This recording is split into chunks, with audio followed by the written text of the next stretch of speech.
good evening, good afternoon, good day, depending on where you are in the world. Happy Sunday. Hope you're having a great weekend so far. Sorry for no stream yesterday. Work had to happen. Hope you're all doing well. Super Typhon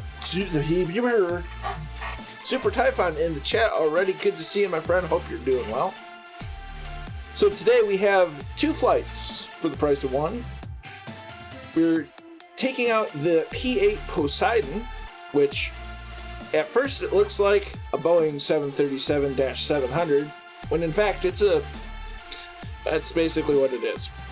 It's just a fancy livery because we don't actually have a proper P-8, but it looks the part and serves the purpose for the stream. So the real P-8 Poseidon is based on the 737-800. We only have the 700 and the 600. And you know what? It looks the part. So today we are flying our first flight, which is going to be from Whidbey Island near Seattle up to Ketchikan in Alaska. We're then going to head to Juneau and make our final stop for the P-8 Poseidon in Elmendorf Air Force Base in Anchorage, Alaska. Yeah, that's not up to date. I need to fix that.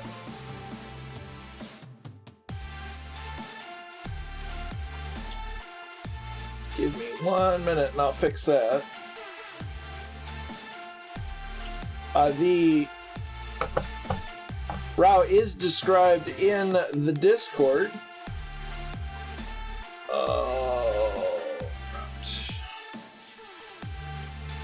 So we're starting at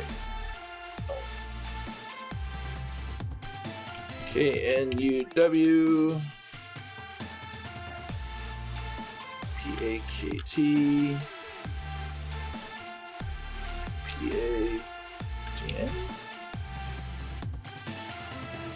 Hey, I remember a PAE. PAED. And then once we get to Elmendorf, we're gonna switch over to the C-17, head to Kodiak, make a stop in Unalaska, and fly down the Aleutian Chain to Adak, Alaska, which is the site of a former Navy base. And Q. And Q.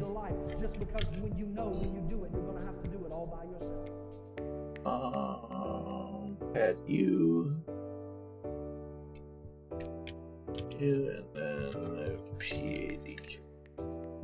Wow, that was not right. P-8. There we go.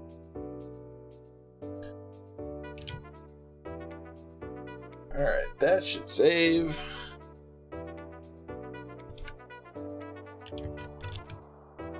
Hey, fix it. Super tight. I would certainly hope so. I don't think PMDG is really up to doing military models, but it'd be super cool. So we are at KNUW, which is Whidbey Field, excuse me. I didn't know about this little nugget of an airstrip until Jay Winokur told me about it. We flew a couple of FA-18s for a little bit of a tour, with this as our starting point.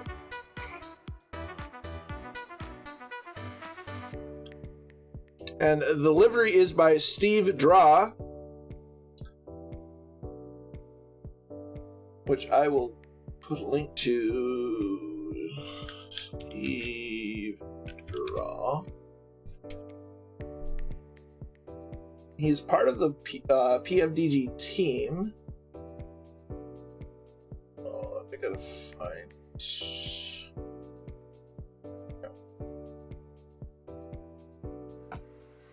For anyone with the PMDG 737-700, this is the livery to install. Now, it's gonna take me a minute to get it up and running because I'm still very much a noob with this type of airplane. I can get away with the C-17 because, well, it's not exactly feature complete yet. Yeah. Yeah. So we're gonna go in here. First signal, we're on ground power. Make sure we're on. Variable fan with the follow. Many thanks. Hope you're doing well.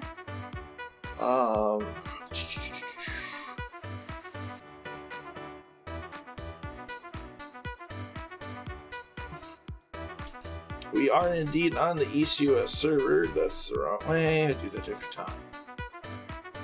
So that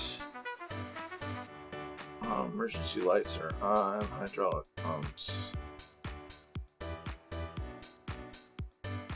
Get all our thingers going. We're going to get our APU running. Second, start. Set this to, let's do 28,000.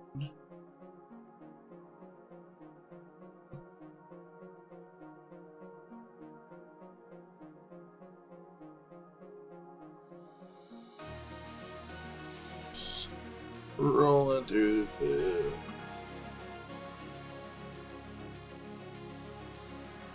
thingers. Takes a little bit more time to set this guy up than the C-17. Flight directors enabled. Valves armed.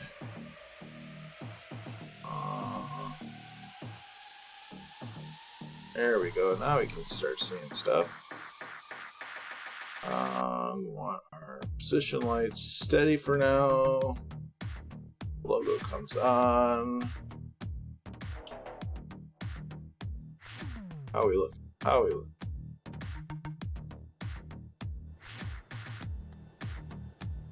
Okay, the APU running, so let's switch to APU generators.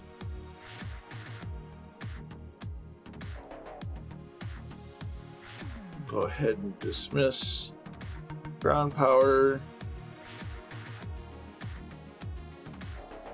Hey, download. Good to see you. Hope you're doing well. Let's see. What's really got me concerned is that's doing that again. Don't know why.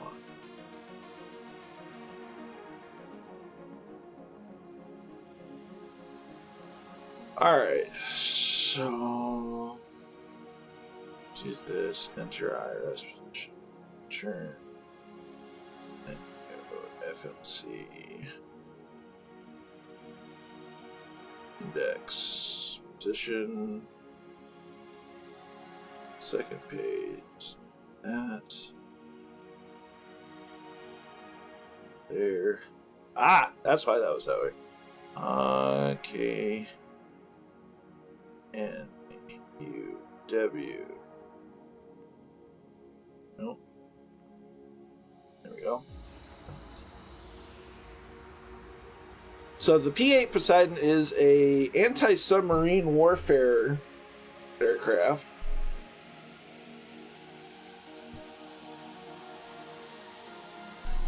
Get that armed.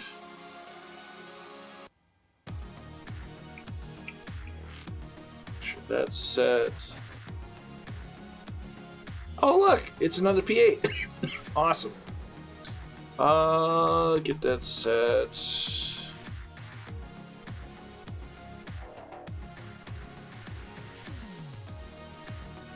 So we're not really flying any specific routes today. Mostly doing direct. Set that to there. I'll change. Armed. Hopefully, well, it can't arm until we get this. So route origin KNUW.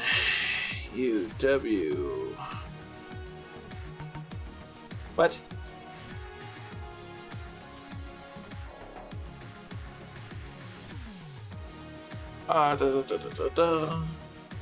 Okay, destination first stop is packed. P-8-K-T.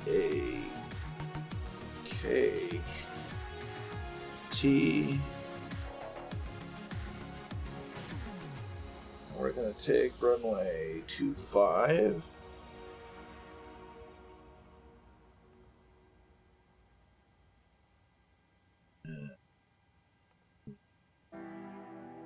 We're doing typical Hawkeye with the file, many thanks. So we're going to go to P-A-K-T. Correct. Activate. Execute. Perfect. Well, hello, typical Hawkeye. How are you doing? Thanks for the follow. I do really appreciate it. Cruise altitude is going to be 280.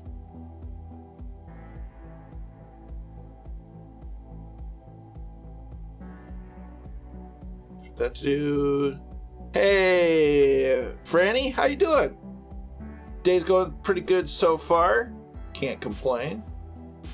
Just getting this thingamabob all kinds of set up. As much as I know how to, anyway. Earth, observes cost index.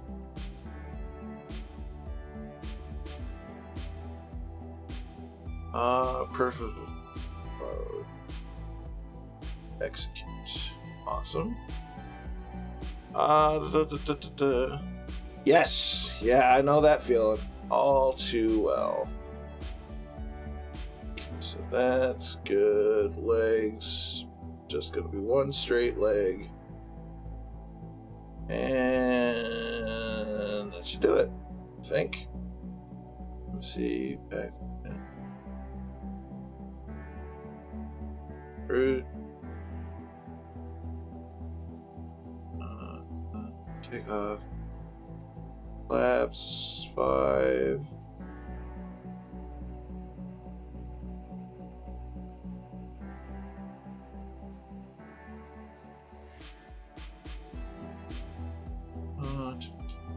Right. We're good. Okay. No. No politics. Politics suck.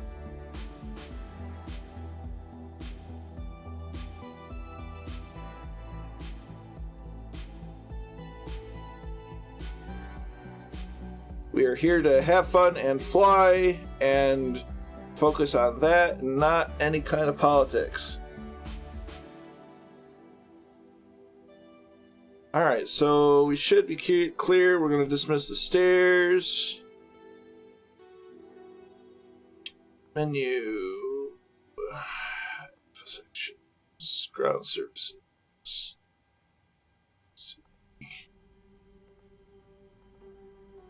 Release stairs. I'll make sure parking brake is engaged. Chocks removed. Why, thanks, Phantom. We're in the P-8 Poseidon. We're just getting her started up and ready to go, and we're going to go on patrol. Make a stop up at Ketchikan, then at Juneau, and then up to Elmendorf. Alright, so we need to make sure the APU bleed is on. Annalisa with the resub. How you doing, Annalisa? Hope you're doing well after the shenanigans from last night. Okay, anti-collision lights coming on. That's set. Though it never works, so I'm just gonna have it in manual. APU bleed, if I can speak. Make sure that is auto.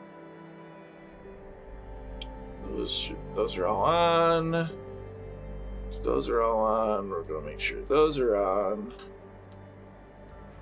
And we're going to get this party started.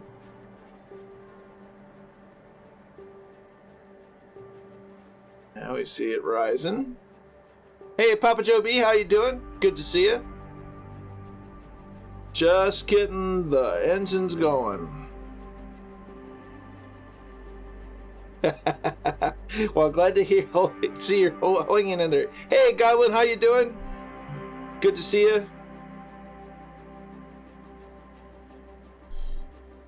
Kind of hear the engines starting to rumble.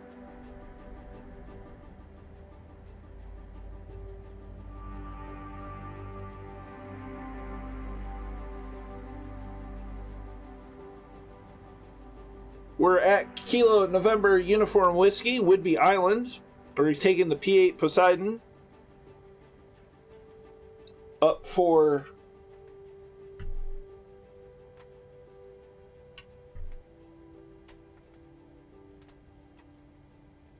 should be flaps 5.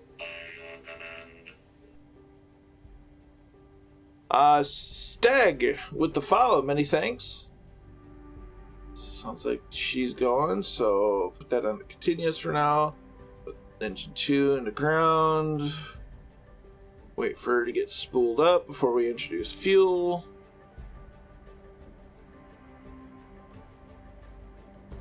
She's good. She's much smarter than I am.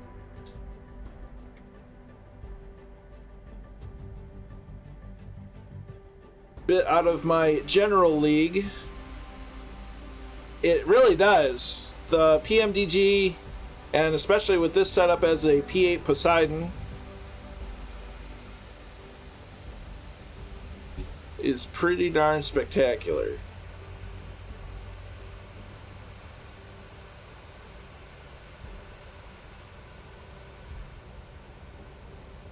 Now we got Papa Joe B in the C-17. We got Tomcat on the way. Another P-8 of Poseidon in the Navy. Yes. So yeah, this is the closest we can get to a P-8 Poseidon until PMDG, here's this beg that, hey, we want this.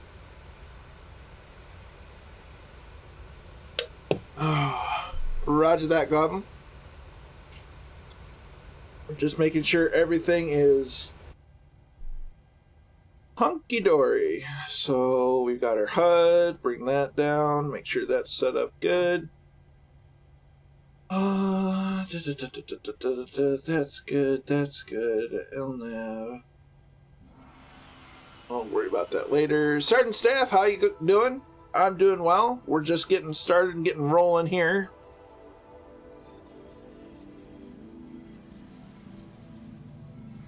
Norm.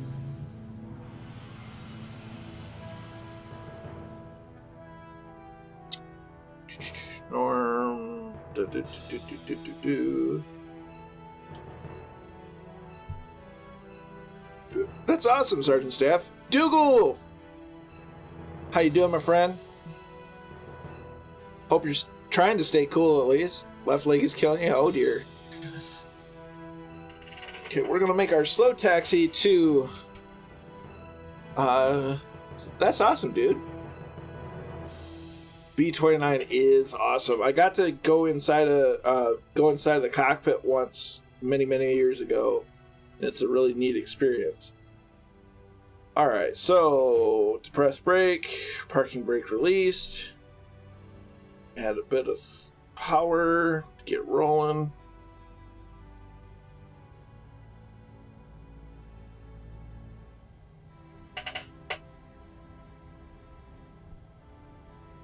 And we're going to make our way to runway 25 for departure. Ooh, B-24. Diamond Lil's up in the air again? That's awesome. Okay.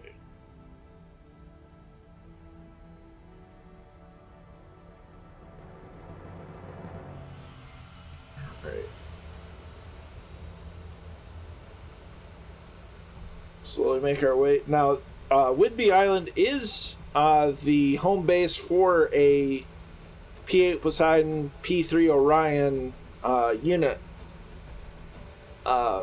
in real life. So that's pretty neat. That's one of the reasons why I picked here to start. Cat 9, good to see you, my dude. Hope you're well. How's your around the world trip going?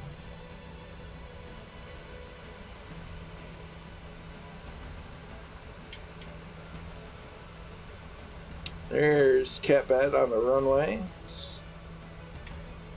It was a nice. I believe that's Saginaw.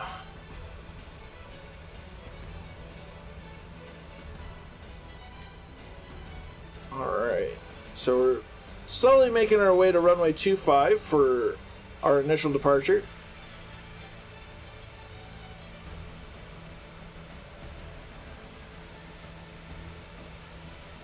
Got friends in tow. You know, Goblin's loading, but we've got quite a bit of taxiing to do, so plenty of time. So we've got flap 5 set. Just making our way to the runway.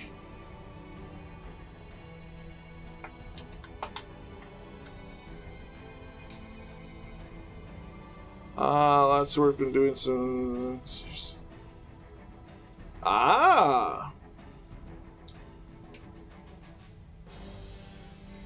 How's the 7.6, or the 737-600? I did pick it up, I just haven't flown it yet because I've been kind of more focused on getting this this ready.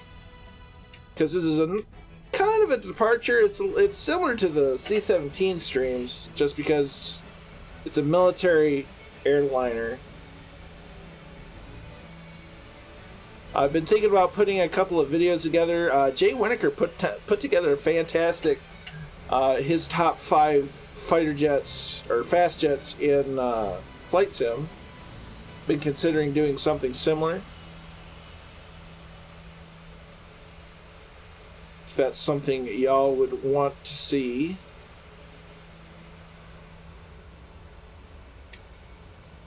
I'm way off the line.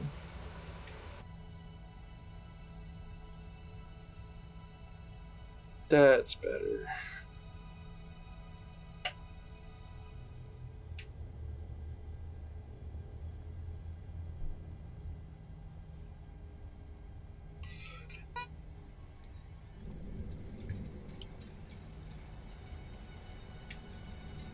I recommend it, but it's nearly the same thing, a part of the way. That's fair. Would you say? Oh, probably. I've got a lot of ideas, because people seem to like these military style big airplane flights. So Janet's on my list of things to do. There's so many options just within the area of the United States to do. I've got another C-17 flight from England to Gibraltar. I've got a few ideas in the works. Do you recommend PC with RTX 3060, 3080? Sounds good to me, Stag. I've got a 3070 Ti with 32 gigs of RAM, and I do all right.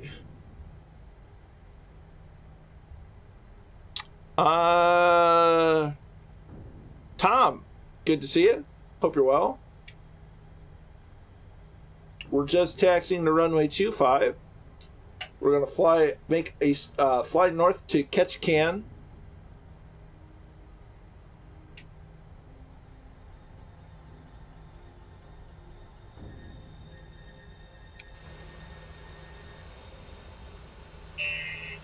We got plenty of folks on the way.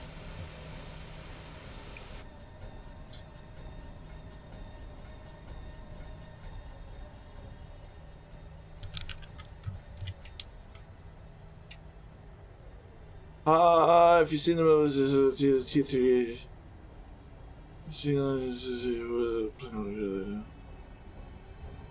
I don't disagree, Super Typhon. I'd stay away from Captain Sim anyway, just in general.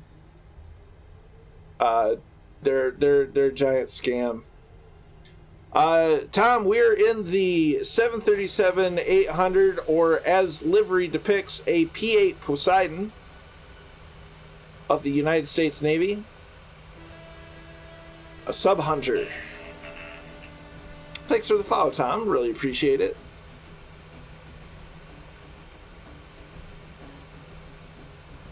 But yeah, no. Captain Sim used to be good back in the day, but they've been nothing but a scam in MSFS.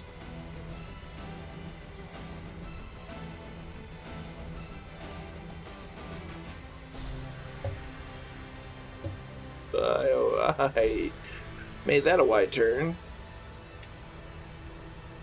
I never turned on the taxi light either. Alright, we're gonna park here for a moment. We're gonna get our lights on. Taxi lights on. We're gonna turn off the APU. Saved it. Oh, we don't need either of those. So strobes and everything should be on. There's Papa Joe. What's up, Grim? How you doing?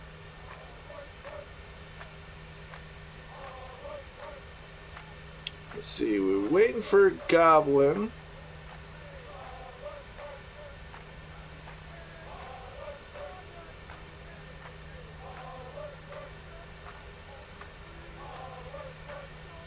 So we don't like leaving people behind if we can avoid it.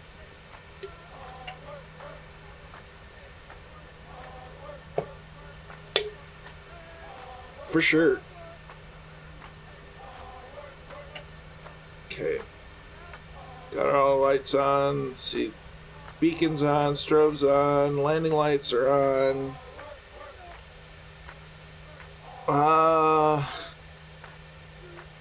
Roger that, Goblin. Yeah, especially the first time you load it, it can take.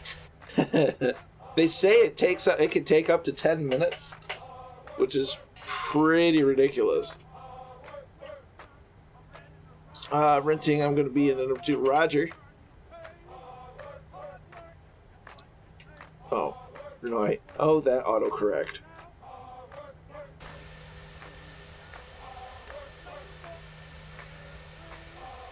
Alright.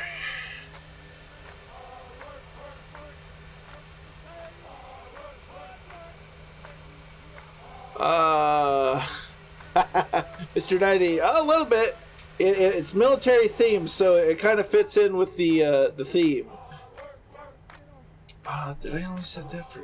No, that's that's speed, altitude. Dude, I'm stupid.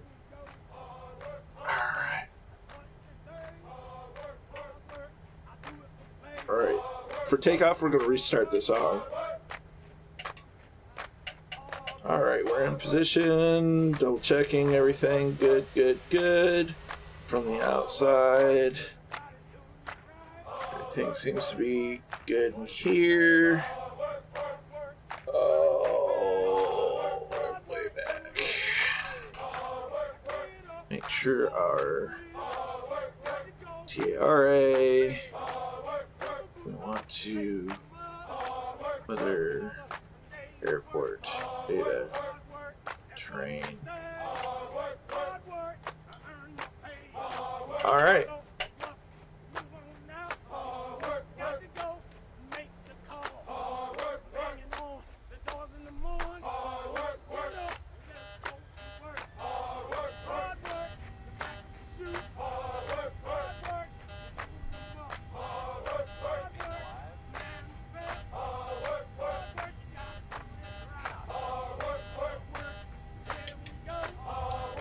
Didn't take long for somebody to start yelling at me.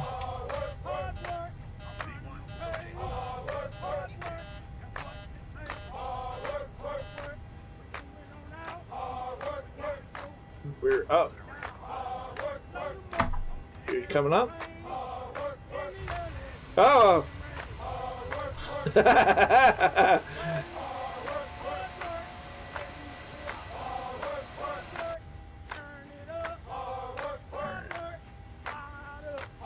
see if this works.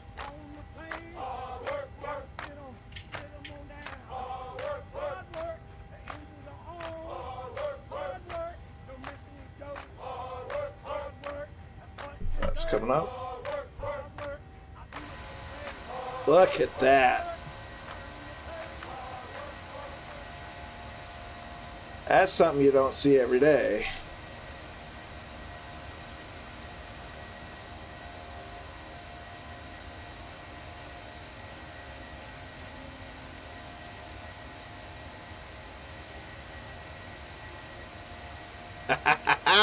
That's actually really cool.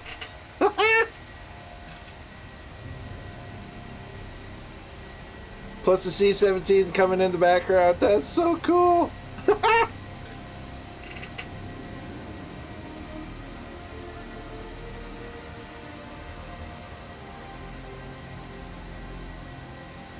We got fighters, we got transports, we got sub-hunters. Eat your heart out, U.S. Navy. Oh no. Papa Joe, are you okay?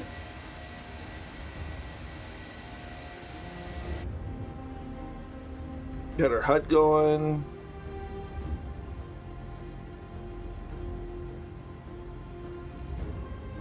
Want to stay under that speed limit.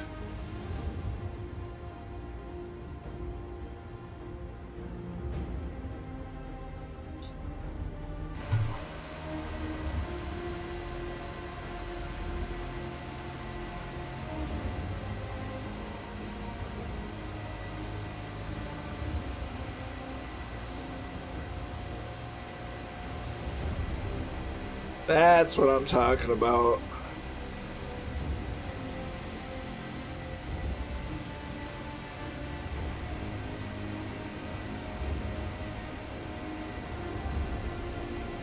Look at that.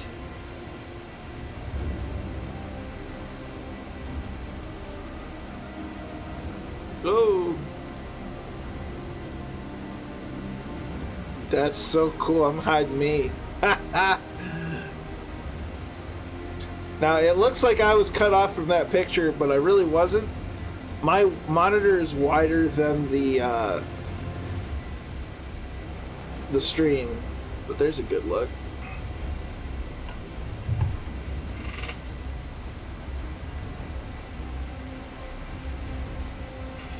Look at that.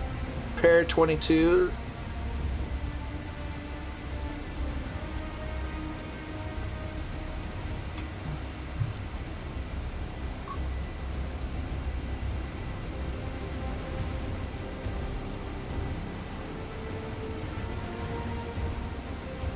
Look at that. That is so awesome.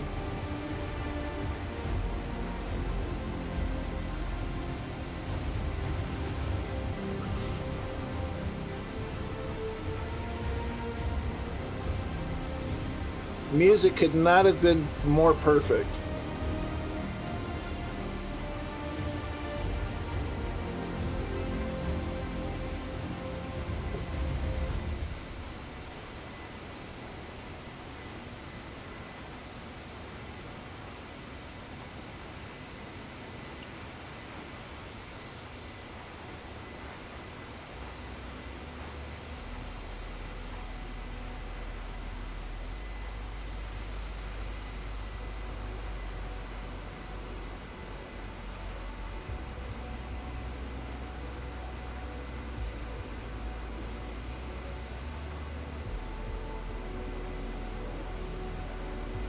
We are climbing to 28,000 feet for cruise altitude.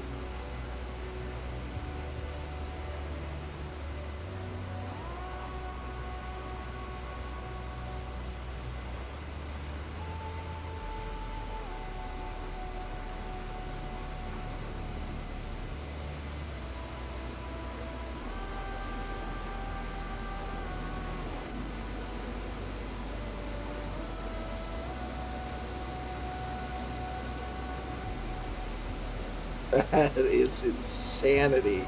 I love that so much. Oh dear.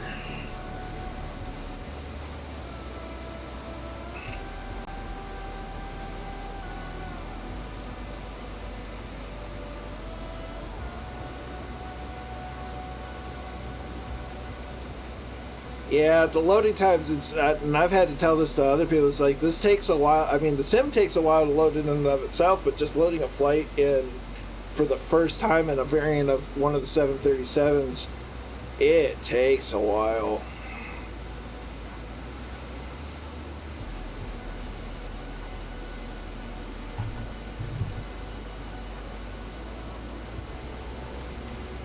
But that is an awesome screenshot.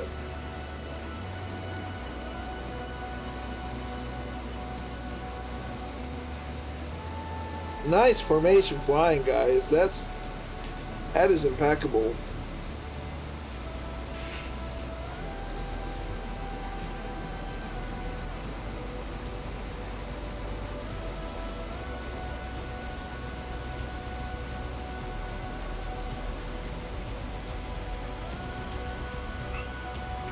Break bread by Renoy. Got some mountains over there. There goes an F-22.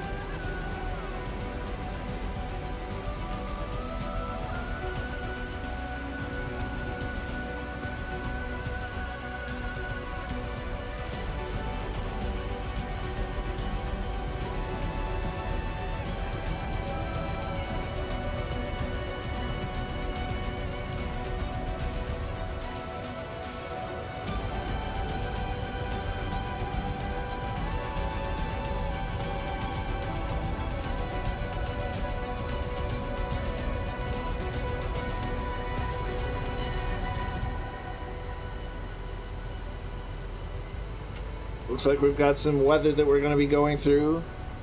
Hey, JW, how you doing? The P-8 is looking real good.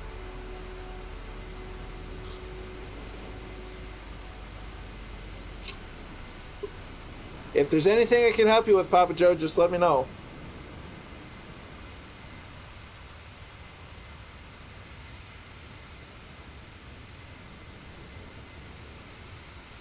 Alright, we're gonna... Well, that's the wrong button. Oh, what are you yelling at me for this time?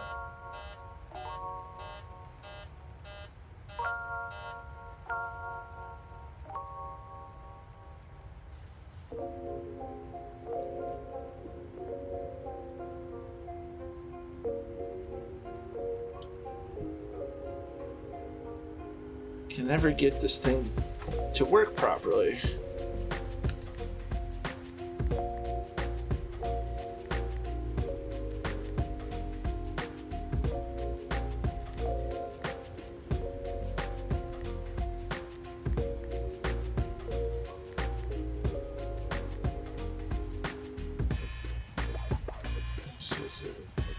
That should be in auto.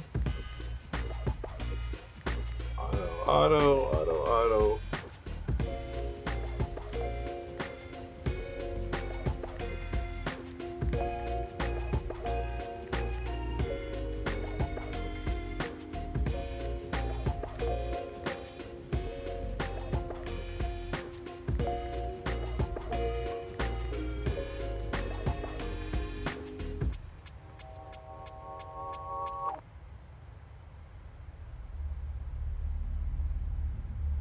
Yeah.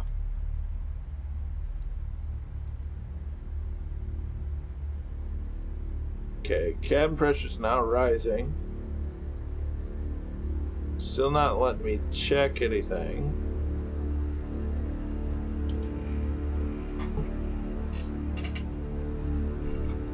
Of course, we've run in the HUD and we're at flight altitude. We'll make sure we're on standard barometer. Yeah, cabin pressure it's working on.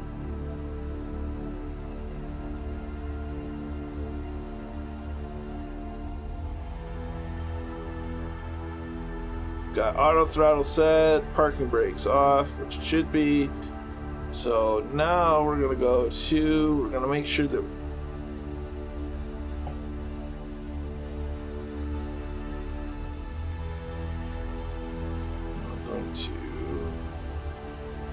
I go to 0.73 Mach.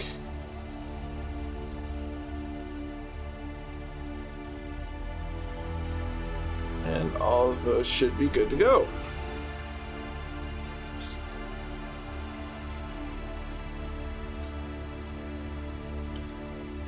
Alright.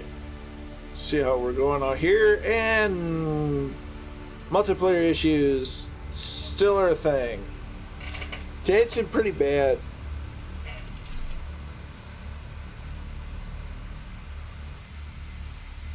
Oh, we got somebody.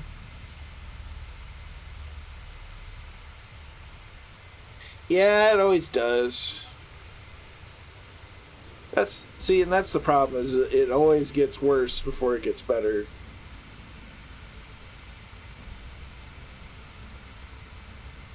Which is kind of annoying.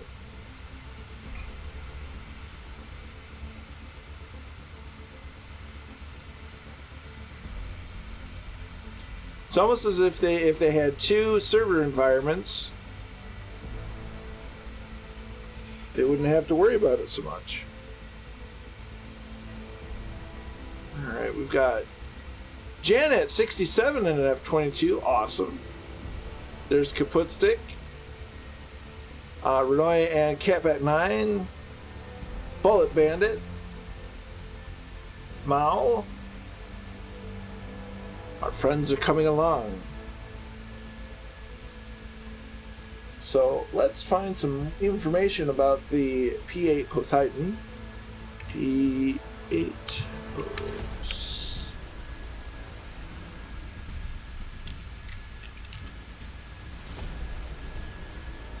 I spell it wrong every time. So the Boeing P-8 Poseidon is an American maritime patrol and reconnaissance aircraft developed and produced by Boeing Defense, Space and Security, modified from the Boeing 737-800ERX. It was developed for the United States Navy. The P-8 operates in the anti-submarine warfare, anti-surface warfare, and intelligence, surveillance, and reconnaissance roles. It is armed with torpedoes, Harpoon anti-ship missiles, and other weapons. It can drop and monitor sonar buoys, and can operate in conjunction with other assets, including the Northrop Grumman MQ-4C Triton maritime surveillance unmanned aerial vehicle. The P-8 is operated by the United States Navy, the Indian Navy, the Royal Australian Air Force, and the United Kingdom's Royal Air Force. It has also been ordered by the Royal Norwegian Air Force, the Royal New Zealand Air Force, and the Republic of Korea Navy, as well as the German Navy.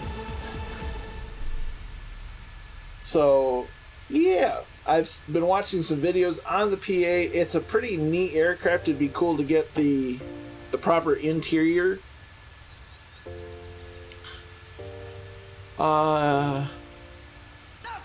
No worries, JW. Take off, don't arm auto spoilers. Just why the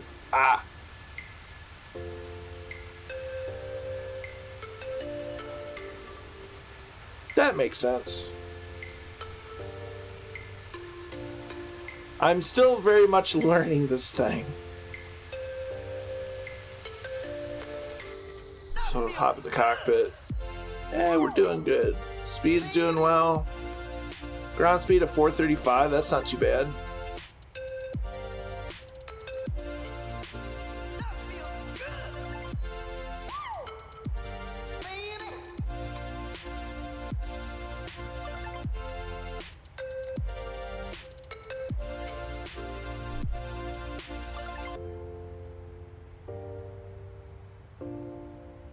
So hopefully it'll calculate our top of descent, and once it hits, we'll get rolling. But yeah, so I can only imagine. I don't specifically recall seeing them using the HUD, but I can't imagine them not using the HUD.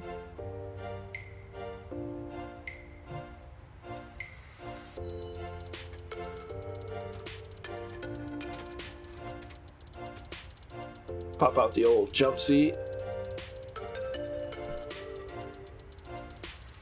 So yeah, PMDG does an awesome job on whatever they do, and this is no exception.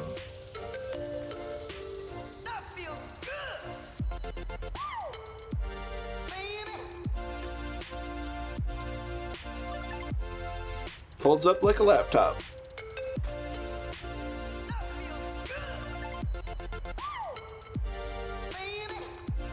Nice sheepskin. It was set at Mach 0.73. I'll actually put it back there now that I know I can activate VNav. I'm right about 0.73, 0.74 Mach.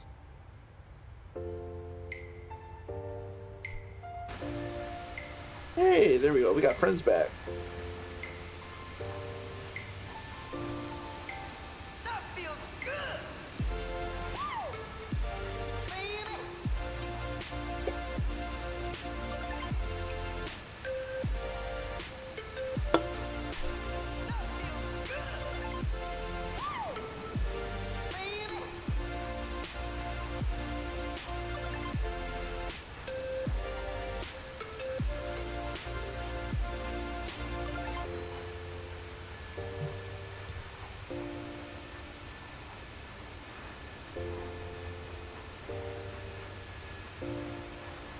So yeah, this, having the P-8 Poseidon livery kind of opens up the door for more military flights that aren't just, you know, fast jets doing fast jet things.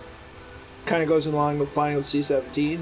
Kind of explores the different roles a Navy or an Air Force are involved with. Because it's not just, you know, a Navy isn't just ships. A Navy can do aircraft and, you know, reconnaissance and that sort of thing.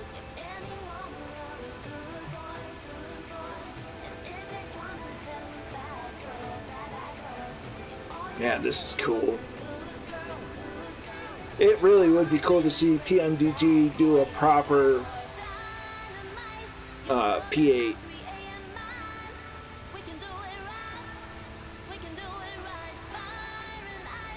Because it would be awesome.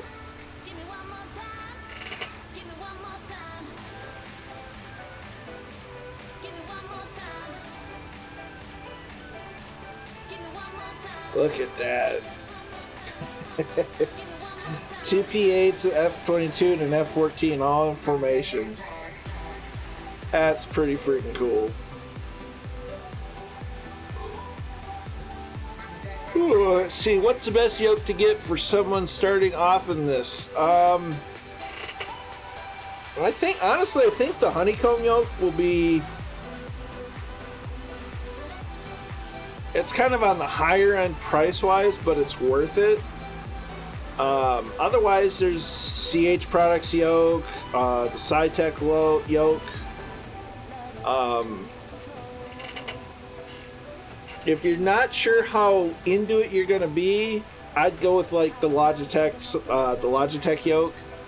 If you know you're gonna be into it and you want a good one right off the bat, I would go with the Honeycomb Alpha. I'm using the Honeycomb Alpha. A lot of people really love the Boeing yoke from Thrustmaster. I've never used it, so I can't talk about it too much.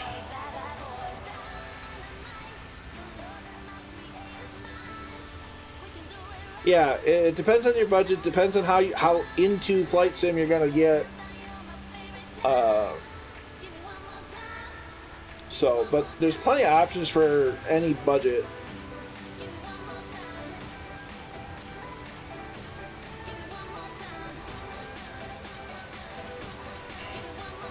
Yeah, that's what I've heard, Catback.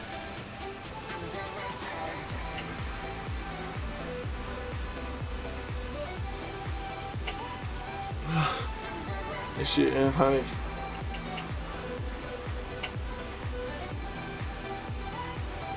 Yeah, if money's not an issue, I mean, if money's really no issue, the Yoko yoke from Virtual Fly is probably as top-notch gets, but it's also not the most budget-friendly, so to speak. I've heard many good things about it, and never heard that it was cheap. And Diggle bring in the real questions. And a lot of it depends on what you're going to fly the most.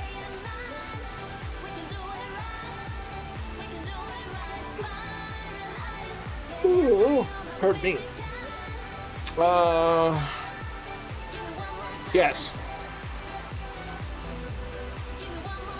Microsoft Flight Sim's good for those just getting into flying and those that have been doing it for a long time. There's plenty of ways to get into it as, not knowing anything about flying, and there's things to do even if you've been flying stuff for a while. So yeah, we'll go to a cat bat. Thanks for flying along as long as you could. You rest well, and we'll catch you tomorrow. Or, well, we'll catch you next time. We'll see each other on Discord at least.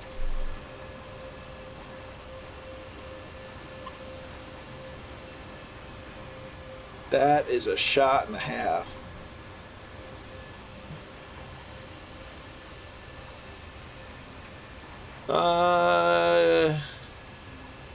Yeah, if you're gonna fly mostly commercial and jets, like when you say jets, are you talking like fighter jets or like jumbo jets?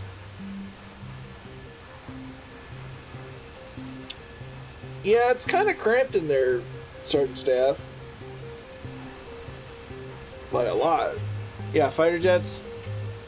Honestly, I'd go with a HOTAS system if you're going to be flying mostly commercial jets, because I've been flying this a little bit with my joystick, and it works okay. It's not perfect, but it does well enough.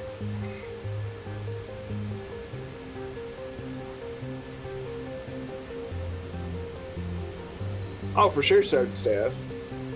Yeah, so for that, I would almost say go with the joystick.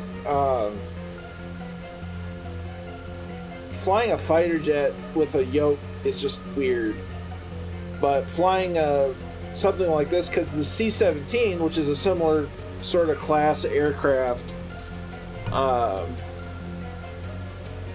is flown with a joystick.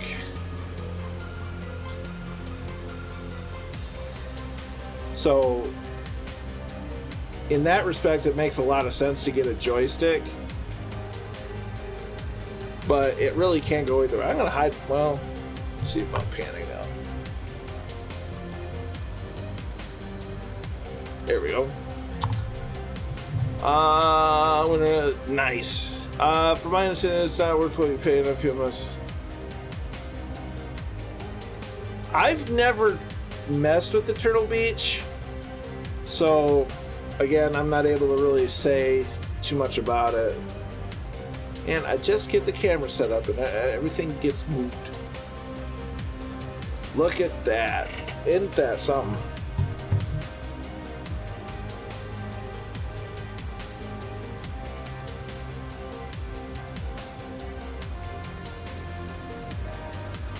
Interesting. You know, if Turtle Beach or Thrustmaster want to send me their peripherals to check out, I would be happy to check it out and give my own opinion on them, but I can't just up and buy them myself, unfortunately.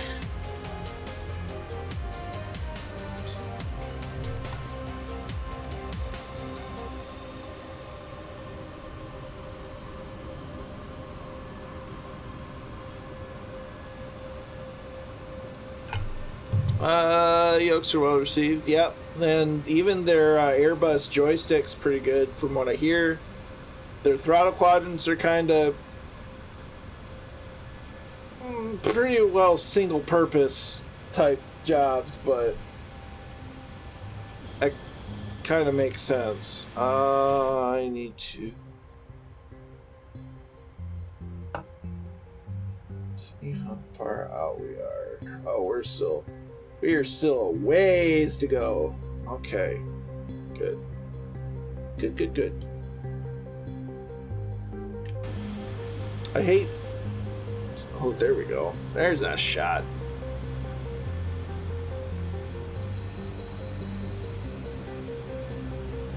I love flying around these mountains because it's just, you can just mountains for days.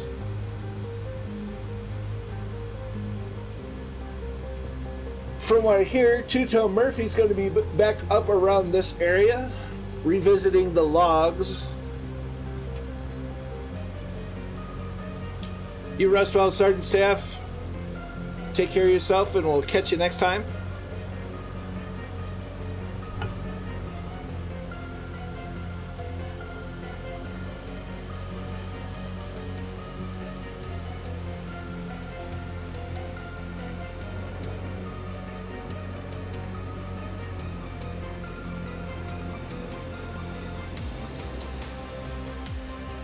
Nice.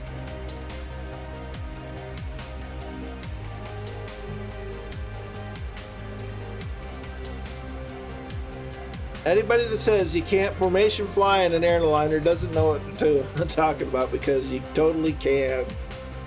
Look at this.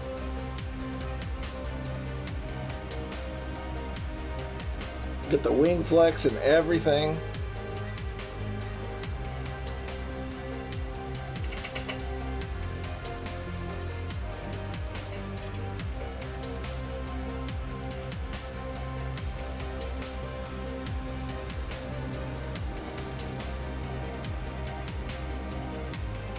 I don't think you can fly jets like this in DCS.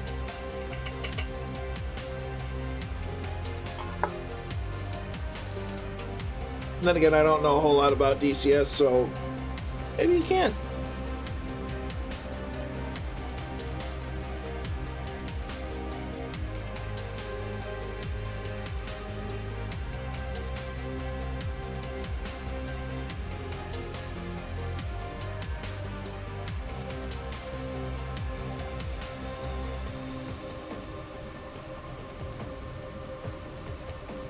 Gotcha. And see, that just, again, I'm never going to say anything bad about DCS, because DCS is good at what it was designed to do. It was meant to be a digital combat simulator. But some of the fun of flying military is doing flights like this, where I'm in a P-8 or a C-17, I got a fighter escort, and it's all people. It's so cool. Oh, nice.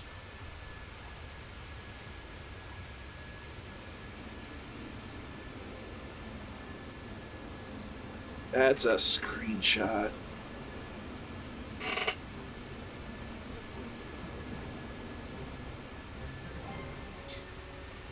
So that's right, forget about that one. Yeah, I just, JW's been into DC, gotten into DCS, and I just haven't.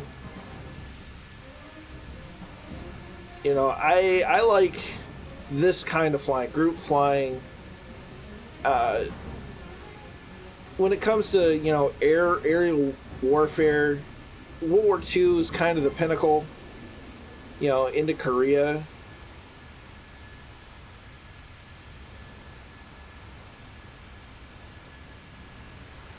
You know, the whole fighter jet, you know, my enemy's 20 miles out and I can't even see him, launch a missile, boom, they're gone. But again, I got nothing. My only gripe with DCS has always been the hardcore fans of DCS that are just like, military jets shouldn't be in Microsoft Flight Sim, blah, blah, blah, blah, blah. It's like, they have every right to be there. Stop coming into someone else's community and, you know, being a stick in the mud. That's why I hate. That's the problem I've got with DCS. Oh, for sure. Going with this, Roger.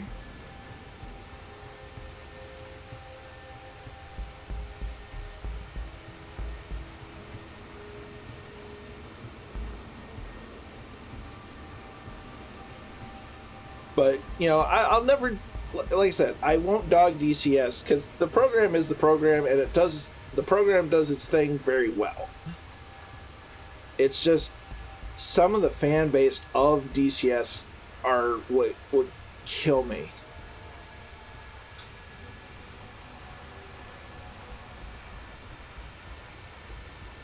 yeah, I mean, it's fun to just, you know, do air shows, and, you know, you can fly them wherever you want. I could fly them into my hometown, and, you know, I can't fly to my hometown in DCS. You know, and any airplane has any right to be in any sim, no matter what it is. I mean, if you want to put a Cessna 172 into DCS, go for it. That would be interesting, but, you know, who am I to judge? Exactly. Like I said, it's just like, I have no problem with the sim. I have a problem with some of the hardcore fans that want to come in and ruin people's fun. It's just like, just knock it off. Good afternoon to you too, Viper. There's a shot. Don't really need the landing lights on anymore, but yeah, we'll turn them off.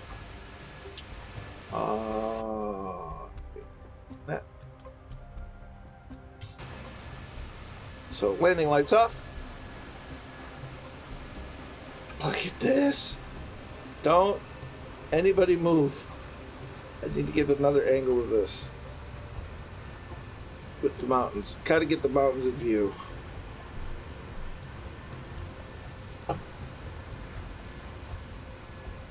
There's still got Phantom in there, or kaput. There, Captain Spitfire, good to see you. Hope you're doing well. We're flying a P-8 Poseidon up into Alaska. The Uncle B Sim channel. Thanks for the follow, much appreciated. Hope you're enjoying the flight so far.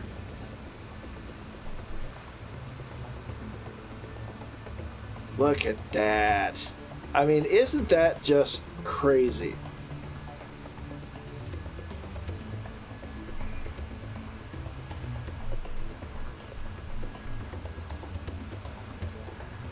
Oh, we got a pair. Nice pair of Tomcats, a pair of Raptors, and we even have a pair of Poseidons. Nice. I love it. This kind of stuff makes my day.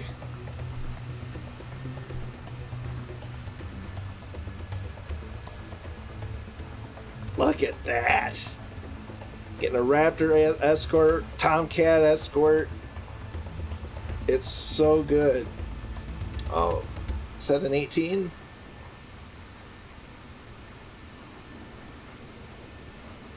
Looks like we're getting an 18 in the mix. Who is that? Bullet! Good to see you, my dude.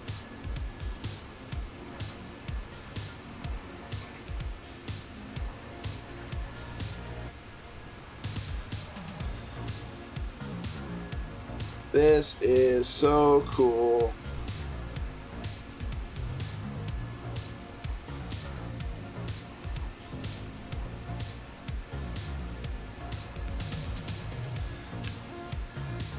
So cool.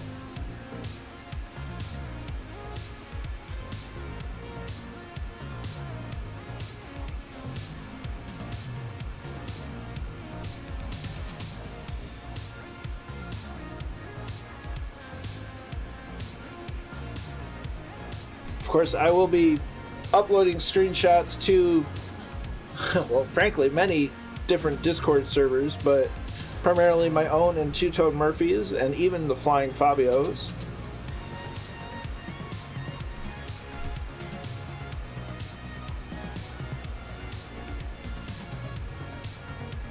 This is so good.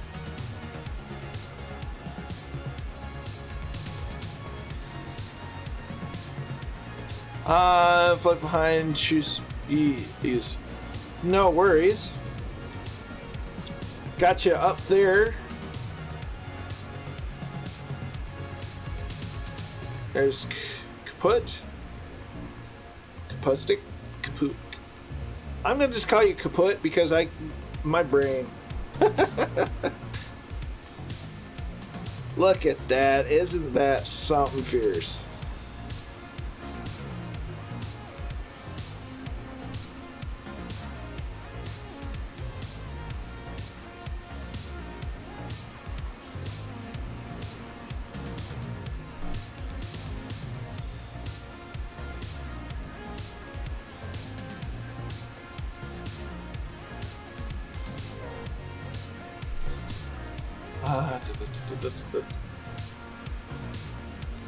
Getting about to the halfway point.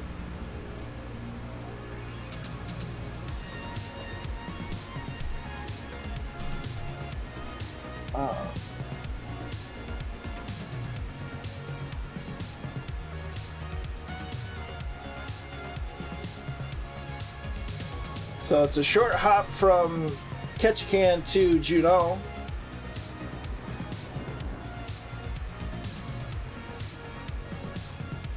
Hey, Sean Lego Man, good to see you, my friend. There we are.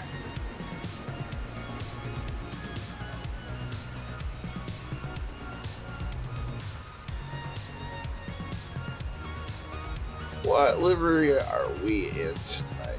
Maverick livery.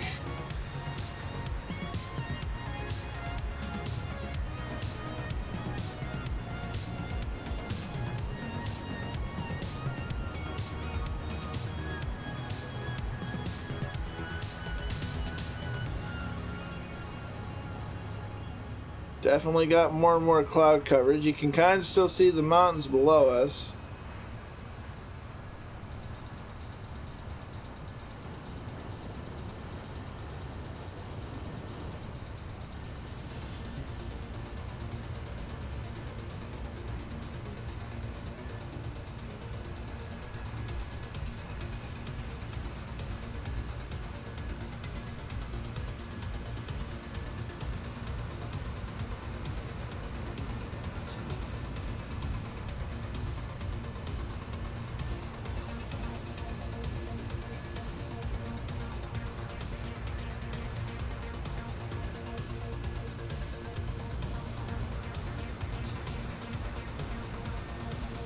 Roger that.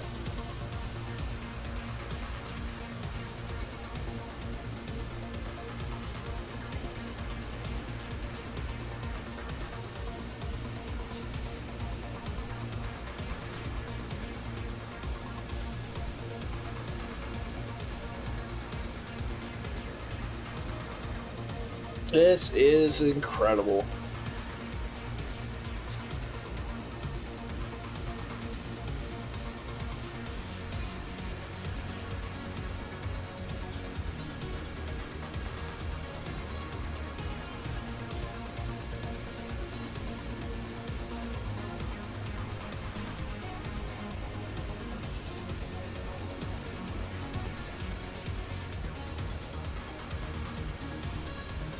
I should have it. I pretty much any of the military style liveries for the 737, 700, and 600 I have downloaded and installed, so I should be able to see it. Hopefully.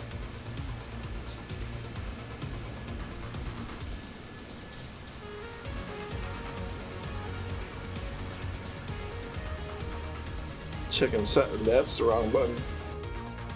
Check inside real quick.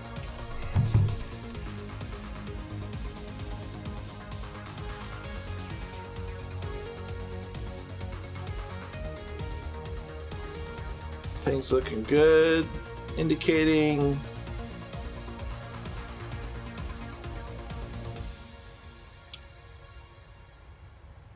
so let's increase that, see if we got any eyes on TOD. Oh, that's top a climb? Really? That's hilarious. That is top of descent. So we need to find some airport information about Ketchikan. 87 feet. Okay. Good to know.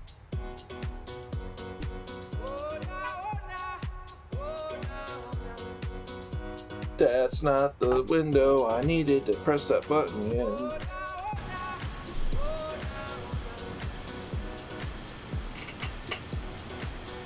Ah, there we go.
There's our fellow Poseidon.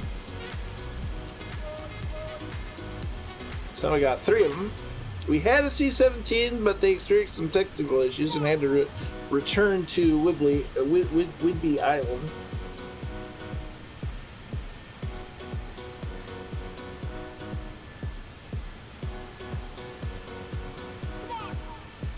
Whew. Excuse me, gosh. There's someone in a Twin Otter.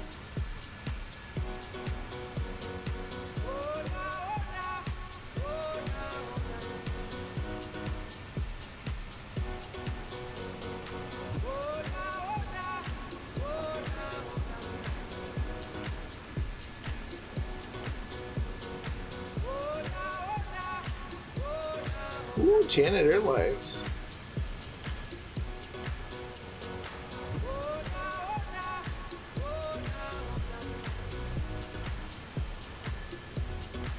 So yeah, Janet Airlines are going to be a thing. Their flights to Tonopah and to Area 51. Might even, take it to other military bases. Because just for funsies.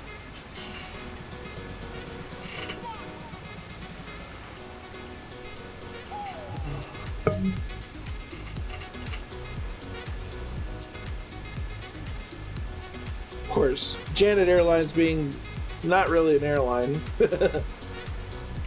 Really the transport system for civilian contractors to go to classified airports.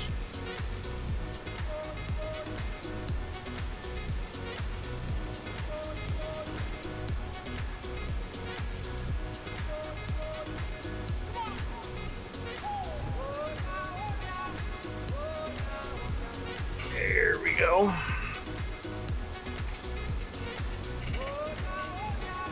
Need to get better padding for this chair. Gets rough after a minute.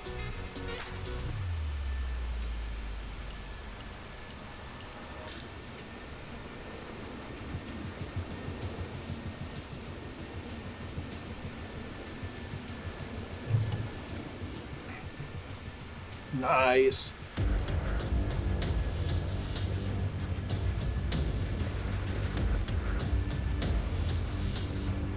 Yes. Yeah. So, if it's for at least U.S. ones, by and large, for the F-14, 15, 16, 18, even the MiG-29, I've downloaded as many liveries as I can. Not a lot for the MiG-29, mostly German. But I downloaded them. For the 14, 15, 16, 35, and 22, I've downloaded pretty much all the US ones. Just because I'm kind of I got an issue. I got a problem collecting them all.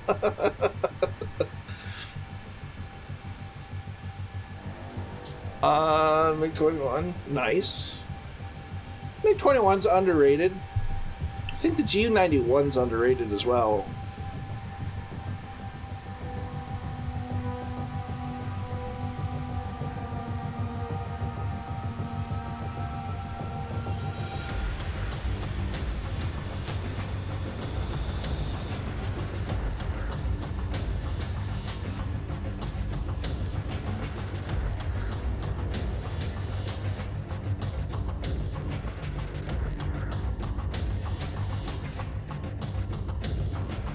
Yeah, it's hard to land, which doesn't help anything.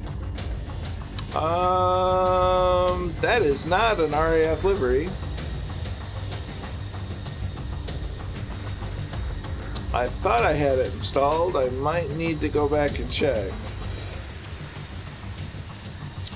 But that is most certainly not RAF.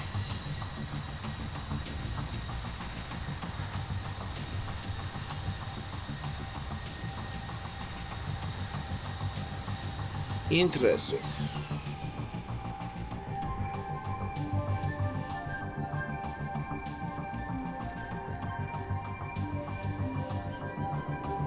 Apparently.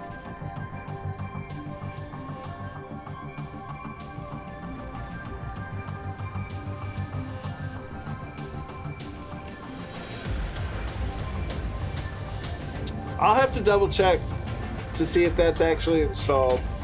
Because I thought it was, but apparently not.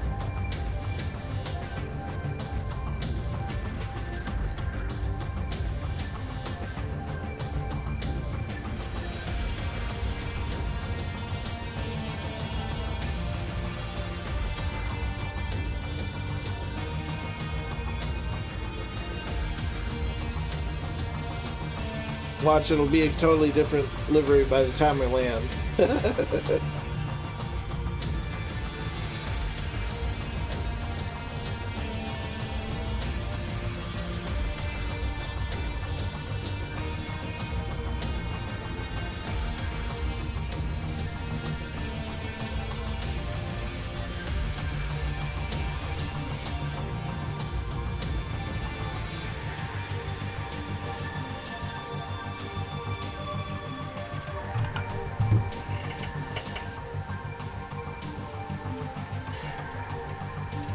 Absolutely cool.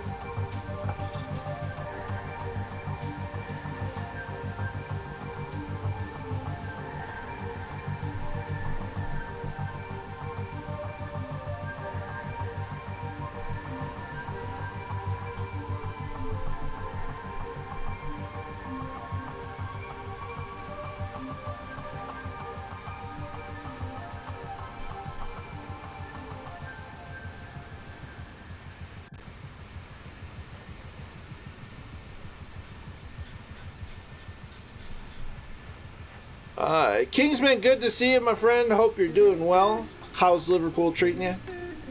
Here it's kind of warm over that direction. Okay, so... No. 100 foot, basically.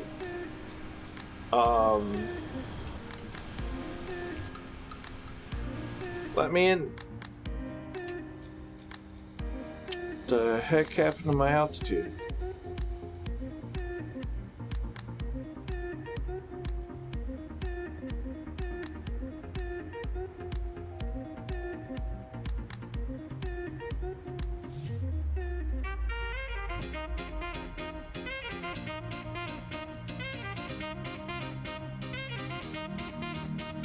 The heck happened? Everything seems...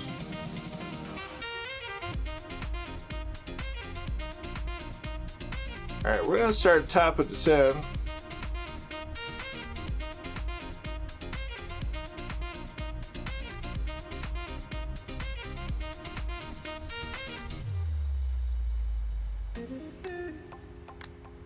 And we're just gonna set it for 100 feet. Because that's a little above field elevation. Hold on, we have one.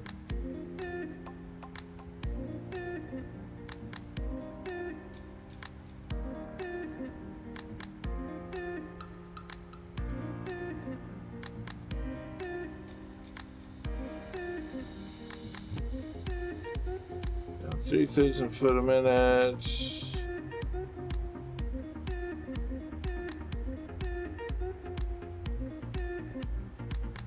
Keep about there.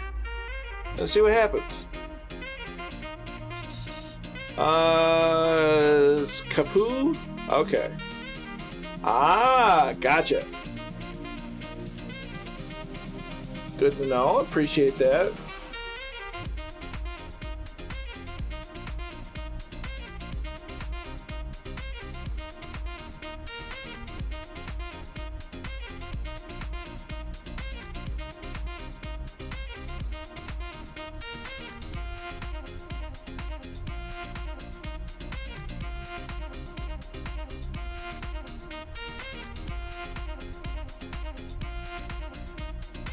Okay, so that should... That should do us a little better, maybe, hopefully, possibly. I don't know. Have to start cool down. Well, that's good. Cooling down is good. It's done that. We had a nice cool couple of days here, and it's really. I mean, I'm actually wearing a hoodie, which is kind of nice. Infidel Fireman, how are you, my friend? Hope you're doing well. Okay. No, wrong way. Do 1,000 foot a minute.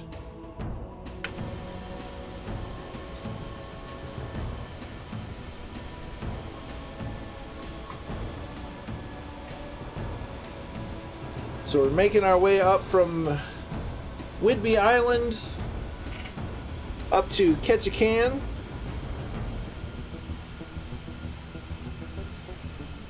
In Alaska, and we're gonna then make a quick stop in Juneau.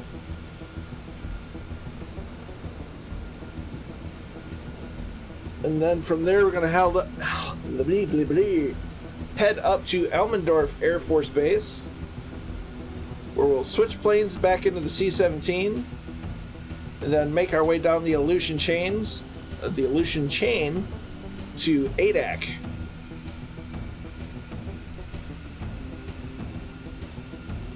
Celestial Navigator, the legend himself. How are you doing? Hope you're well.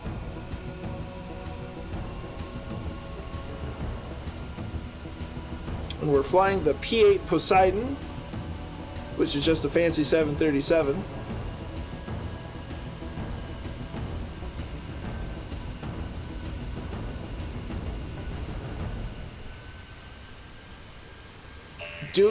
Doing well myself. Thanks for the follow, my friend. Always a good day when I can get up and do a group flight.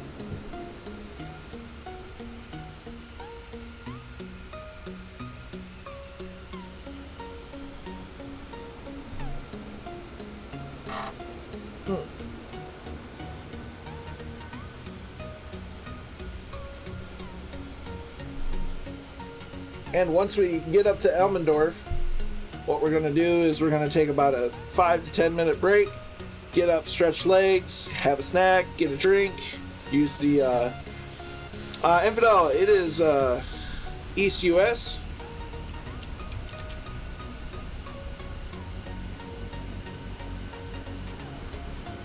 We've had some great screenshots, Kingsman. Great screenshots.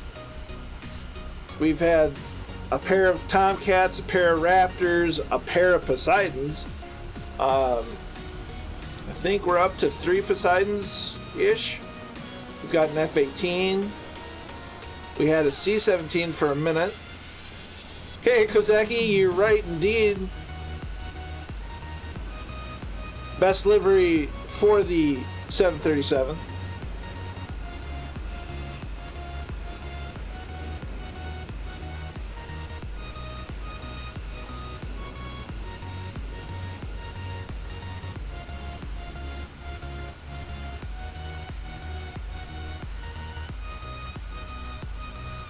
When we land at Ketchikan, we're going to take a small break for much of the same reasons, but then it's a long haul up to Elmendorf with just a quick, we might skip Juneau.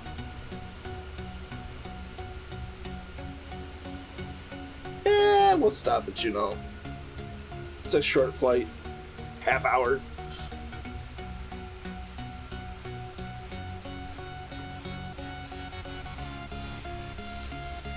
And I did putting my way to do. Aha! No worries. Look at that pair of Poseidons.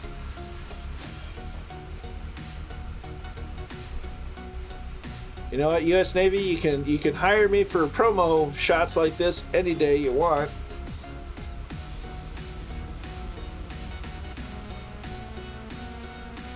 Look at that! It's just so good.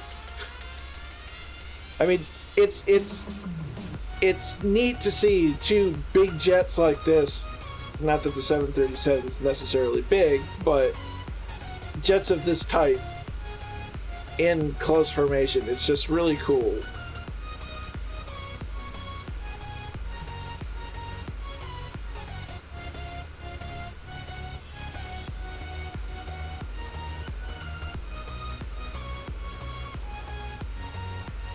You got that right, Kingsman. Got that right.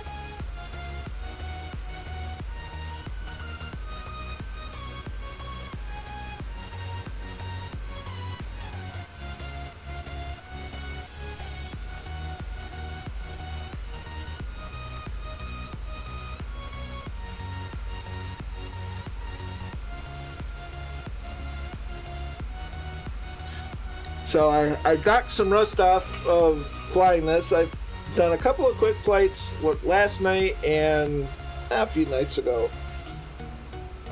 And just to knock some dust off, today I actually got onto Fabio's stream to kind of really knock some rust off, because it has been months since I've taken the 737 off. And finally got things to actually function the way they should. And it's been nice.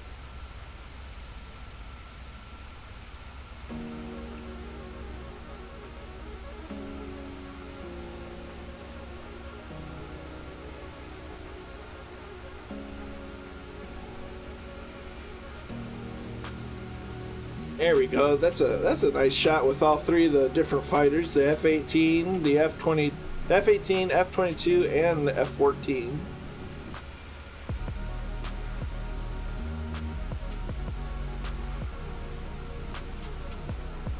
Escorting the pair of Poseidons.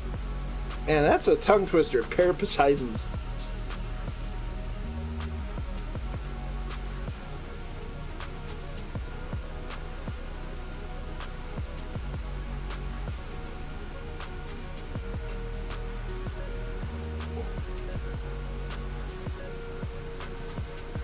I feel like I'm overspeeding, but I'm not.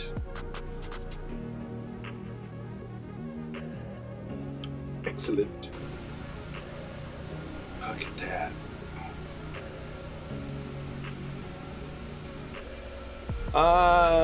Yeah.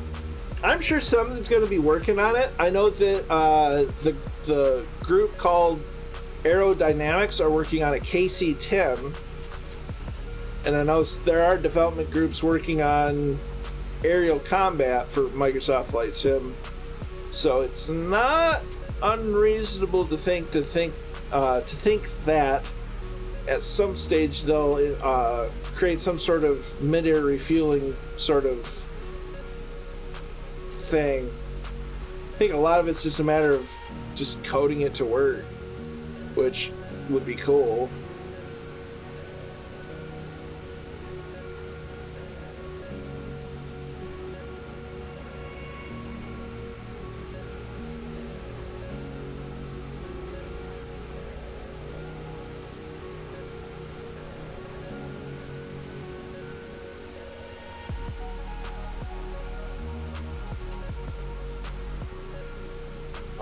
Fake left half of runway.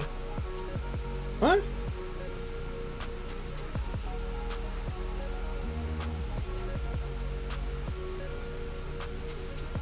Ah. Can do. My only regret will be not being able to take a picture of it. Look, we're getting close to them mountains. There's a screenshot.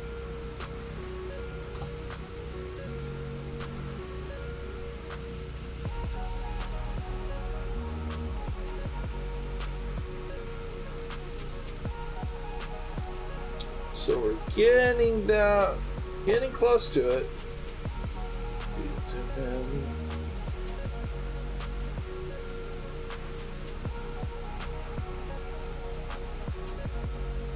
We'll be briefly flying over a grizzly bear sanctuary.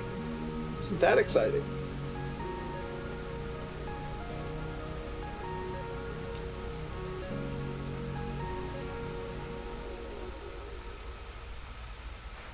I'm just hoping I can manage to land this thing at all.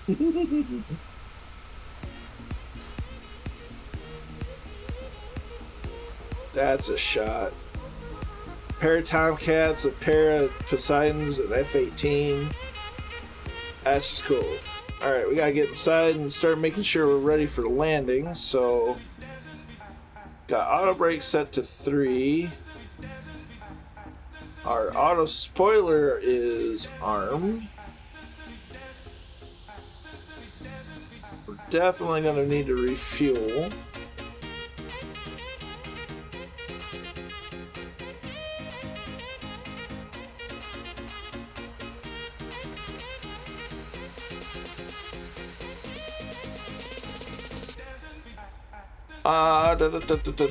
Would you fly the development aerial simulations? I've never heard of them. If I were invited to give it test flying and beta test it, I'd fly it. I love the F-117. We've got Shaba at my local air museum. The F-117 Shaba. I got to get my game up and running. Did you see the aircraft with the large radar dish over the body? Oh, the AWACS? That's based on the 707 with the big old disc on top. Yeah, that's AWACS. Very exciting if you're setting a pussy down in the middle of... Yeah. Interested, Charles Farmer. That definitely piques my interest.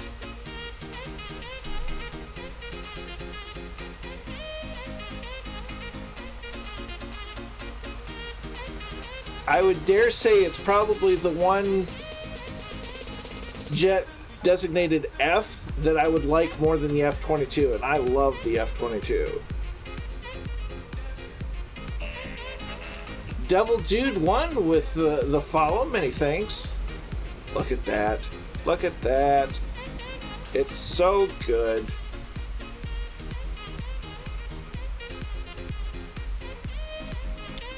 Sippage! Let's hope I got enough water. Oh, luckily I do.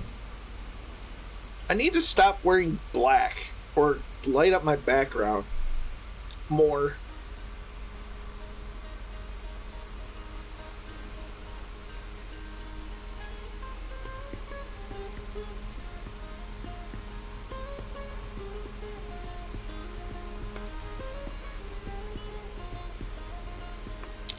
Uh-huh.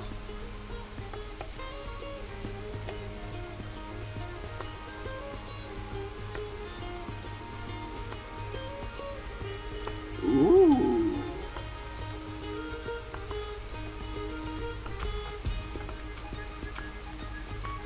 So, posted by MSFS addons.com. Bouncing F-117 Nighthawk sweep. That said, listen, management are some of the choices.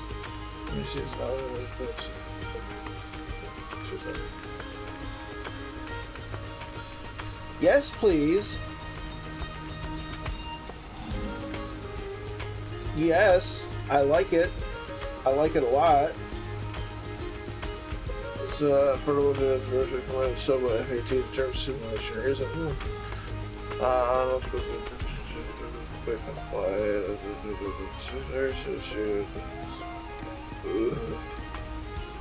need it in my life now. Cockpit looks nice. Outside looks nice. It definitely looks on par with the DC designs, the Asobo, SC designs. Definitely looks on par. I like the looks of it so far. Yeah, I'd love to fly that.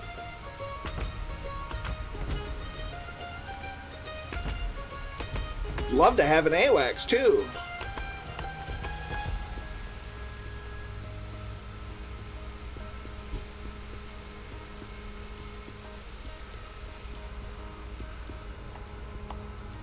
Okay, now we're starting to get where I gotta start paying attention because of terrain.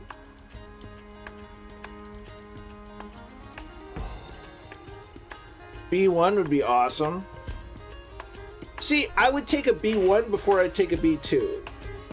I got nothing against the B2, but the B1, it's just, I don't know. I like it a little bit more than the B1 or the B2. I'll say it. All right, we need to dial down the speed. But yeah, if given the opportunity to fly the in-development F-117, you bet your bippy I would.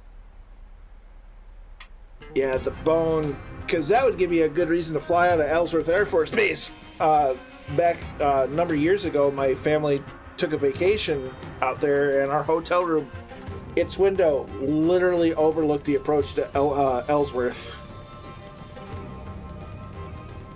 That's fair, Kozaki. That's fair. I mean, yeah.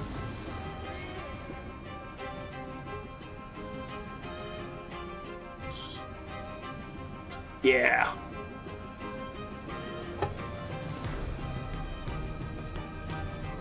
Okay, we're going to be mostly clear of terrain here in a moment. A few exceptions. We're at 10,000 feet. So landing lights coming on. That's where it should be. We need to be... Nope. Check our altimeter. Yeah, I'd like to see the... Yeah. But yeah, the F-117s... Yes. Hey, we got a 16 with us. Sort of. There we are. Look at that motley crew.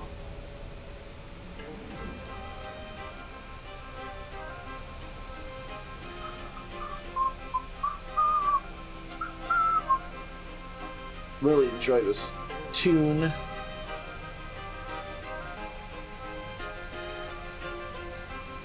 Protector of the Sky, aptly named.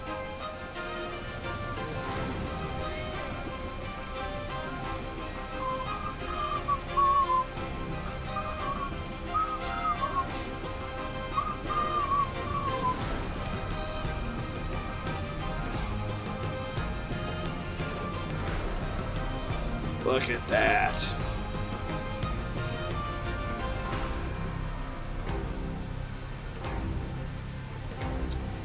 At 16, 22, 14, 18, 14.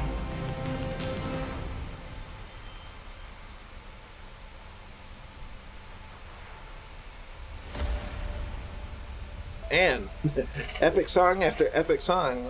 We'll have working weapons, but even if we don't, they're still fun to fly. Man, this is just so cool.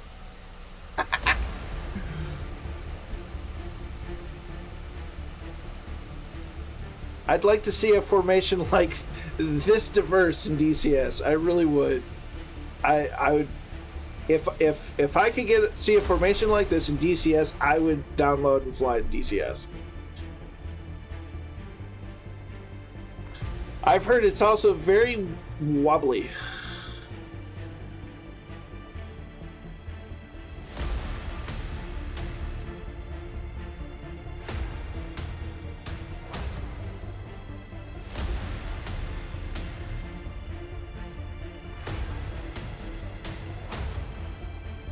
Yeah, but you can't fly a P-8 Poseidon in DCS from what I'm understanding. Look at those clouds. Oh no.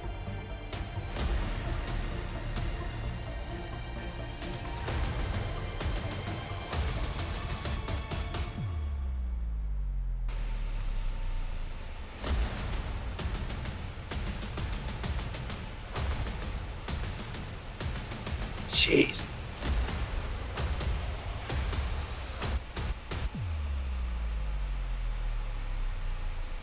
That is nuts.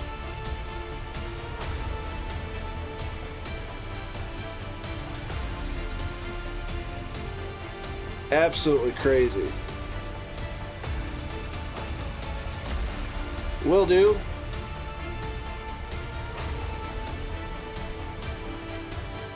So far, we're going to maintain straight in.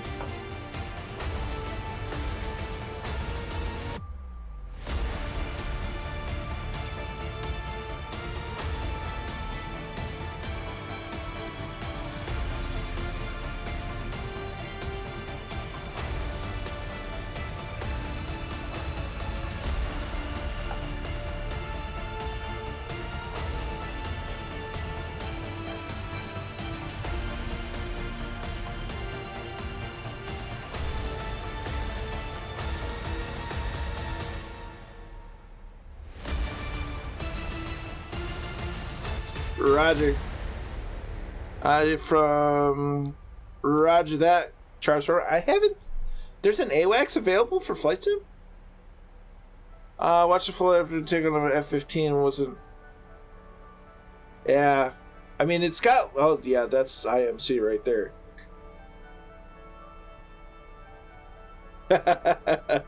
That's part of the fun of flight sims, though.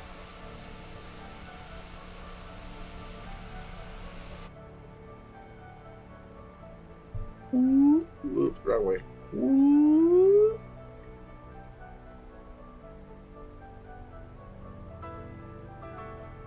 Dendarian with the sub. Gift sub from Devil Dude. Many thanks, Devil Dude. That's very kind of you. Many, many thanks. Alright, so we're there.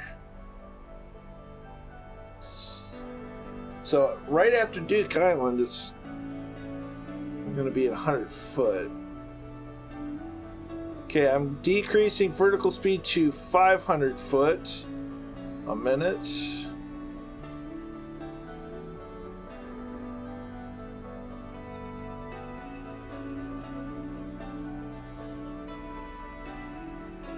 So we're shallowing out the descent a bit.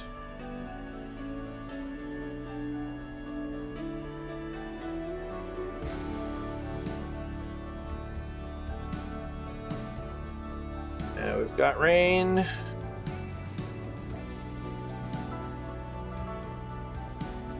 Devil Dude doing it again. Gifting a sub to Viper Strike. Yeah, the weather ain't working.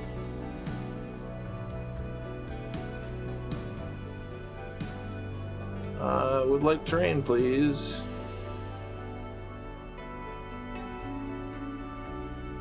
There we go.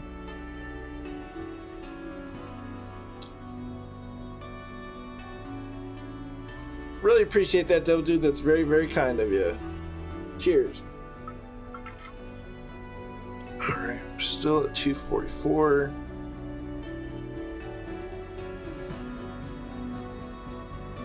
We're getting bounced.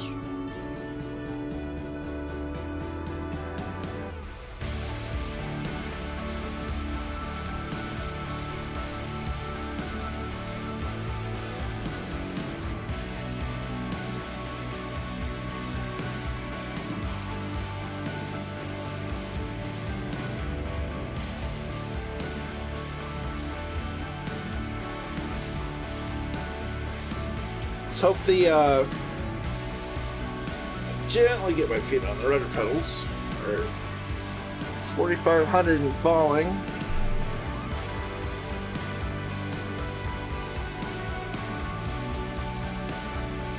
I'm hoping to see a break in the clouds.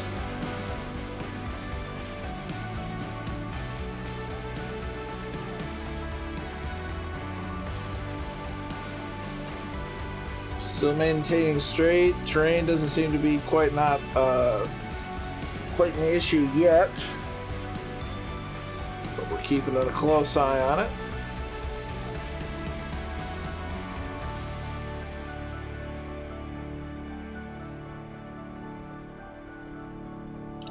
Need to get invest in some head tracking. Does Mr. 90 keep saving up the Boeing Thrustmasters? That's a great one to have. Yeah. Did I miss a chat from him? We're over water. We are over water. We've got terrain coming up shortly on the left. Duke Island. Then it's Metlakikata? Kita? I don't know. Couple lines coming up on the left. 3,000 feet. Really hoping these clouds break through. Location. We are just about. Oh, goodness.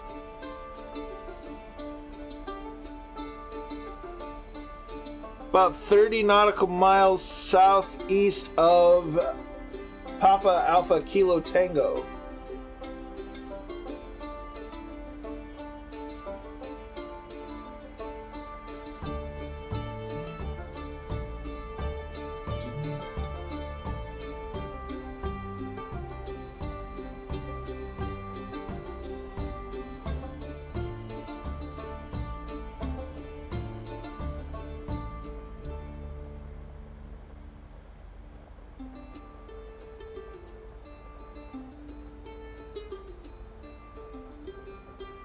Still on autopilot, keeping us straight and true.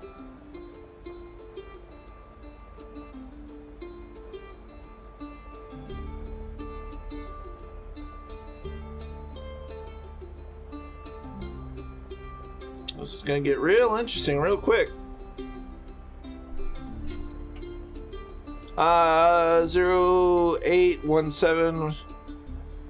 I don't see them. I'm on the East US server.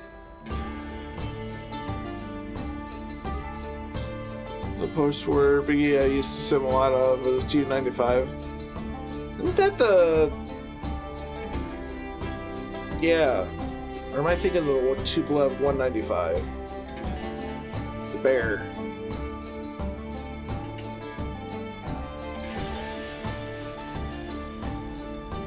I think it's the largest, one of the largest propeller-driven planes to date. Astor Road. Many thanks for the follow. We're yeah, we don't have a lot of visibility.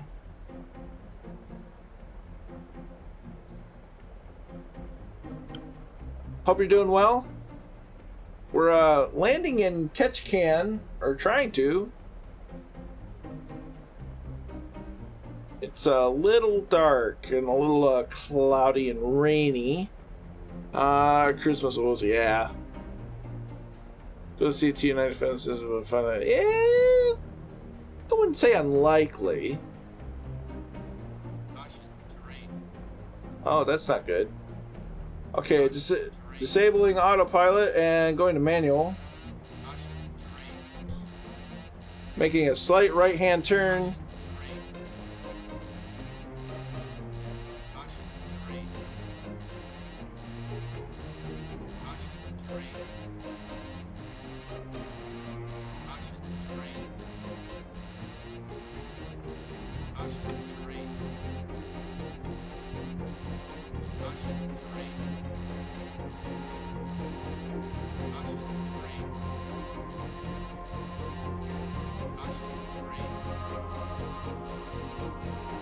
Trim up.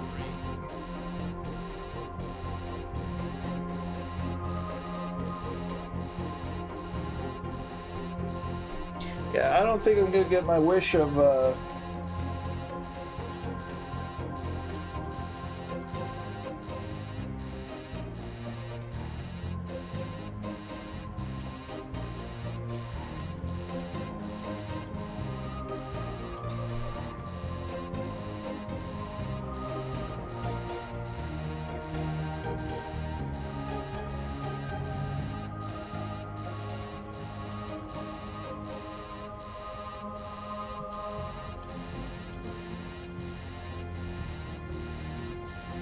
Alright, that's enough of you.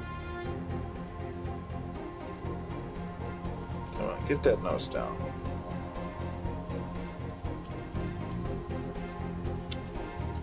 I'm not flying any approach. I'm just kind of winging it.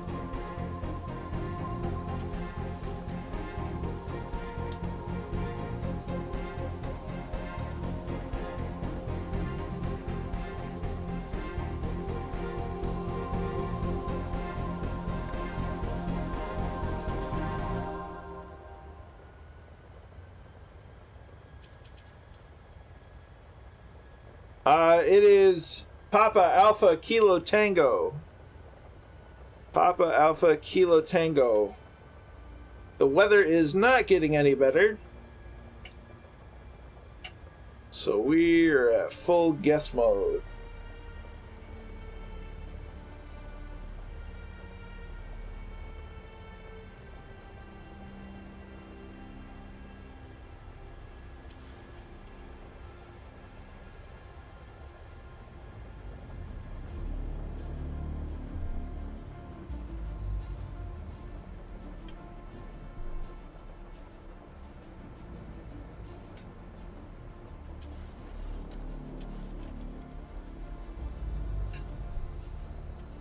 Okay, disabling auto throttle. So that's not going to be our friend.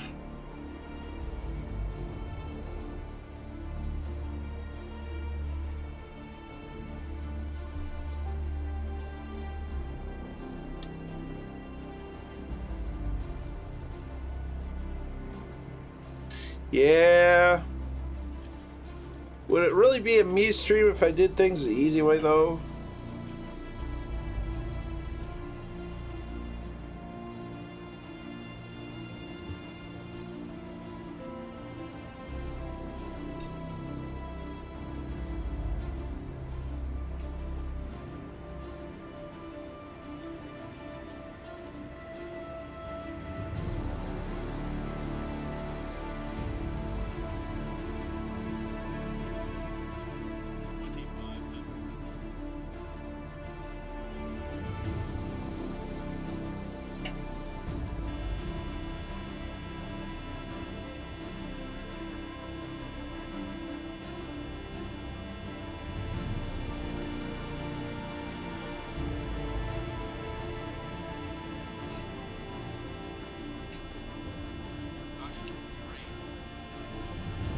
Shot it.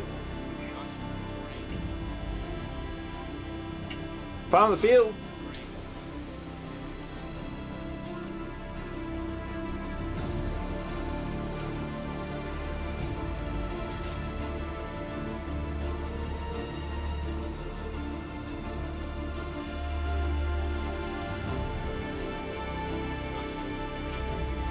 Hey, Eagle Costello, how you doing?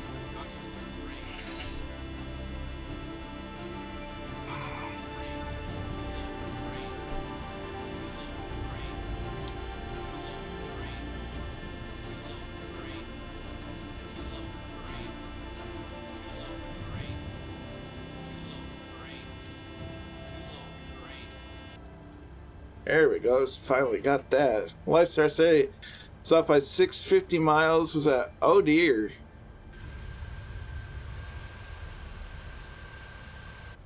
So we're not giving up. Just gotta follow the island around.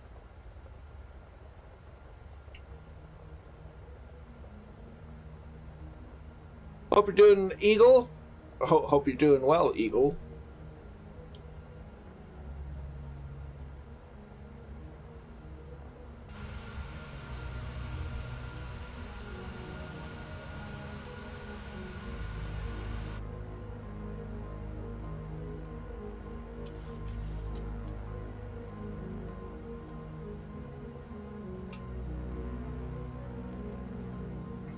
We're just taking the scenic tour on the approach.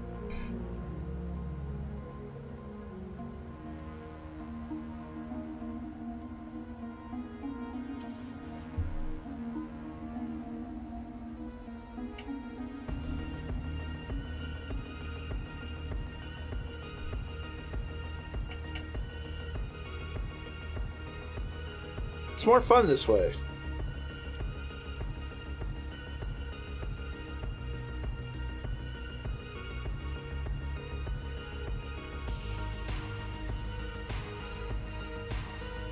So we're about to make our first stop at Papa Alpha Kilo Tango.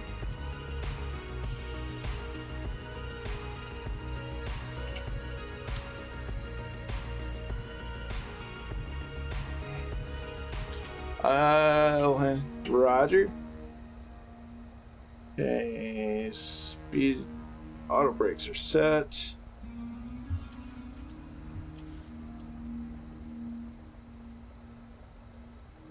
Roger that, Eagle.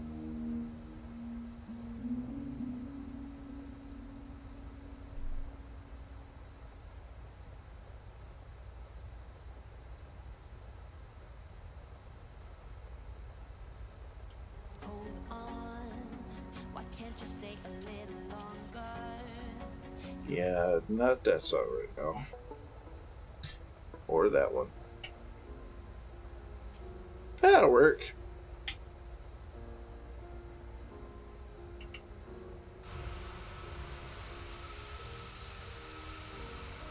Yeah, I'm not surprised I'm by myself. That I couldn't call out turns. That's called emergency procedure. I should use... Yeah. Pilots attract girls, but they scare the fish. So okay.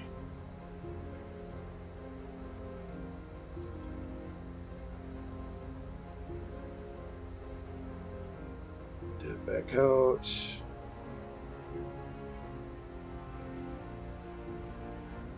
Try to level off there.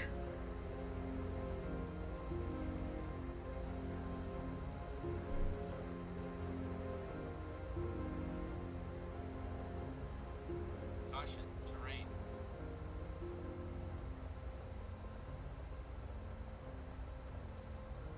Try to turn in a little too soon.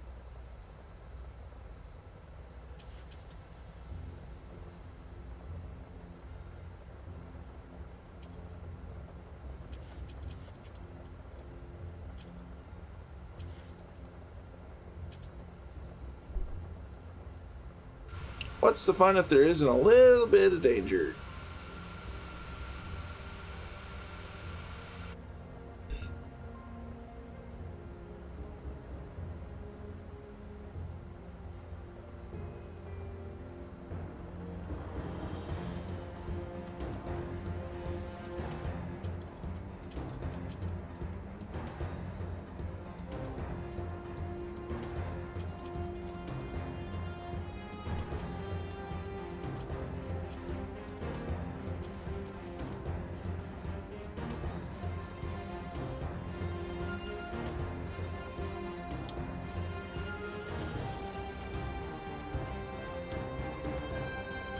Sorry if I'm getting a little quiet. It's taking a bit of focus to get this handled.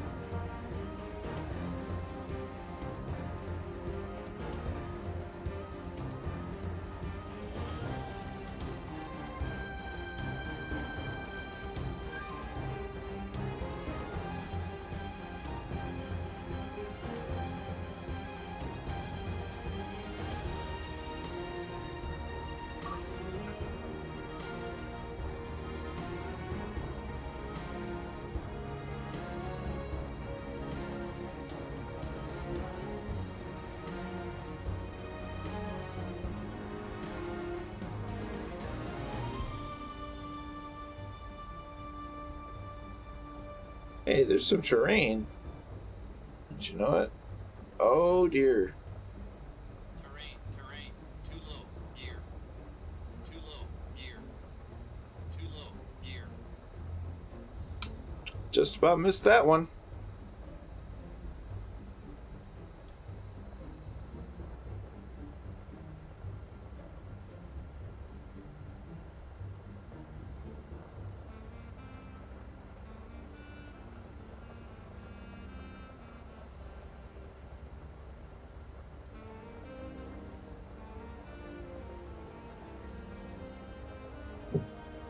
Hydrate.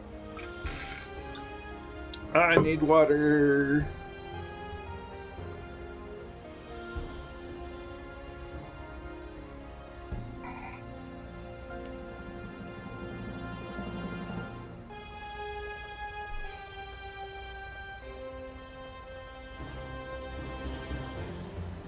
I'm gonna get really annoyed if I'm in the wrong frickin' spot.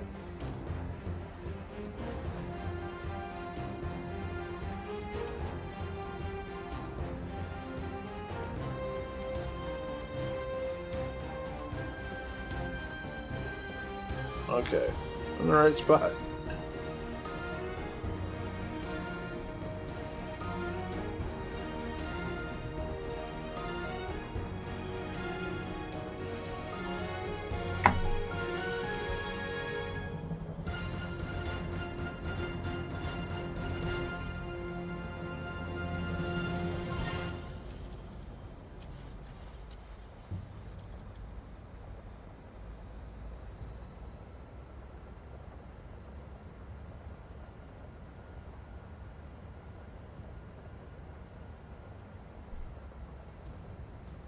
Oh, the spoiler is armed.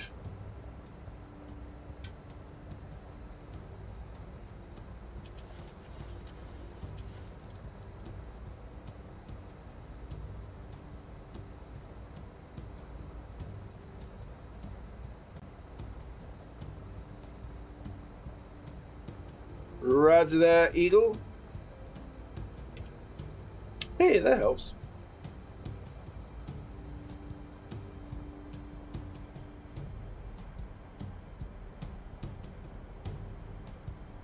Roger that. Okay, we've got land. Land is good.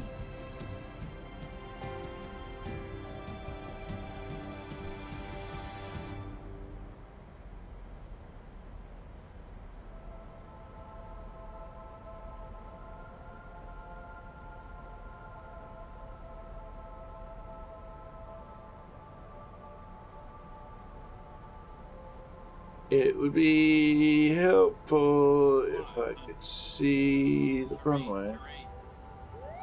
Pull up. Too low. Terrain. Too low. Terrain. Too low. Terrain. Too low. Terrain. Too low. Terrain. Too low. Terrain. Too low. Terrain. Too low. Terrain. Yeah, I heard you the first 50 times. Too low. Terrain. Too low. Terrain. Caution. Terrain. You don't say. Is there terrain? Terrain. Too low. Terrain.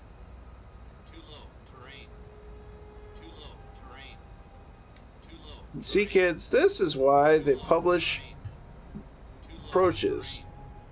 Too low. Terrain. Too low. Terrain. Too low. Terrain. Too low. Terrain. Too low. Terrain. Too low. Terrain. Terrain. Terrain. Pull up. Terrain. Terrain. Pull up. Terrain. Terrain. Pull up. Terrain. Terrain. Pull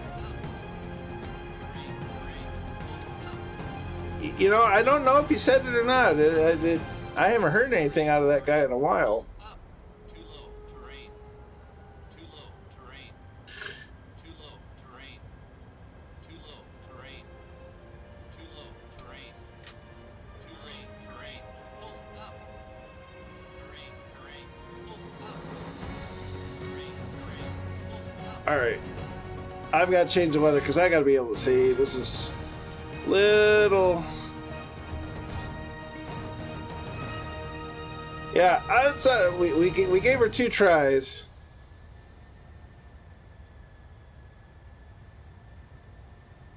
Bank angle. Oh, hush.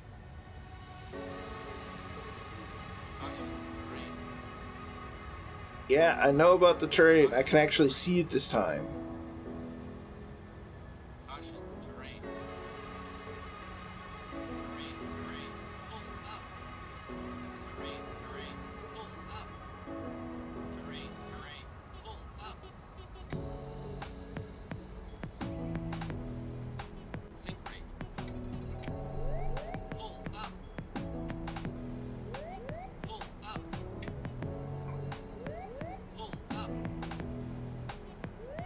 Pull up. Sink rate.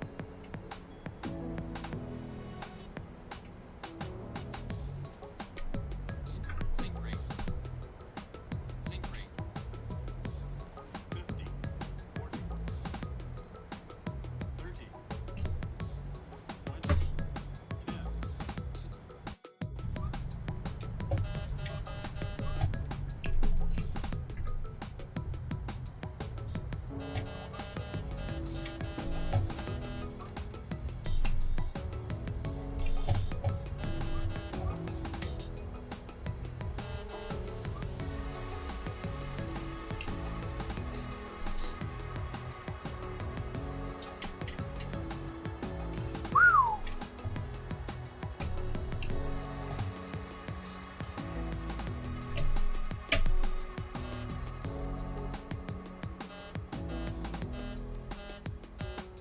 Hey, Spitfire RF 100, how you doing?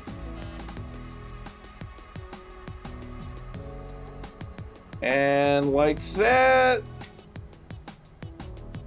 back to live weather. Like nothing happened.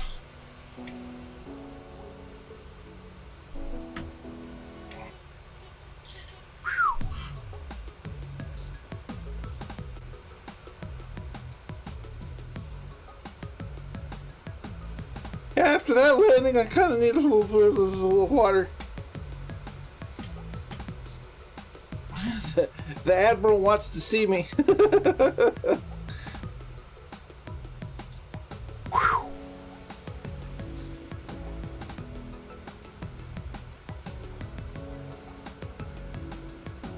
All right. Yeah, I'm gonna park it, get some more water, maybe another tasty beverage and a snack. I believe so. Yes. Was it the J Stars? I got a J Star one, but I have a couple other ones that are based on older planes. That one got me sweating. So welcome to Ketchikan. Welcome to Alaska. We didn't have to stop at Canada at all, and nothing bad happened. We didn't even have to change the weather.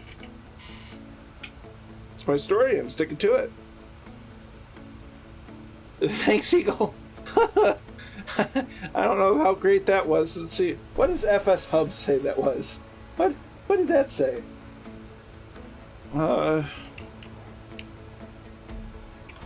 Let's see, what was that landing? Ah, not bad. Only 449 feet. That's 400. It's under 500. Had to fly her like a fighter, but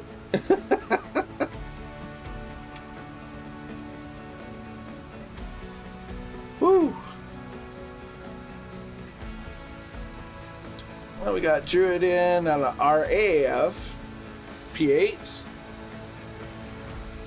You're not wrong, Devil Dude. You're not wrong at all. I like. Where'd you get the aircraft and livery? Charles Farmer. This is the PMDG 737-700, and I got the livery from FlightSim.to. It's by Steve Draw. A little bit of Ryanair, a little bit of U.S. Navy. Made it work.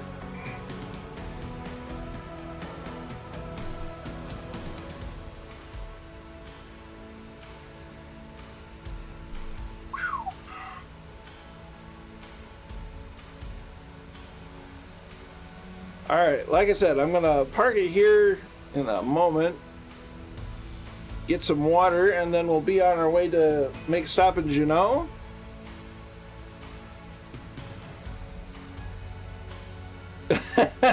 Hey, you're not wrong. Everyone's just kind of hanging out.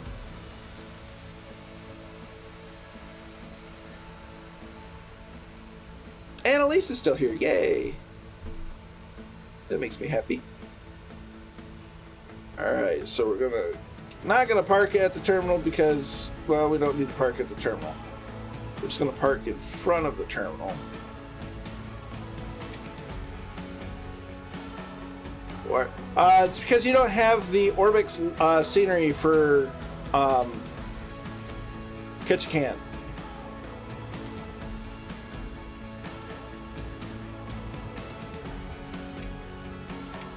Alright, so parking brake engaged.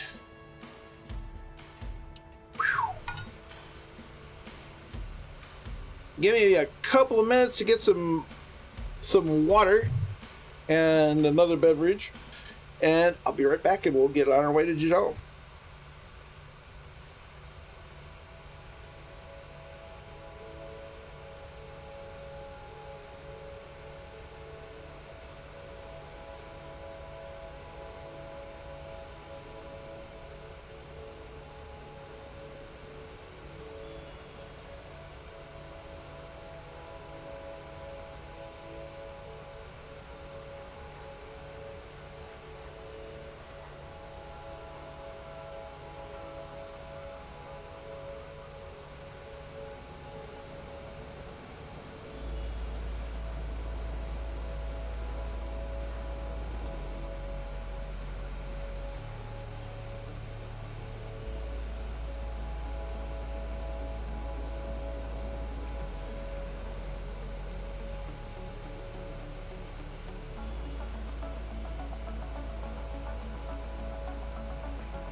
All right.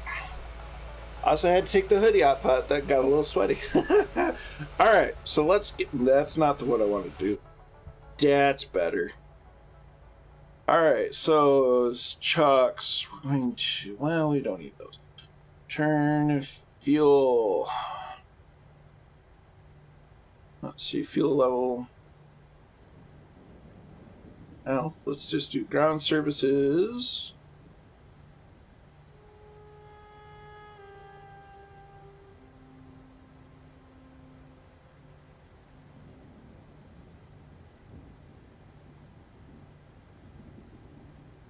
Oh.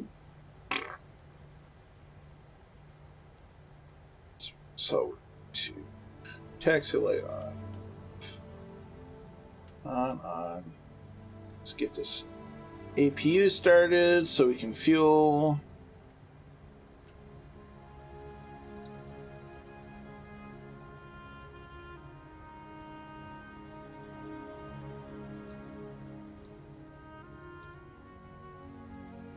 I can't turn that on yet.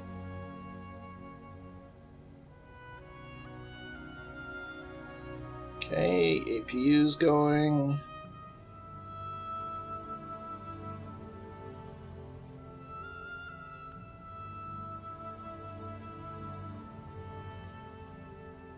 For the generator APU to be available. Let's meet again. I have to switch to fighter to catch up. It might take a second here on the ground, getting ready to do things.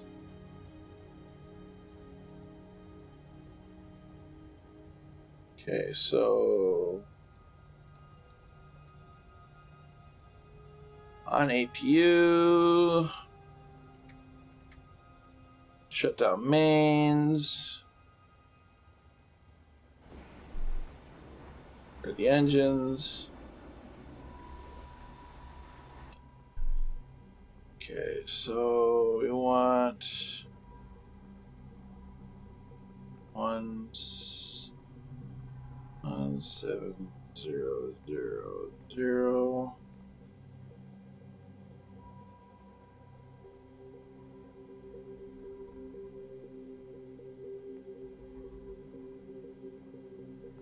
Ground services.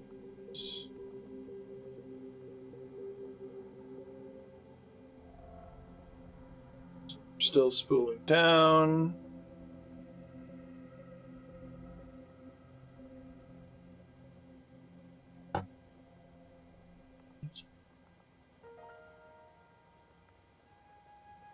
Fuel truck.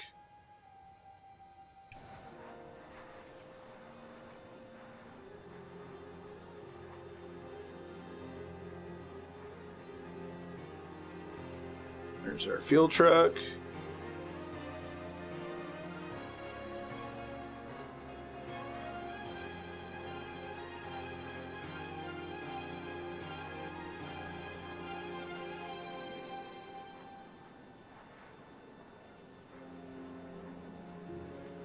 All right, he's about ready to go. He's attaching. Cruise speed is good. I'd put it 430, 440, somewhere around there. Mach 0.73.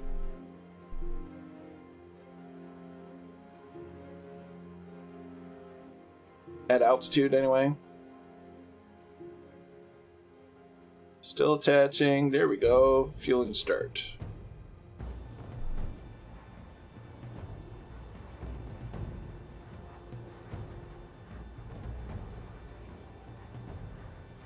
So just need to refuel.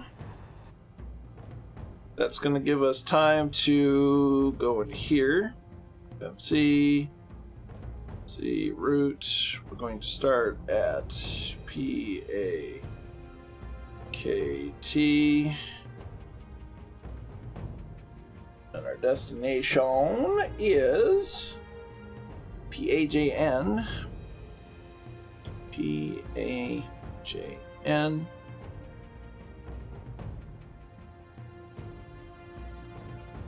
Route.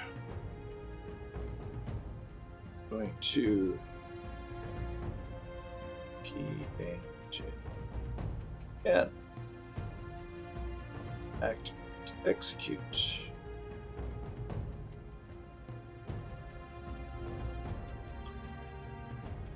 Let's see. Then it'll. Well, you know what? After what we just did, we're going to do an approach. Or at least load an approach. We're going to mostly go direct, but when it comes to approach, seems like a good idea at this point.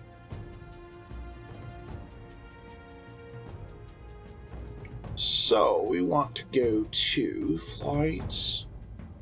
No active flight, good.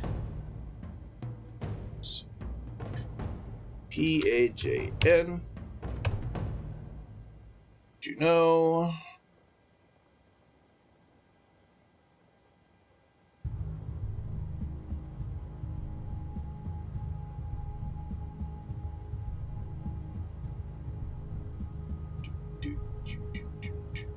Come on, Navigraph. Come on.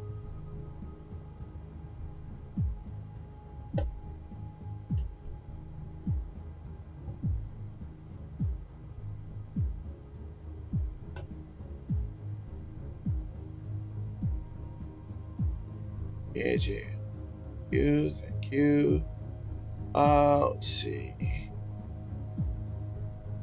Let's look at the airport diagram. Huh. We'll say runway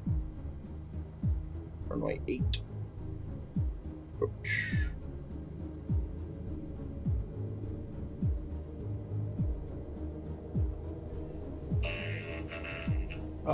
Noises. Come on! With the follow, many thanks.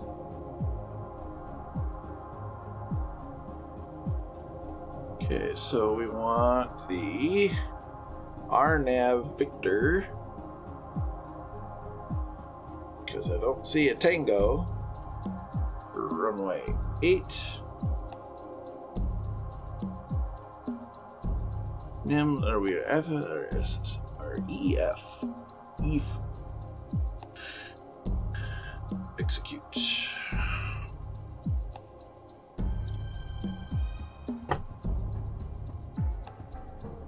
So go route.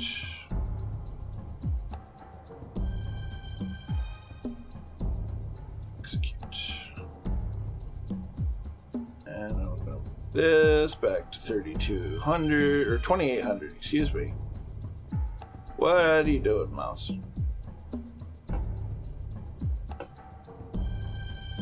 Alright, we're getting closer. We're just waiting on fuel.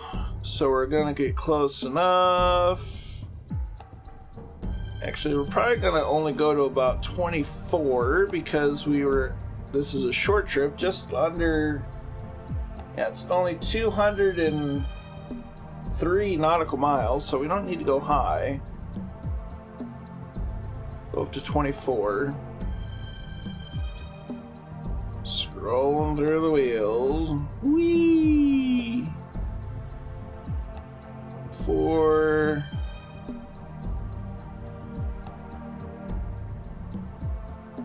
4.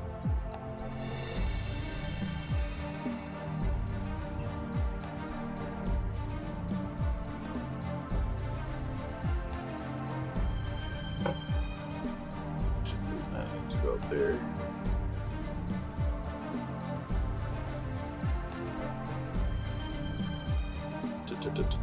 How's fueling going? Fueling is taking forever. Sorry about that. I guess I underestimated how slow this fuel truck is.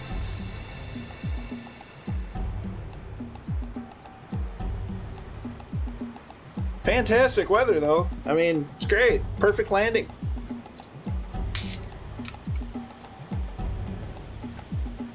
That's my story, and I'm sticking to it. So we're gonna make our way to Juno.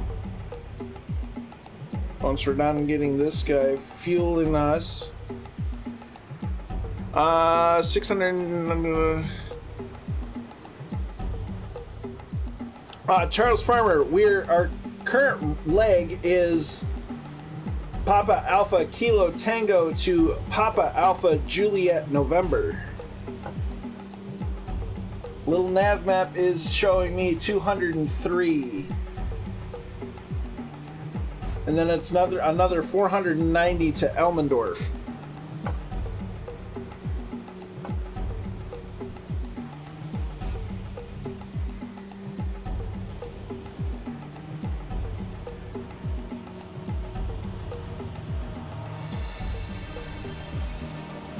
I think you've got a combined from it's about 693 to Elmendorf from here. No worries, we got it sorted.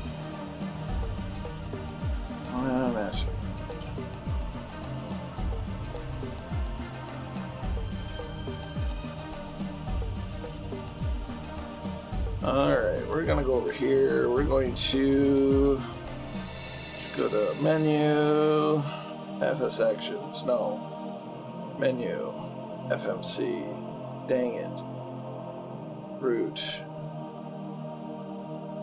perf, quest perf.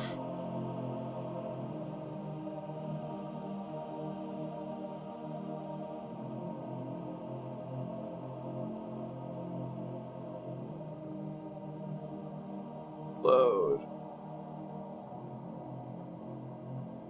Cruise out. It's going to be 240.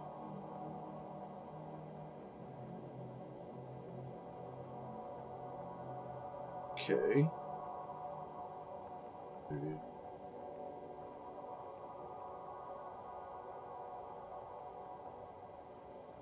Okay, fine. Don't let me put it in there. I don't care. I don't care anyway. Execute.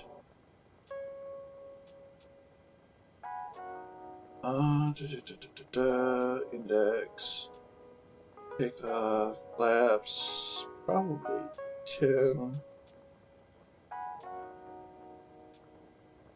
CG.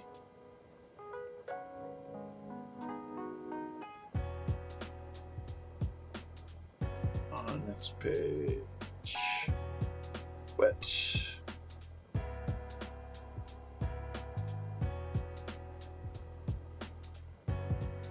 Departure. Oh, what departures are going to depart on runway 29.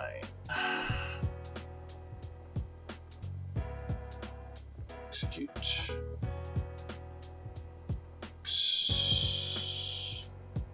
Alright, how's fuel? Fuel is almost done.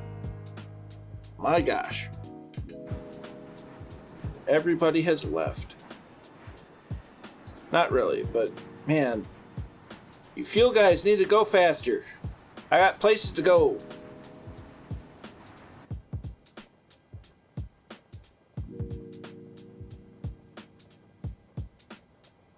Okay. Heck, forward flaps are set to. Still learning how to read the flaps indicator.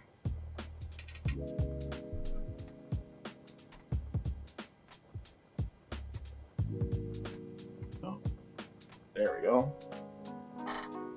So I've got a okay. So flaps 10.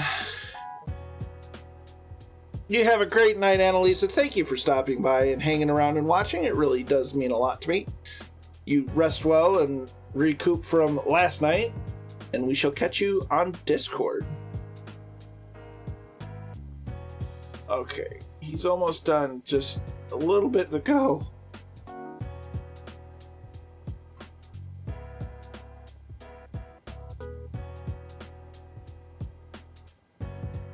Alright. Less than 200 kilos. Less than 100. Come on, field truck.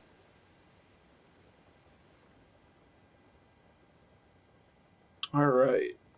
Get him out of here. Be gone with ya. Going classic. Hope you have the livery. Ooh.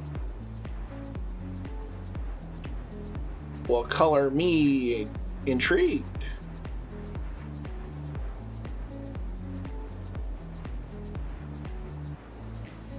All right, field guy, get out of here.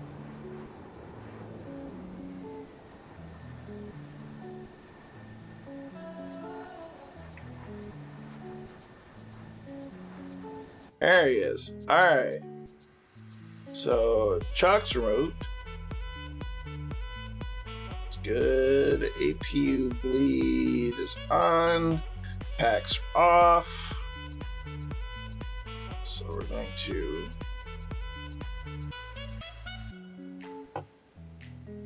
get engine left going. I've gone with the New York Harbor. Ooh. I don't know if I have that one. One.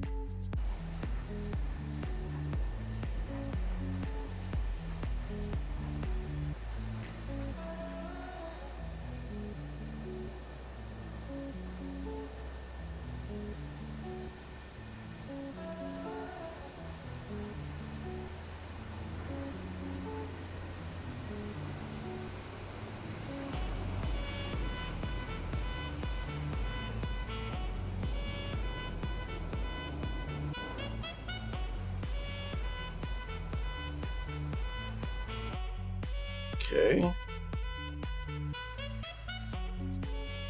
Continuous ground to can't see any of that.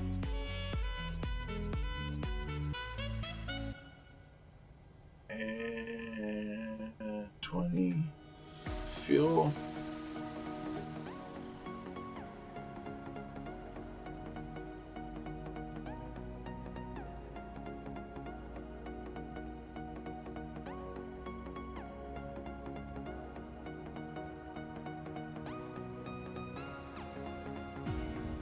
Go. Let's go on.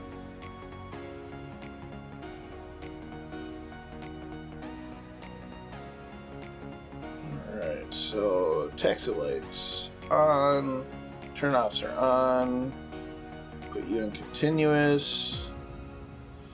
Those are still going, which is fine. Generator. All right. Parking brake off. Let's get out of here.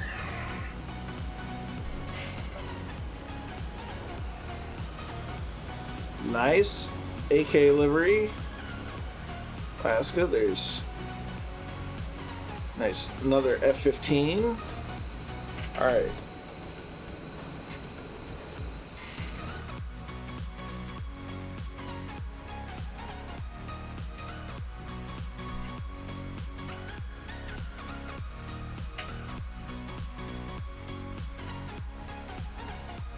Why is everything so quiet? Don't need to go that hard. Alright.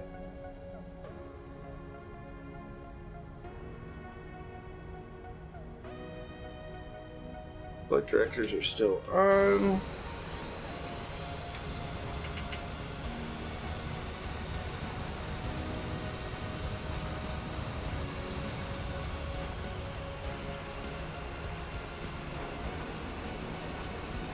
Can't see P-8. No, I think you're right there. I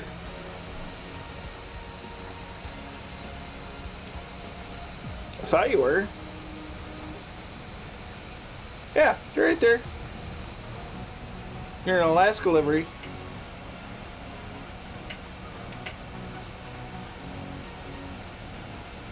It just disappears your name tag when you're so close. What am I grabbing for? I'm looking for my stick.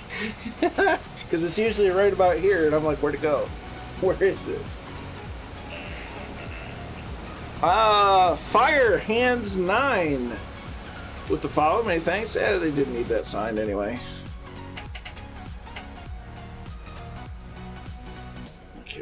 got some power to get up this hill.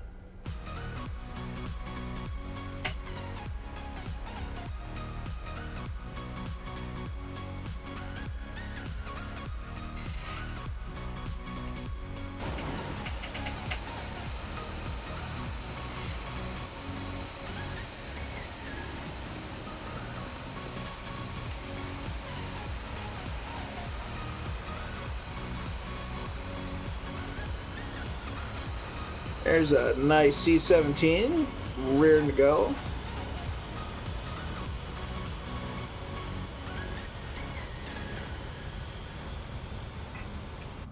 Okay, we can kill the APU.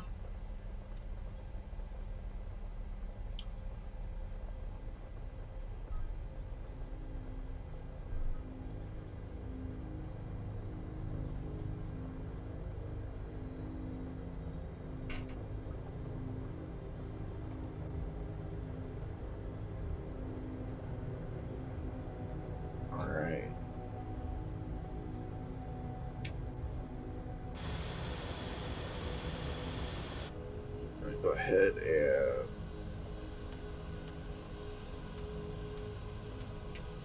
put the landing lights.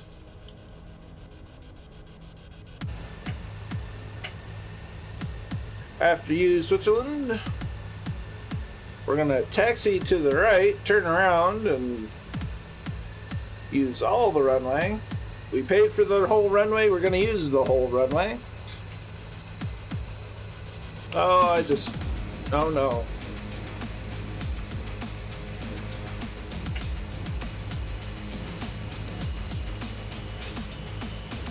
Look at the water reflections though, isn't that something? I don't often get to fly in the rain. Well, I just don't often fly in the rain. We're gonna take the whole runway because I think we need it. Quite honestly. And we're going to have an aggressive takeoff. Climb like we've not climbed before.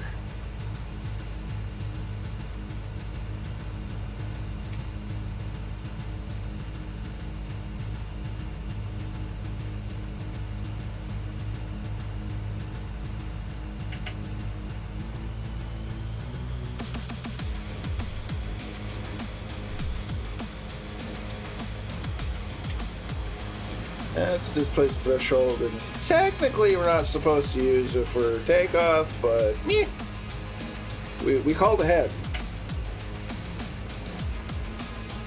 I can't wait until we get to the point in the sim where the engines from, the engine thrust will blast water back. Oh, that's why. No, we'll just ignite them. We'll just forget they're there. We'll pretend they're not there. I bet. Alright, time to turn it around.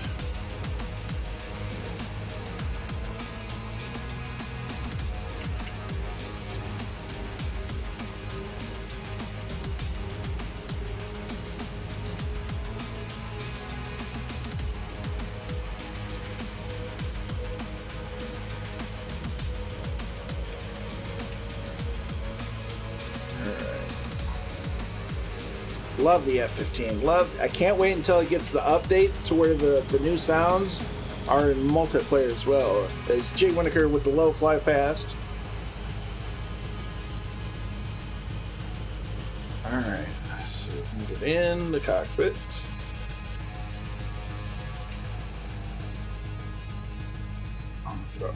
Armed.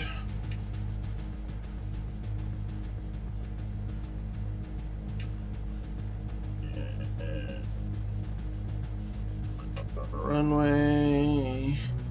Alright, hold the brakes. Make sure everything's good.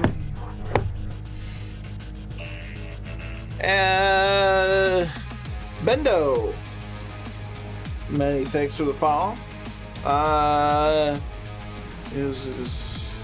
Oh yeah.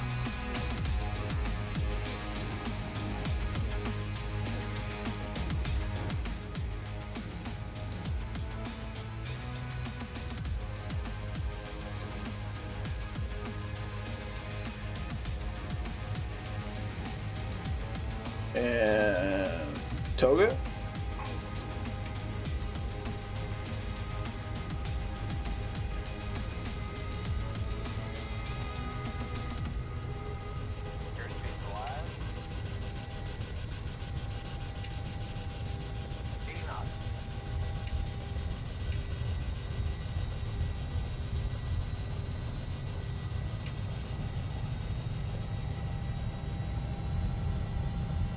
B1, B1.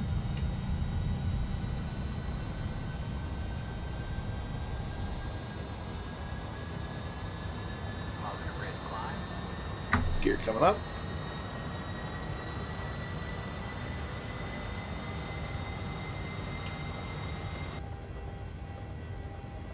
Here we are. Autopilot engaged.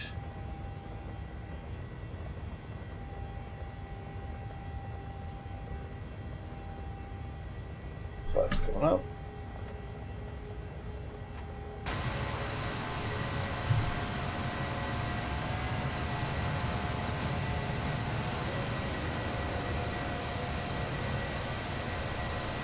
Love the F-15. I feel it got a bad rap early on, but it's really developed into a fantastic aircraft for the sale.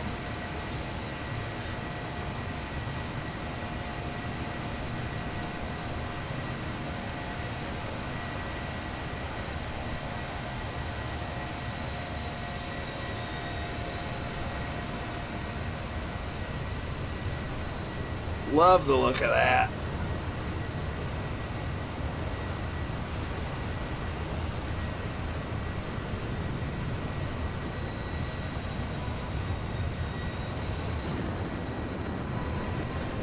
There goes the F-18.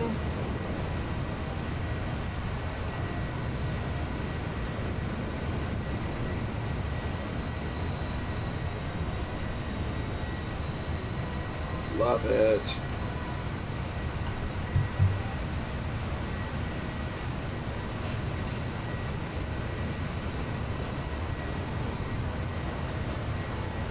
There's the clouds. Look at that.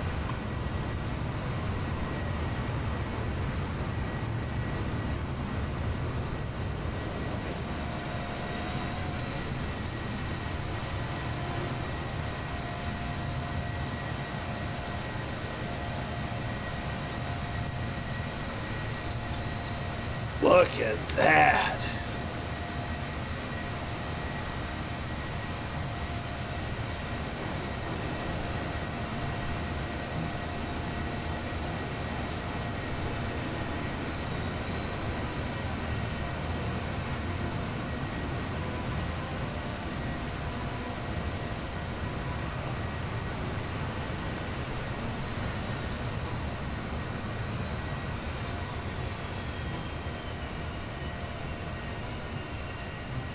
Love the livery, dude.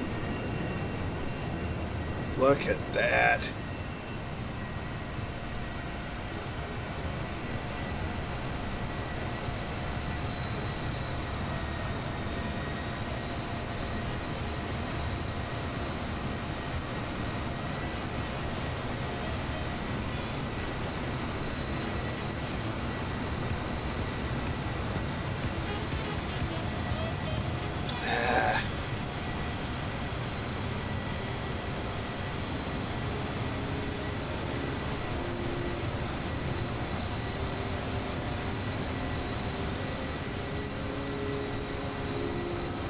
Love the S-16.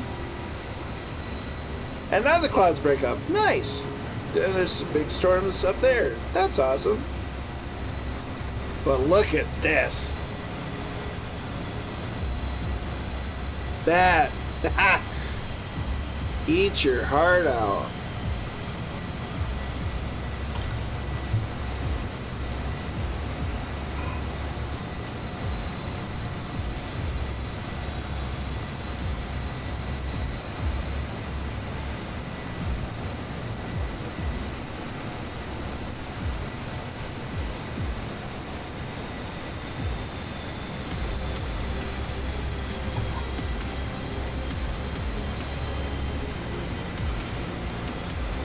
I love getting more 15s. I love all the fast jets. I think the F-15 is probably still my favorite. I think just in an overall sense, it outdoes the 22. Part of it's because there's so much that's classified about the 22, it's hard to be like, yeah, this is totally realistic. There's always guessing.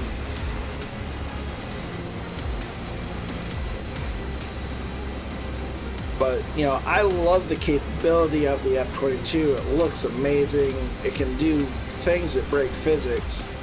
But there's just something about the F-15, man.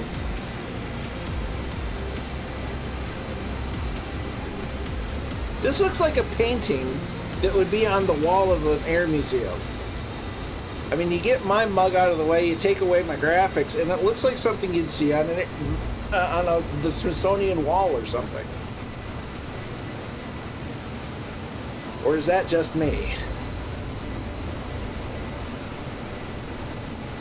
Because that's just freaking amazing.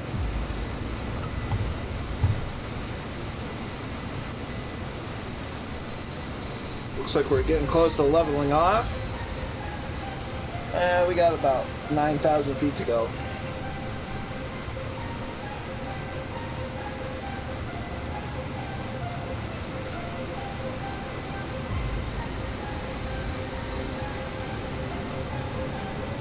It really is. I've got a few ready to go for fly paper. I need to. I agree, Goblin, 100%. I've got a few ready to go. I haven't uploaded to fly paper in a hot minute, but this is giving me some great material to post on it. I know I flew a lake with Fabio today down to Sao Paulo, and just kind of getting the kinks out of the system, as it were. And I mean, he was happy to see me back. Yeah, he was happy to see me in the stream, let alone back in 7.3. He helped me get through a couple of issues, but I'm so glad that I got back into this. I think the C-17 streams have really given me the confidence to really, you know, think about doing something like this. Now, is it totally accurate representation of a P-8 Poseidon? No, but that's just because PMDG hadn't done it yet. I kind of hope they would. I'm not going to get my hopes up, though. But it's the closest thing we have. And it fits, in my personal opinion, it fits right in with the C-17 streams because, you know, you're talking about a military jet that's not a fighter and it has a different mission. And, you know, it still gets the escorts and flies with the fighters. So I absolutely love doing these flights. I am glad that so many people have come along with me on these flights. I was really nervous about it when I first did the C-17 flight, because it's just like, it's just another, people are going to say it, oh, it's just another airliner and blah, blah, blah.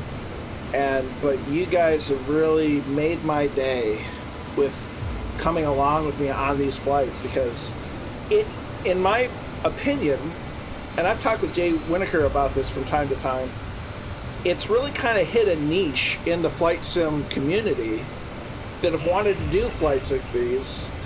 Hey, Mike, thanks for the follow. You know, there's a niche in the flight sim community that likes doing flights like these, but nobody streams it, or at least very few do.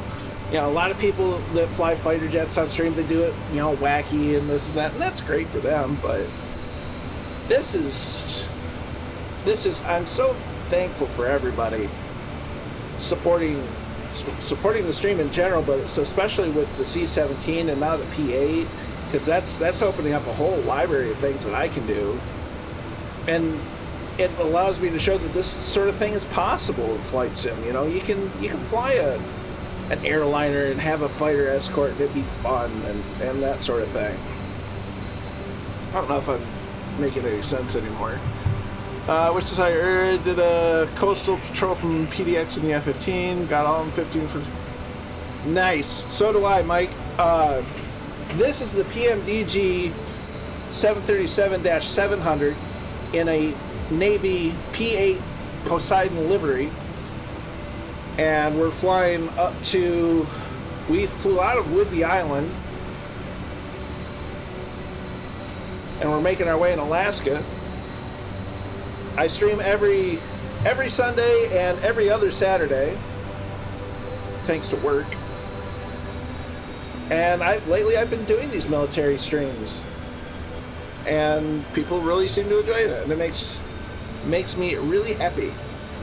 Happy. Virtually, many treat the flesh as a... Yeah, you're not wrong, Jay Winnick, and that's fine for them, but this is, you know, like you said, this is kind of where they shine. Look at that. Oh, no, F-18 down. I was going to get you in a picture and you went up. Dang it.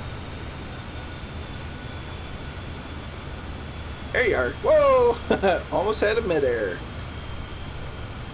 So we've got a 14, 18, 15, 16. 22 was here for a second, but had a bug. This is just so cool.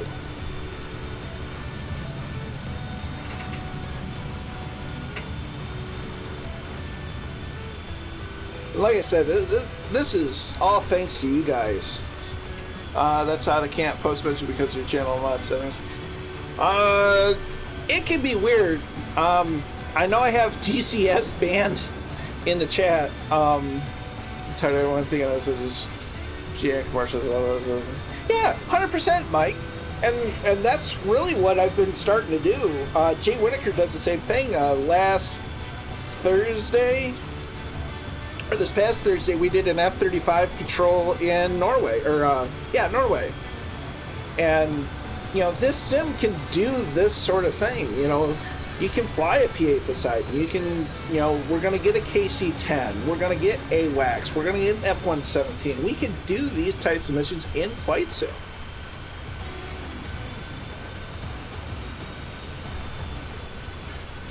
I'm in the stable version, Mike.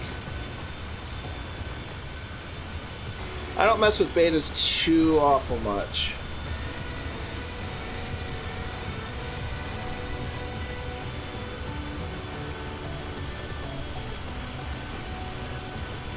Look at this. Well, simple foothead. 100% Goblin. If Milvis gets a USA approval, I would love to see that. Hey, there's a C-17. There you are.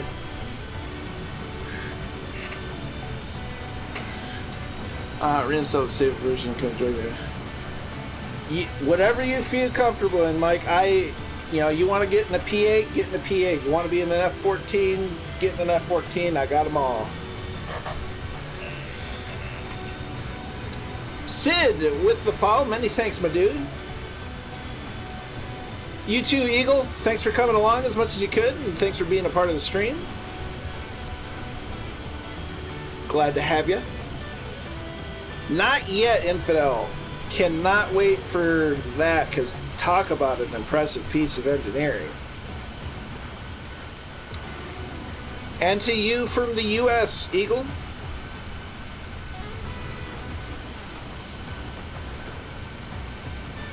Sadly, yeah.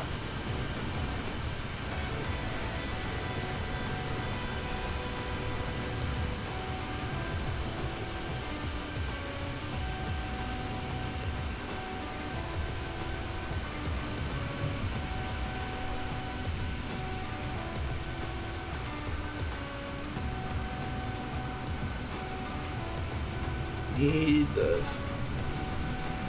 14. There we go.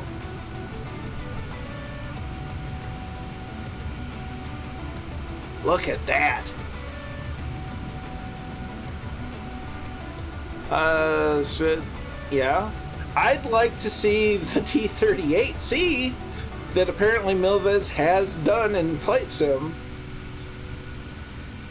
An A400 would be cool.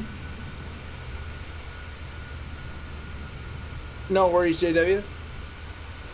Look at this collection of aircraft. 15s, 18s, 22s, 14s, 16s, C-17.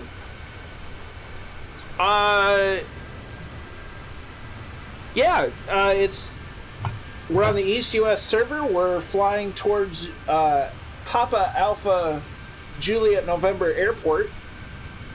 Just hop on the right server, hop in a plane, and Bob's your uncle.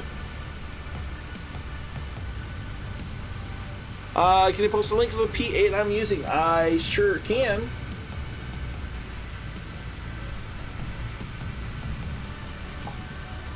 Yeah, that's the right one.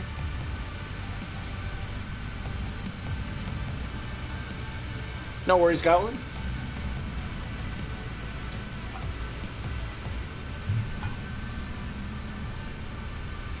This is a collection.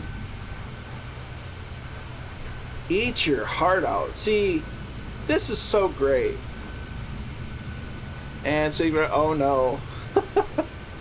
Oh, St. Bart.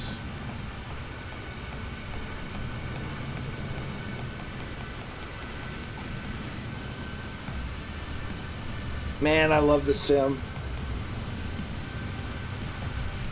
They get an amazing going through fire. There were Aerodynamics is working on a KC-10 freeware project, and it's being developed by people that have worked on KC-10s, DC-10s, whether actively or formerly. So it's looking like a very promising project. Similar in the sense that it's just, I think they're doing that from scratch. I should use the 146 also. I need to get the 146 at some point. I don't have it. It's just, that's a lot of money. And they're coming out with the RJ as well.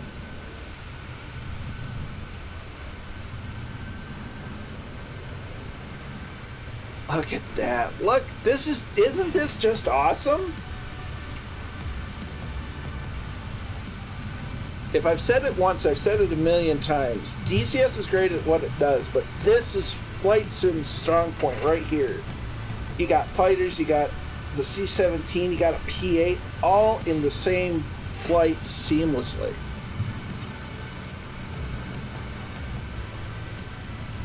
Trying to get everybody a shot. This is just incredible. Yeah, a royal family used it. And no Sams.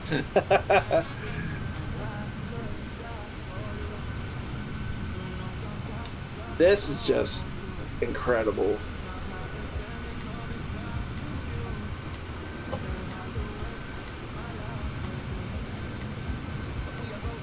Alright.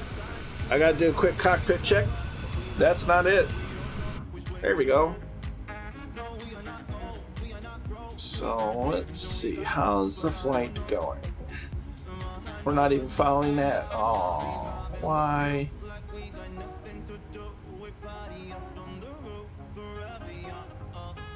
Where's the heading knob? Where's the heading knob?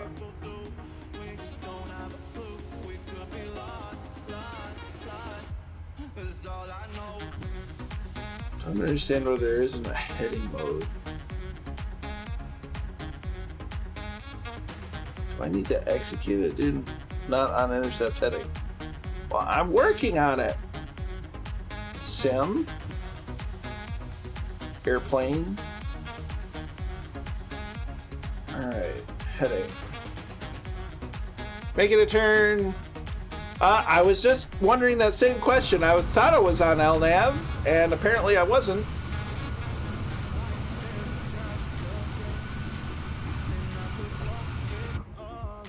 So now it should be on an intercept. There we go. Now it's caught it.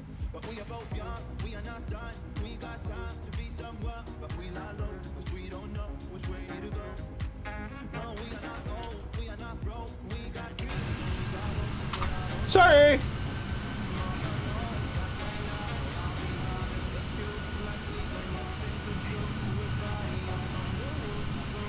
Yeah, I did that as I think I did that. Yeah, standard.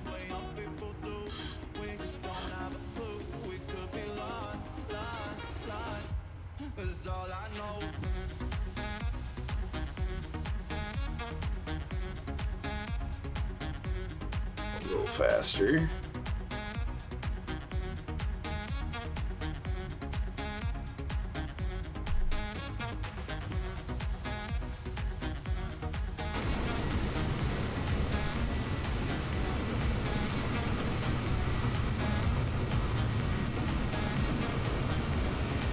This is just cool.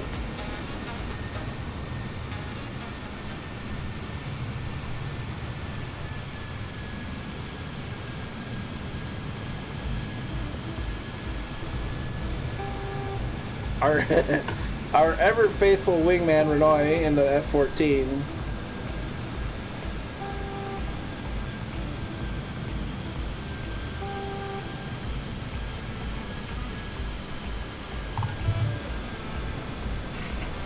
And this is just... I never have the right words to say how cool this is to me.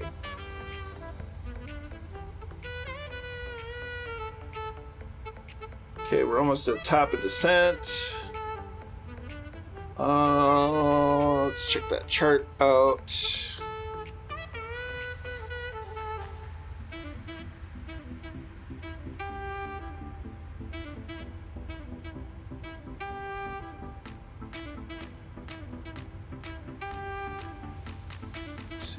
Fuel elevation. It's going to be... Let's see.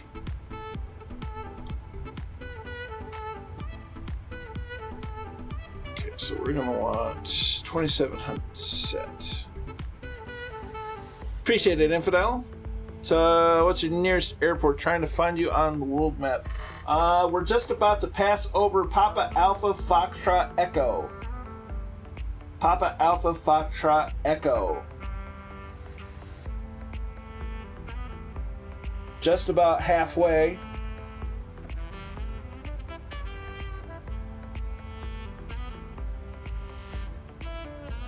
Cabin altitude.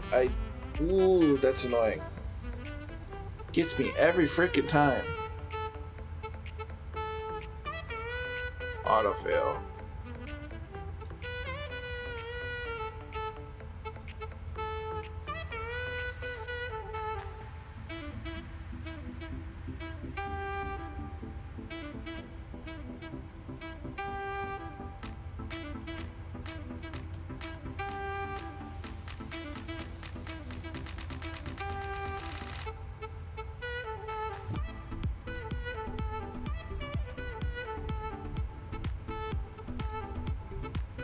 Fail manual.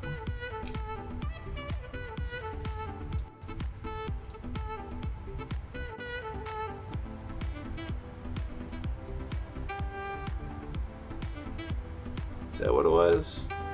That might have been what it was. Whoops. Roger that. All the other people in the back are passed out apparently.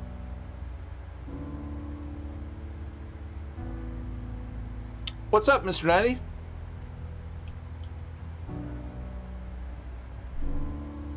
Always looking for constructive feedback.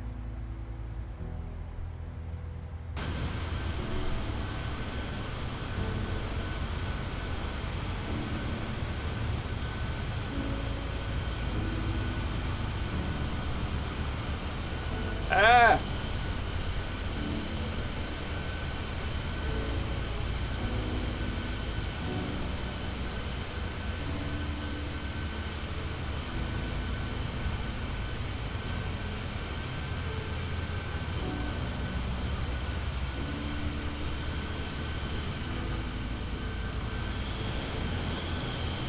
So is that the right panel?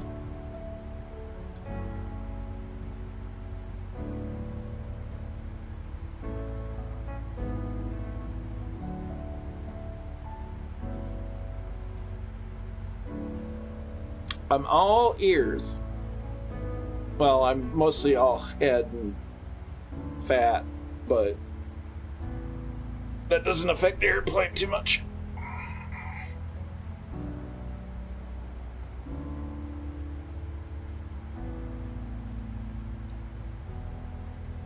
Now it's working.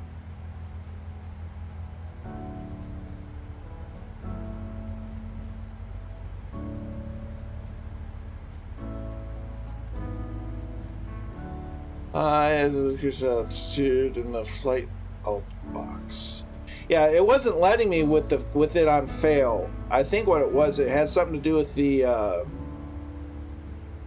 valve, and I didn't have the packs on. So once I turned the packs on, it was able to do things. I'm still learning this. So I appreciate what you said. It wasn't letting me do that, so I was trying different things. But it seems to have figured it out. So I'm learning. I just learned something, and I love learning stuff. I like learning. So much for family friendly.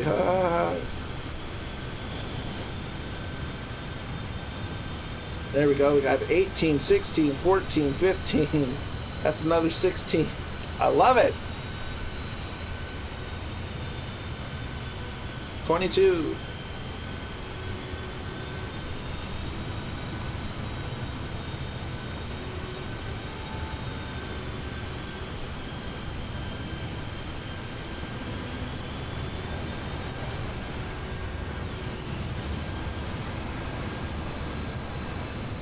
And I love the sim. Alright, let's see. Just double check.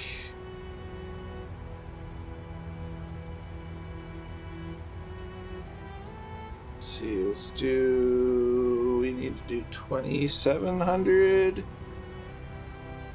2700.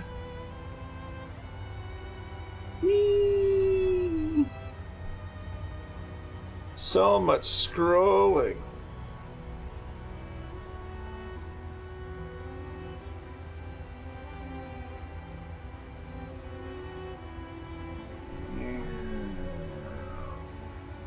Down to 2700.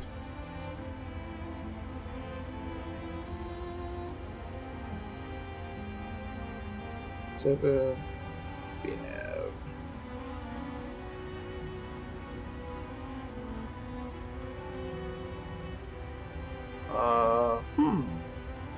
Thanks.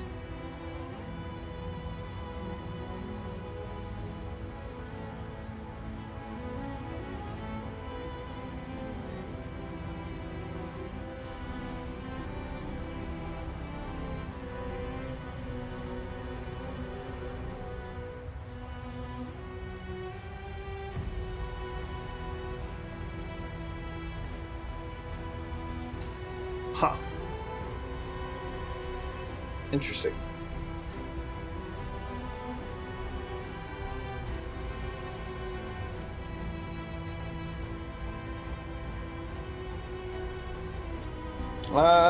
To be honest, I turn off on VNav instead of the 2000. Yeah, that's what I was trying to do. But VNav isn't wanting to work. Well, and I'm loving to learn. It's just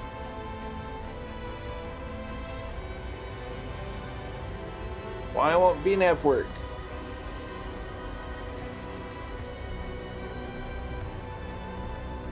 Well, you know what? When in doubt, V-speed.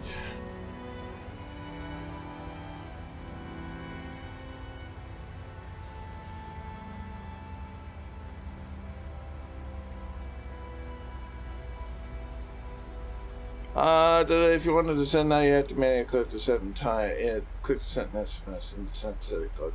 Well, sure. Check target out.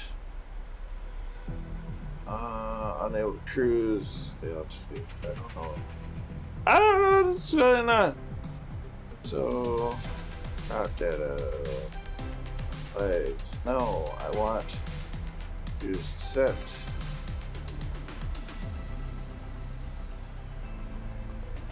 Okay. Legs.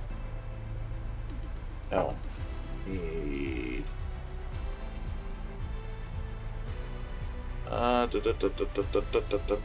Money.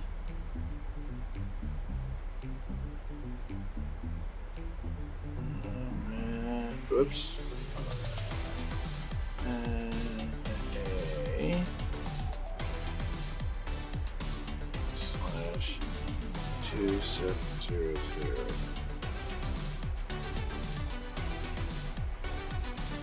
Why isn't that working?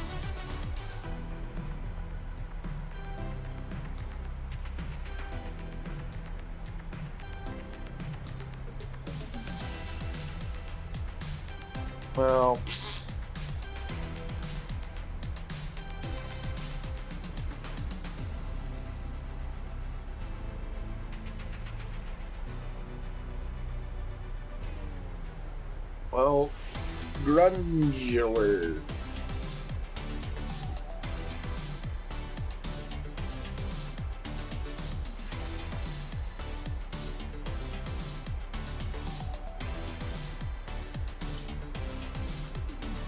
I'm doing a lot of things wrong. Don't. I'm not an expert with this aircraft. I don't spend a lot of. I haven't spent time in this in months, so pardon my. Dumb. Pardon my dumbness. It's like a lot of these things I know enough to be dangerous. It's like my life's motto. I know enough to be dangerous about a lot of things. I can make it sound like I know what I'm talking about and have no idea what I'm talking about.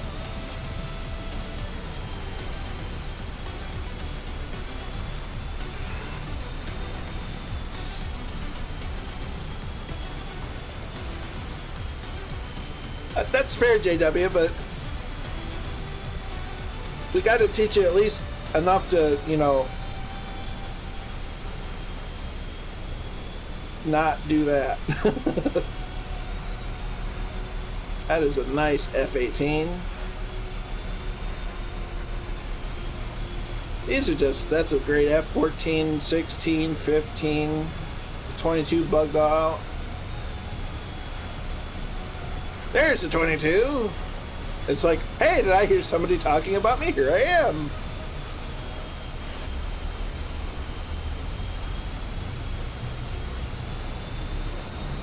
Alright, let's check on cockpit.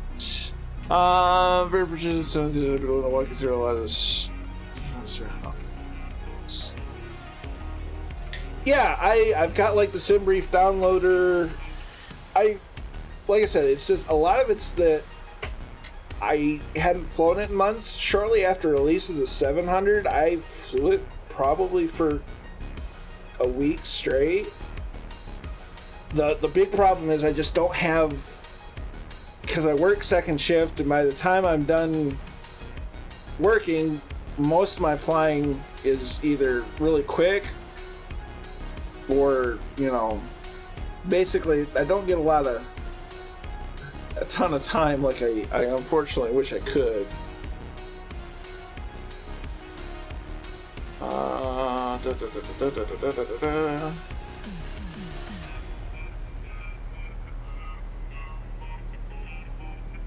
Okay, now that's Juno. Really? That's what.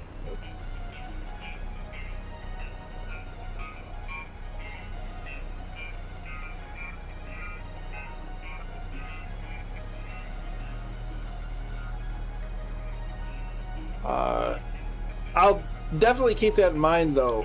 I do appreciate that. Oh dear.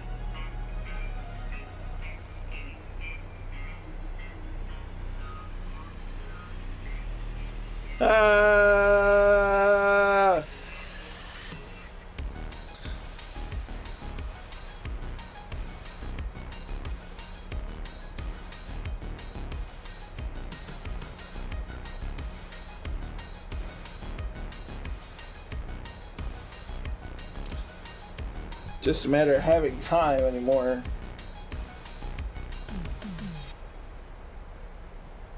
Looks like throttles are at idle anyway. Need to add a bit of board.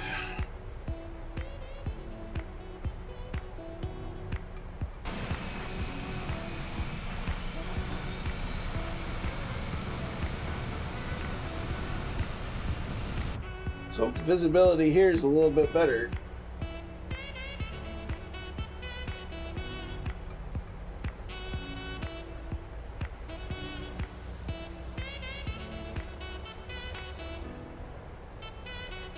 Approach.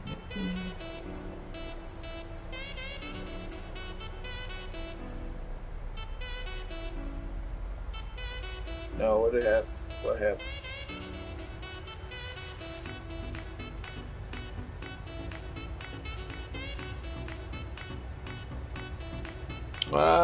X-Plane, friend to all, this is Microsoft Flight Simulator. I don't actually own X-Plane at all. And I always tag my streams properly.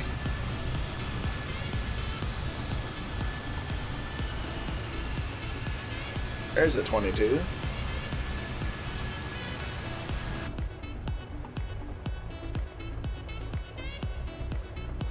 Getting close to that, we're making a turn.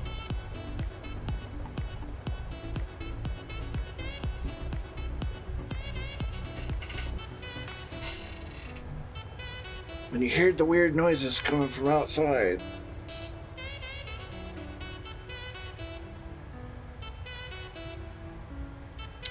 This is the PMDG 737-700 in a P-8 livery. We will be flying the C-17 later. We've got one more leg till we get to Anchorage.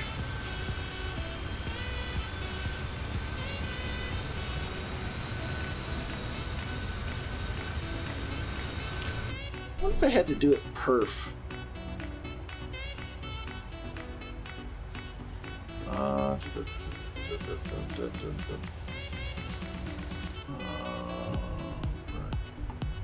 Nope.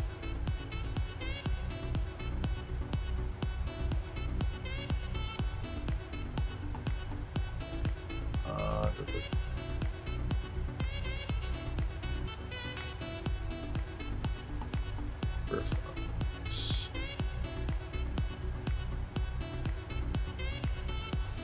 Don't see anything there. I don't know what that is.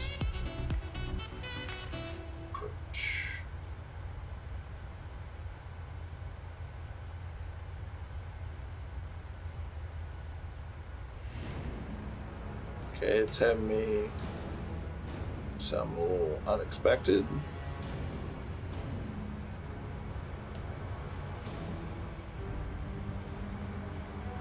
What are you doing? Going to chill.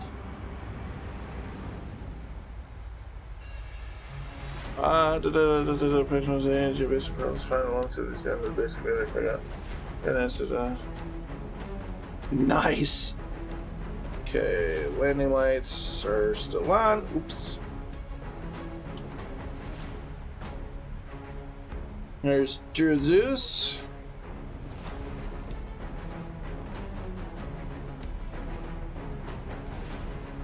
Okay, we're gonna set auto brakes to 3.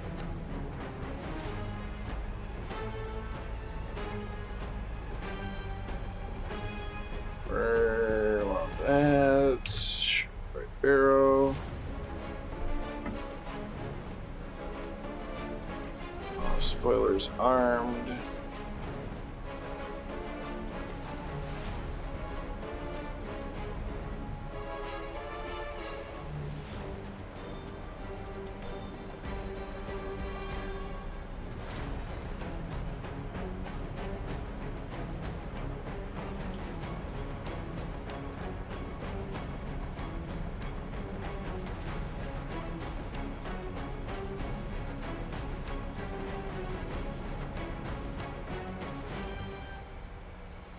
Getting a bad feeling about this.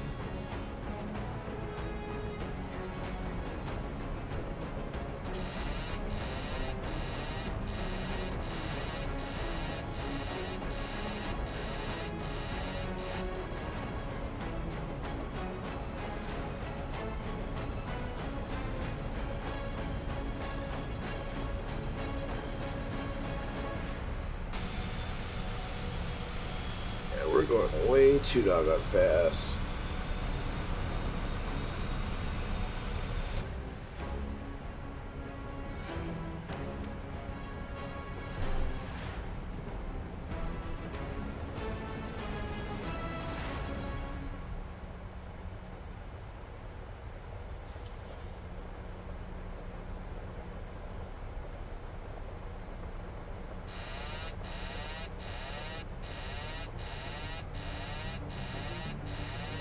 Yeah. Good stuff it.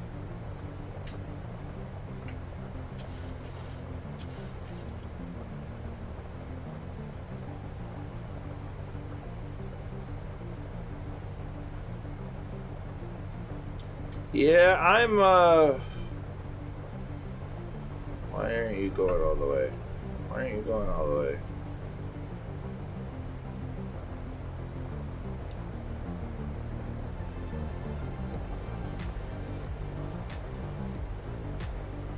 Yeah, we might have to go around again.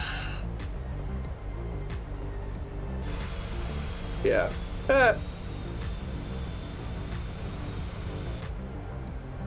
Hey, there's the airport. Caution, terrain.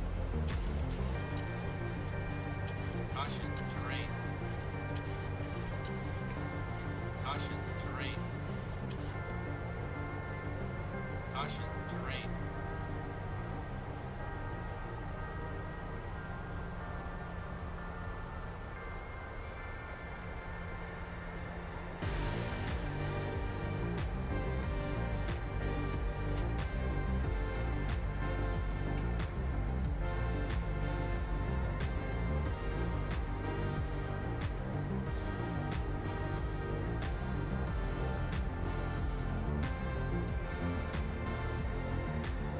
Oh, the visibility's better than it was in Ketchikan.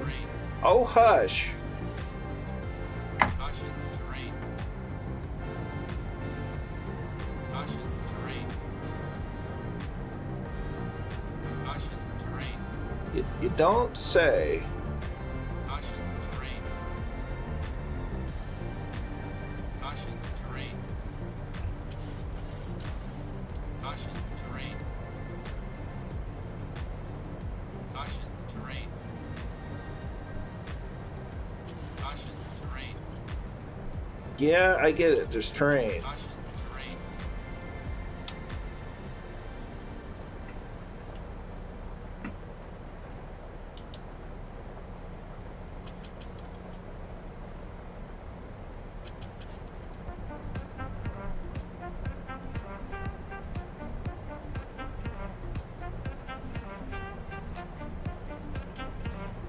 Sink rate. Terrain, terrain. Pull up, up. Pull up. Pull up. Pull up. Too low. Terrain.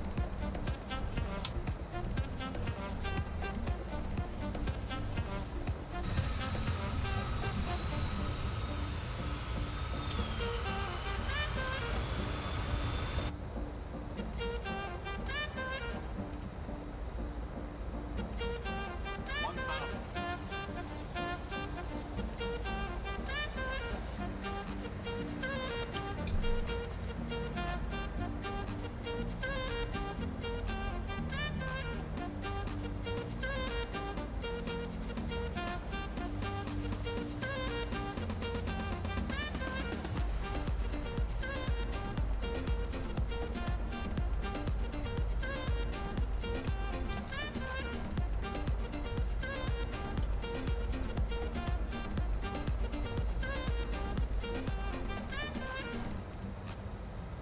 Terrain, terrain, pull up. Terrain, terrain, pull up. Terrain, terrain, pull up. Terrain, terrain, pull up. Terrain, terrain, pull up.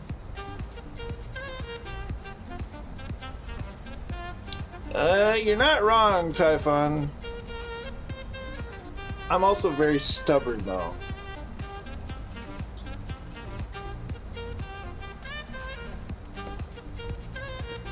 That looks like a runway.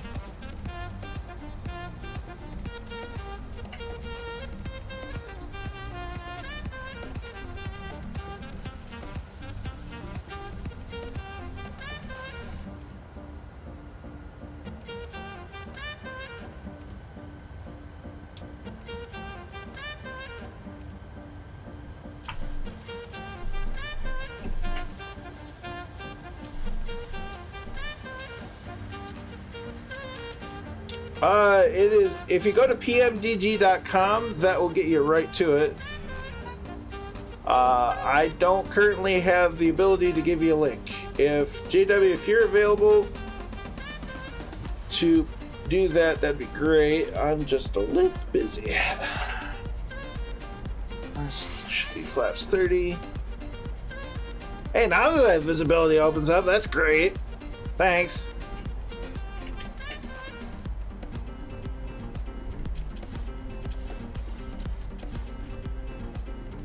Correct. Set dash 700.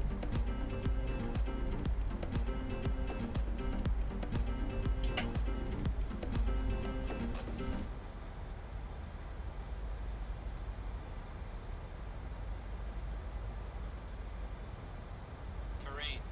Shot at. Sink rate. Hey, Raleigh Model. Good to see you, my friend.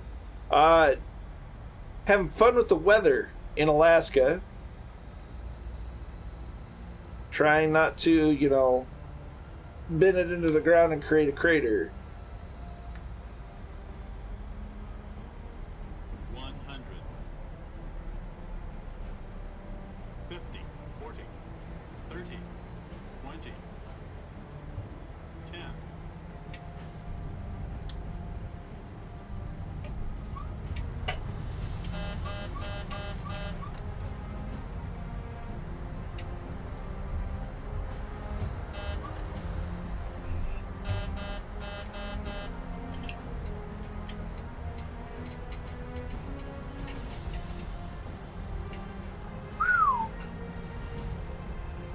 I think that went better than the last one.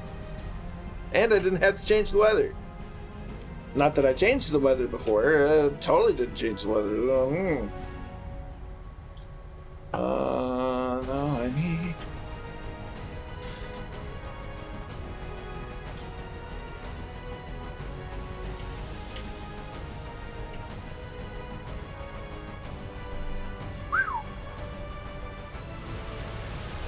welcome to the state capital of Alaska.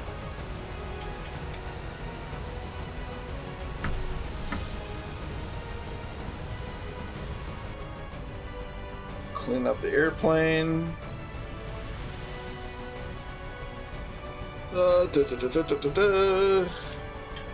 Thank you. Whew. Look at the star-studded cast of people and airplanes we got coming in.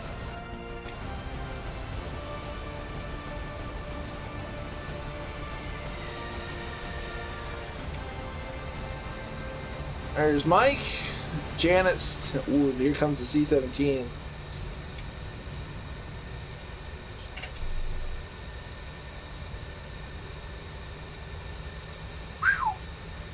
That was a nail biter. Okay, we're gonna find a way to turn around here.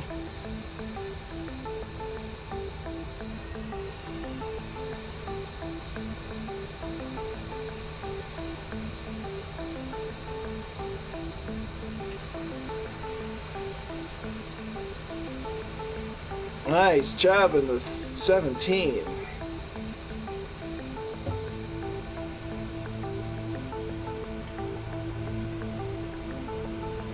Beautiful.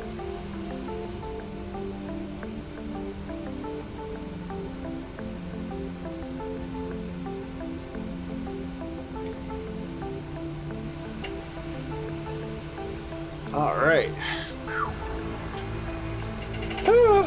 That's fine. Fine. Oh, fine. Doing okay. Nothing wrong. Alright. Alright, just want to run to unlock the wheels. People we're trying to get up. Yeah.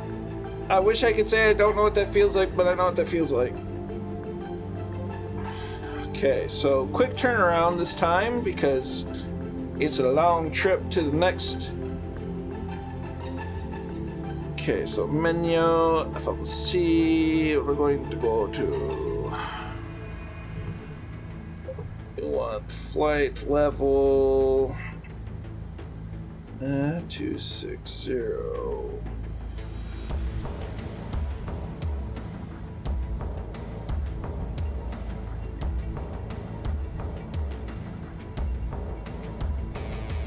Zero fuel weight.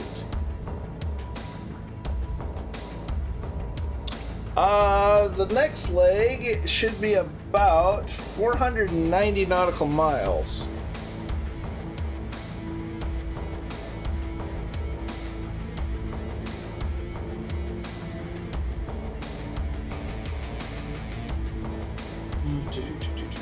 Index. Perf. Position.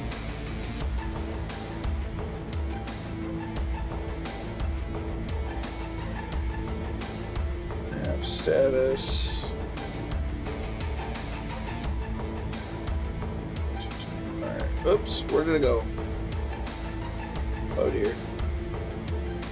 Uh-oh. Menu. No. Plates. No. Route. Okay. You have a good one, Goblin. Thanks for coming along as always. You rest well, and we'll catch you throughout the week on Discord. P-8. N and P-8 and what leg? What? We landed on 08. So 08. Page route. So we're going to do departure arrival. Departure 08.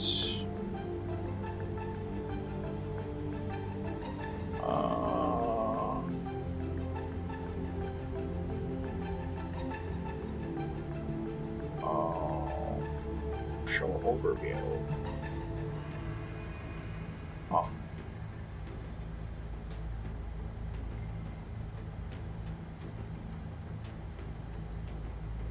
So do the sort 2 departure.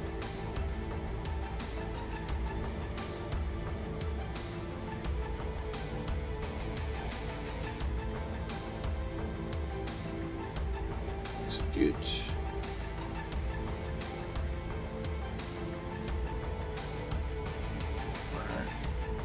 Arrival. Go to P-8. Need to check the chat. Original play 700 BDS. I'm in the 700. It's just the BDSF version of the 700. It's the. I think I still have this livery. Yep. Okay, so P-8. Oh, please. See show overview. Ugh. Now let's do the Jinx one. That looks fun. At Jinx. Jinx one. It doesn't. Oh, no. No. Hojo.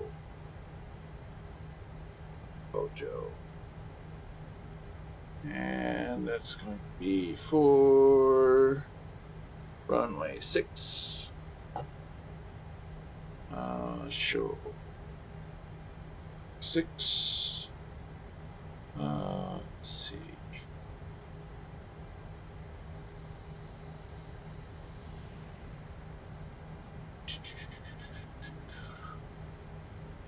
No.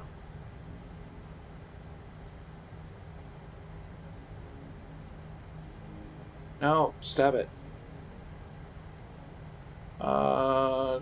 Yeah. Is it at Hyson? Sure. So ILS, that is the Z06 Hyson route. Execute.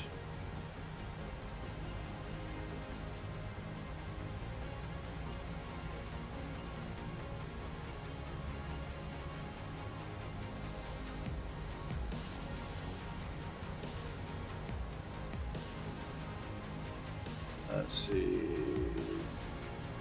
P-8. JN.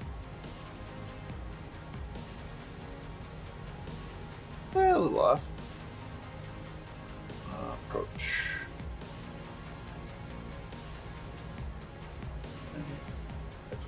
Well, take off. Flaps. 5.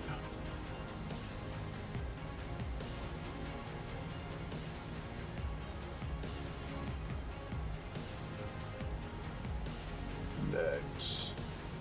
Approach. Good. Okay.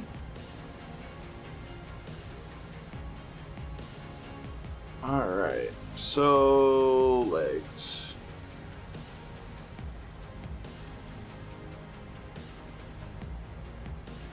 Da-da-da-da. Just do that. Execute. We're gonna go to 26. Man, this takes a while. Whee! Scrolling through the things like a champ. Going to 26,000 feet. Once we get up to Anchorage, we'll be switching into the C-17 because that's fun. And then we're going to be heading down the Aleutian Islands to Adak, which is a place I would really like to visit, but a buddy of mine has actually visited it. Okay, so level change, 245 is good. Auto throttle armed.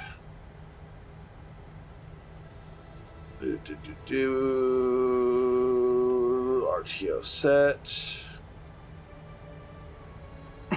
Excuse me.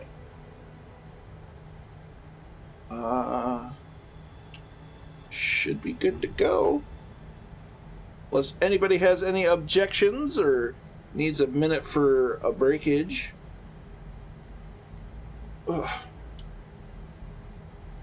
So we landed on runway 8, so we need to head that direction. Let's have a quick look outside. Hey, Alaska Airlines. Love it. I need to get a shot of this little lineup because it's pretty freaking cool. Before we head to the next spot.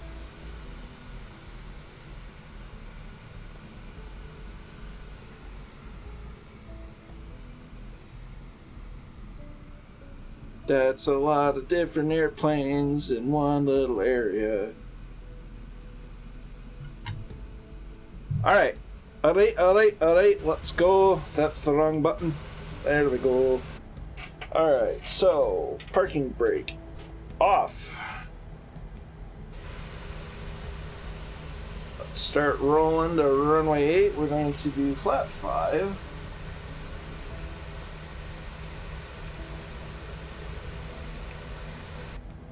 And then we're going to set takeoff to about there.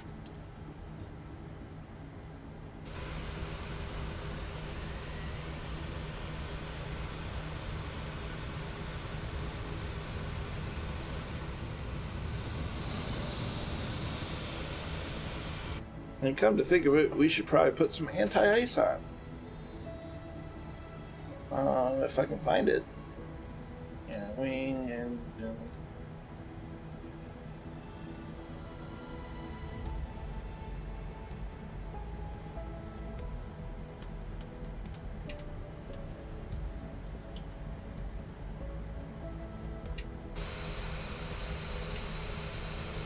bit of speed.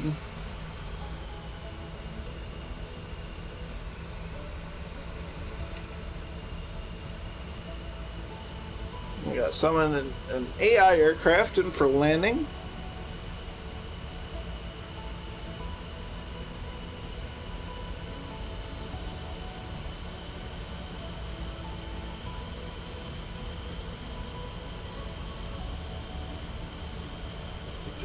Back a little bit. It's technically we shouldn't have our strobes on, but eh.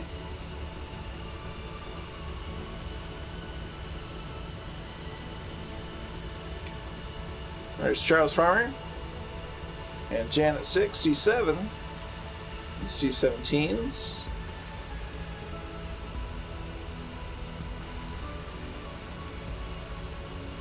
Nice scenery.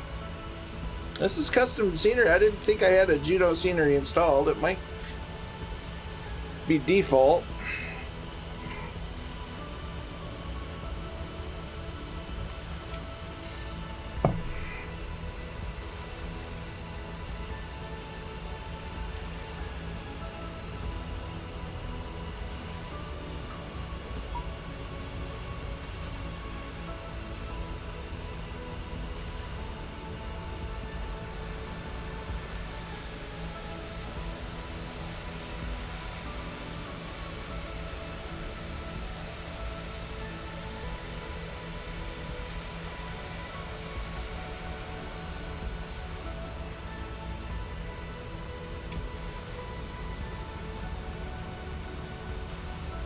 Alright.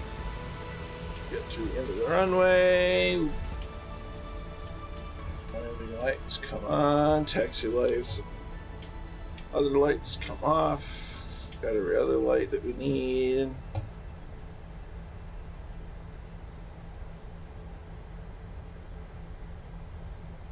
That's all done. That's all ready to go.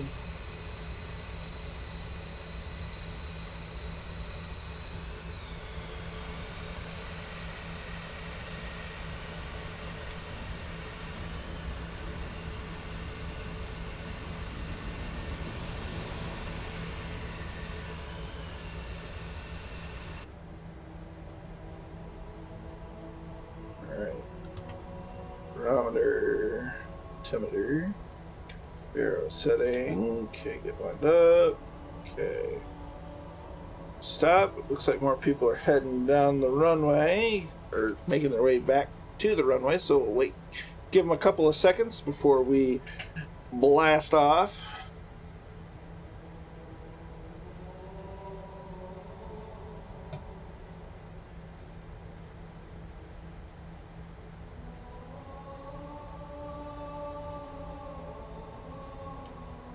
Love it.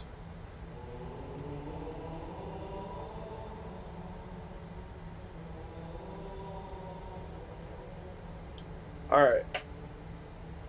Flaps are set. Those are set.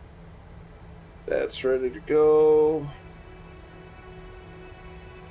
Let's get rolling. Your last stream was 6 hours. It was. It's going to be 2 hours if this is a long stream. Yeah. We still got a lot of flying left.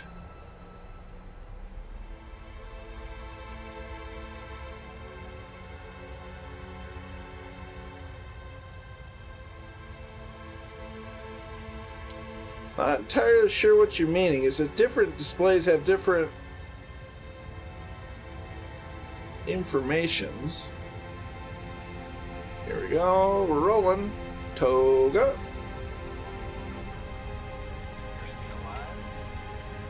Your speed is alive. 80 knots.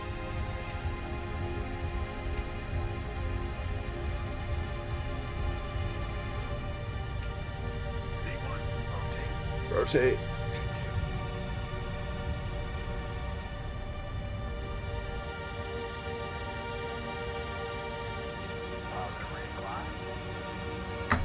Gear up.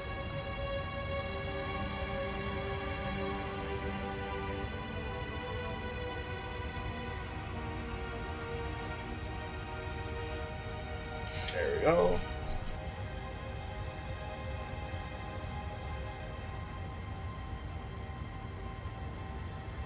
No, no, you had it.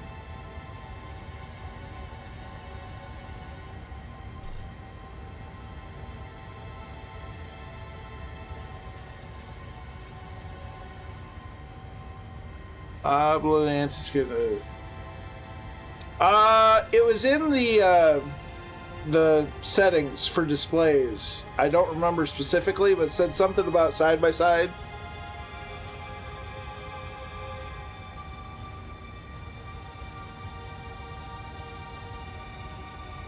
I kind of did it by accident.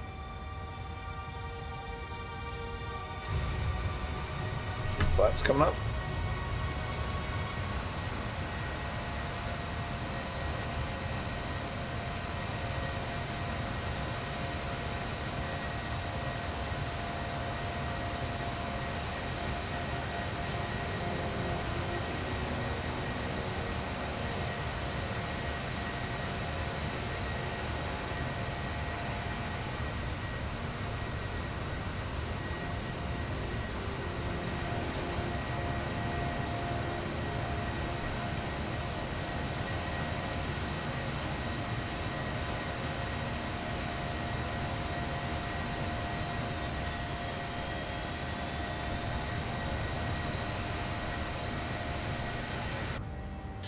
Sorry, I'm making it a little difficult for you.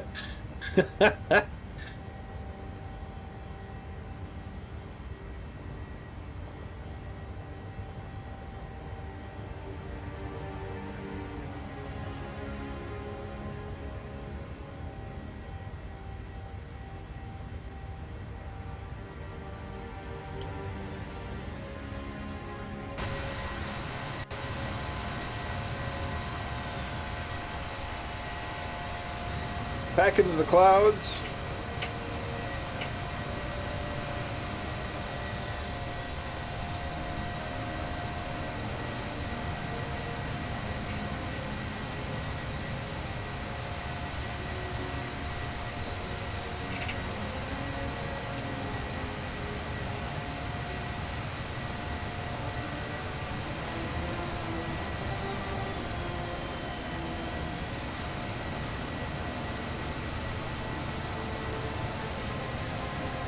Everyone's getting up in the air.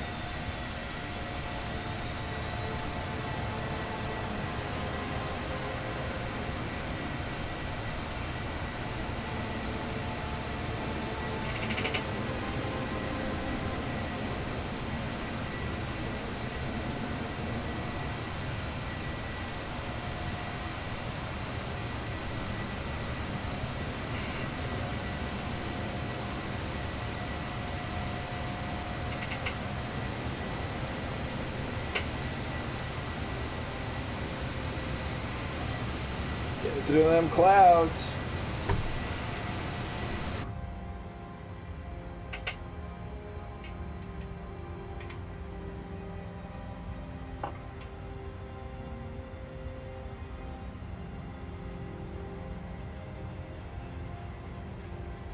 Either way, we should be in for a very scenic trip.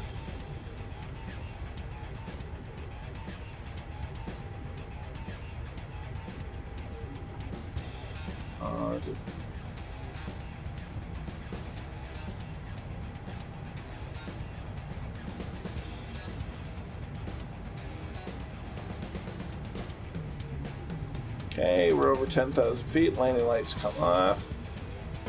This should have been a continuous, but they weren't. Oh, well.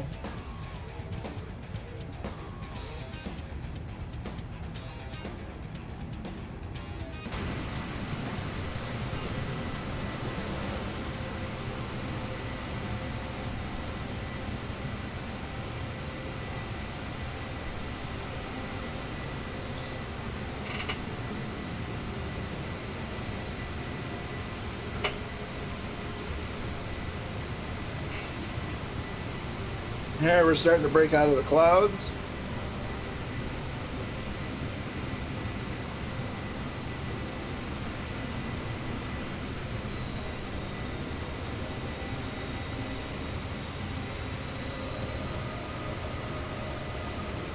Now here's a question for all of you, and it's something JW and I have talked about often, or fairly often. And it's been kind of stated by some of the developers, and something where we kind of disagree with the developers on. There have been developers that have, we'll just say DC Designs. Now, Asobo gave us an FA-18E Super Hornet. DC Designs had planned on making or bringing their their Super Hornet package that had an E and an F, and I believe the Growlers as well, so the G. They had intentions of bringing them to Microsoft Flight Simulator, and then when Asobo launched their Top Gun Super Hornet, they decided not to bring it to Flight Sim. Now, personally, and JW and I are kind of agree on this, we would have loved to have had a proper F model and G model in the sim, but developers like DC Designs think that there's no money in it. I don't know about you, but I kind of want to tell them that there's absolutely a market for it. It may not be the most super profitable, but I think that I would reasonably bet that there's a lot of people that would like to have those extra models. So what do you all think about that? Because if you think about it, especially if, say, DC Designs partnered up with Touch and Cloud, who have already done a lot of awesome work with the Super Warrior mod, if they were to team up with DC Designs and provide that depth of functionality, I think that would be a win for a lot of people, because that would, the stock Asobo FA-18 is kind of meh.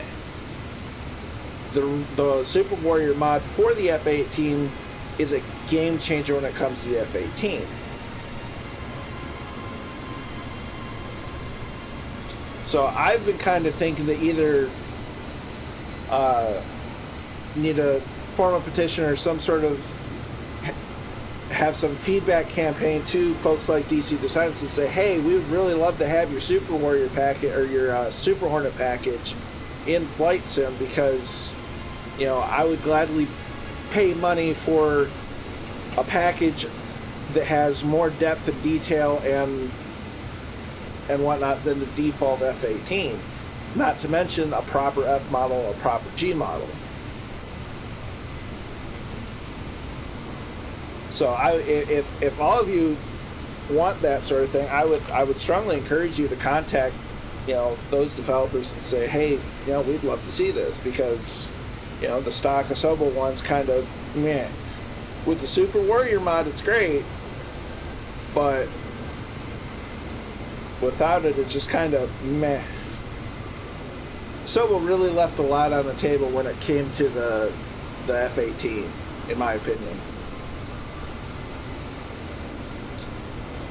Professor, hello. How are you? Hope you're enjoying your Sunday, or whatever day it is in your part of the world. We've just taken off out of Juneau. We're making a turn en route to Anchorage. And we are flying a P-8 Poseidon, a Navy anti-submarine warfare aircraft.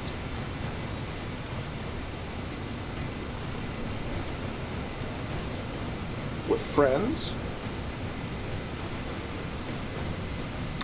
I know the feeling all too well, my friend. I would rather wait for a Superbug myself. Superbug. Thank you for the follow, Steerlow. Steerlow? Superbug. I know Superbug. Why do I know Superbug?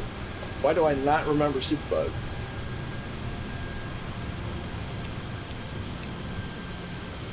Well, that's not it.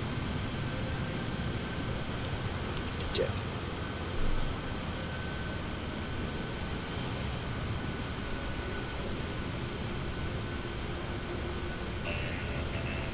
Oh, Super Hornet.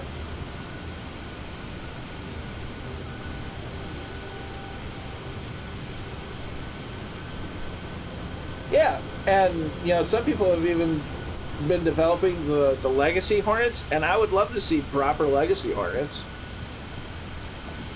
I see you flying one of my favorite planes. Well, I'm glad. I'm really enjoying this airplane, especially in the P-8 livery.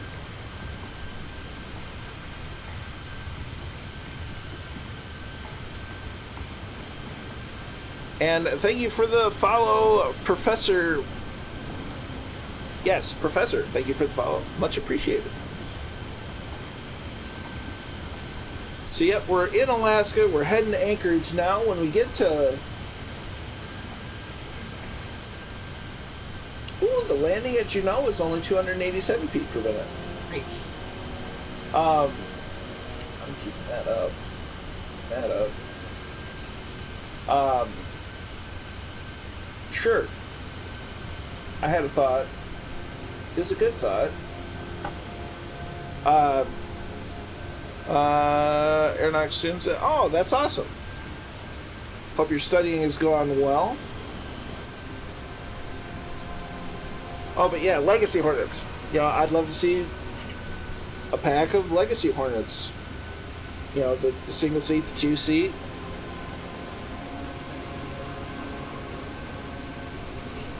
P-8's great.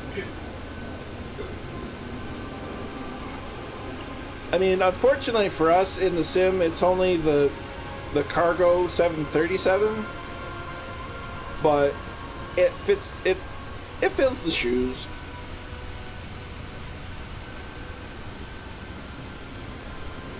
I mean, if we're honest, most of the stuff inside of a real P-8 is probably classified anyway, so we couldn't know what it does precisely.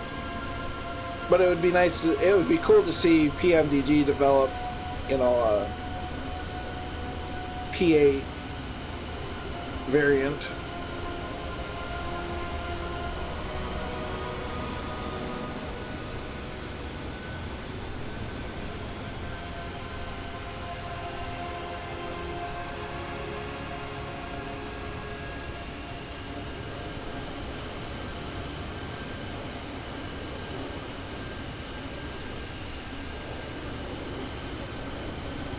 Alright, cockpit check. Make sure everything that needs to go to standard. Off. That's good, that's good.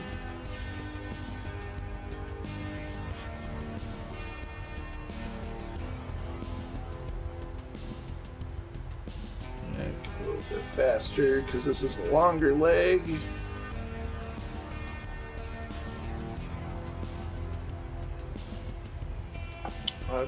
Studying rate.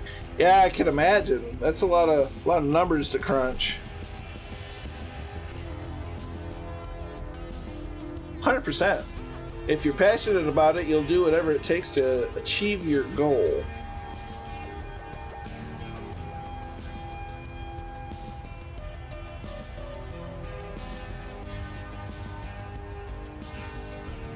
Let's see if we can hit 0.7 Mach.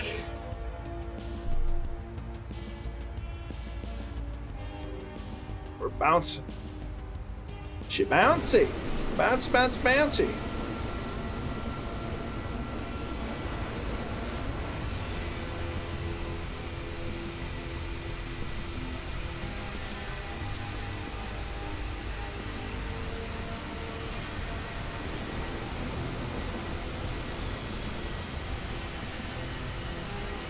So we're over the Glacier Bay National Park and Preserve, but we can't see any of it because of the clouds. I love clouds. There's a rainbow. Isn't that nice? We are in fact on our way to Elmendorf Air Force Base.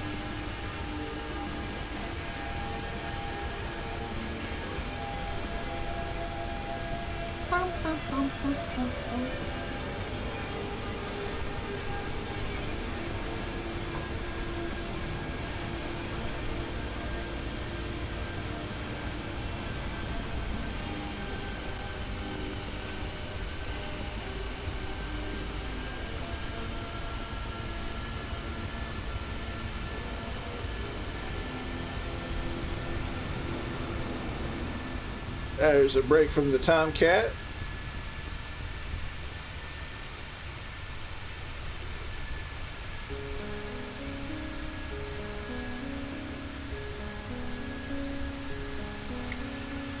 We're not really flying according to any particular rules, but we've had a little VFR flying, we've had a little IMC. It's been interesting. Let's just go with that. It's been real interesting. It's made it fun. Oh, excuse me. We are at 26,000 feet, so I guess technically we would be IFR. Ooh, look at that. We got some mountains peeking through the little cloudage. And a C-17 friend.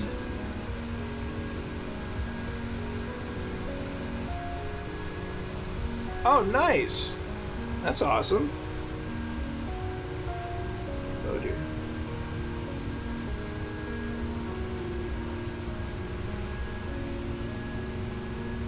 See, that C-17 is just... thing almost flies like a fighter, even though it's huge.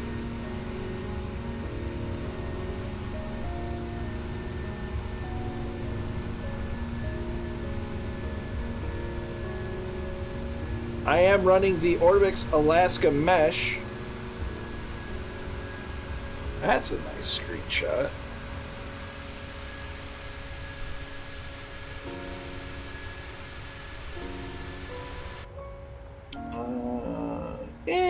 That's good. 0.71 Mach, that's not too bad.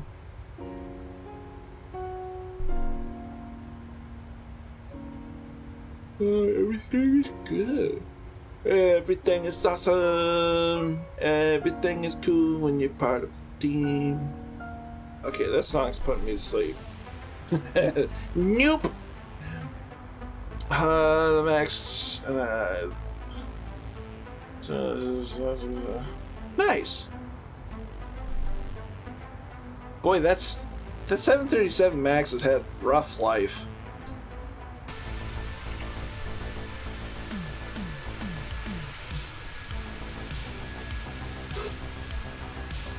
Oh gosh, I gotta stop yawning. There's some nice mountains.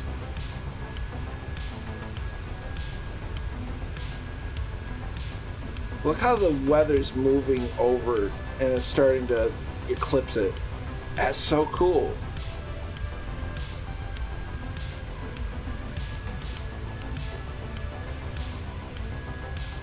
Gonna hide me for a little bit.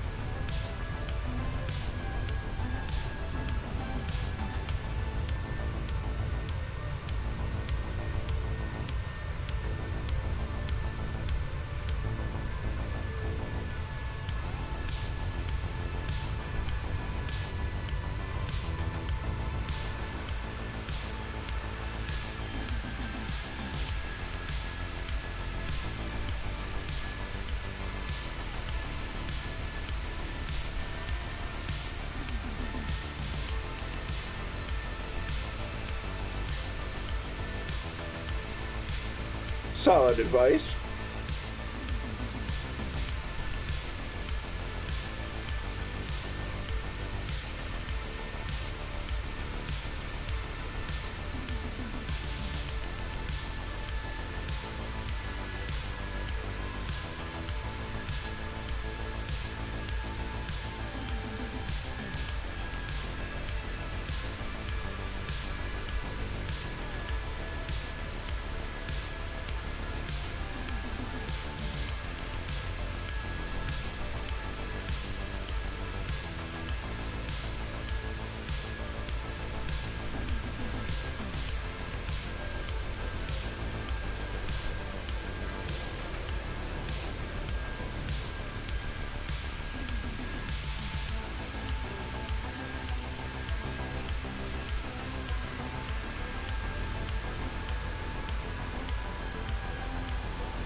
so beautiful up here.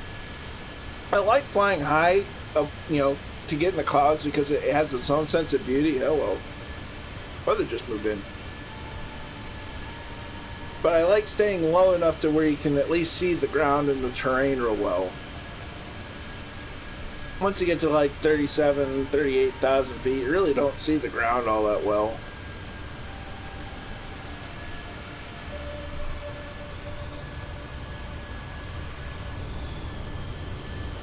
That weather is not looking promising, but we still have a long way to go.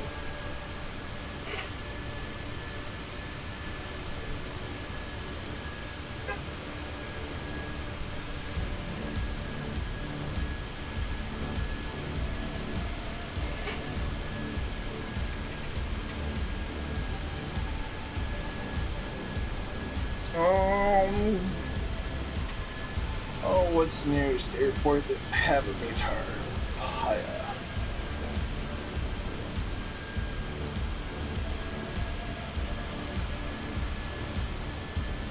P-8. So Yakutat Airport winds are 160 at 5 at 9 statute minutes visibility, broken at 400 feet, broken 1,300 feet, overcast at 3,800 feet. Ugh. Hello. Whee! Yeah, it's pretty ugly.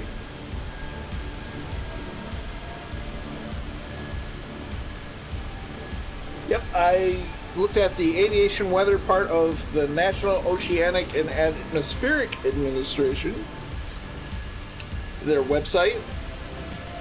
You can look up METARs where available. So yeah, it ain't nice out.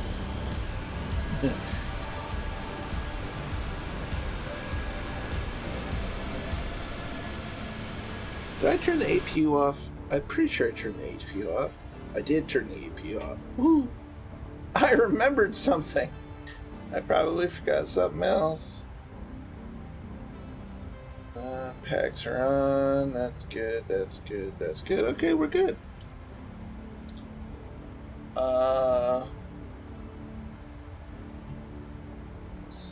Temperature was 13 degrees, dew point 12.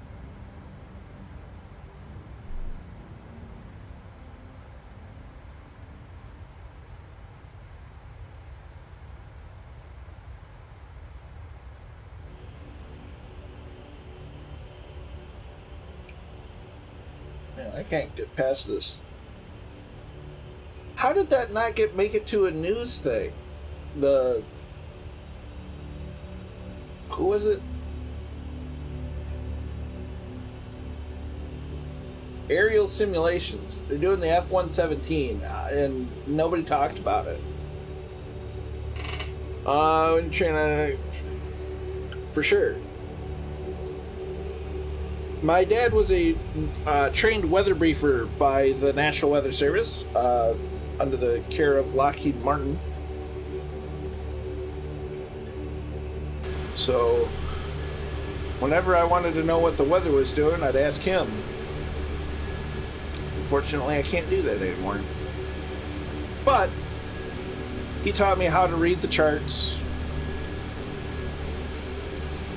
So, I will always have that information handy.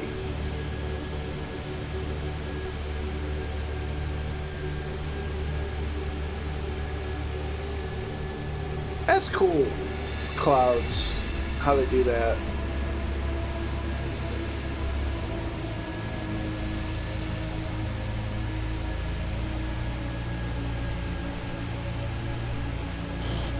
Oh dear.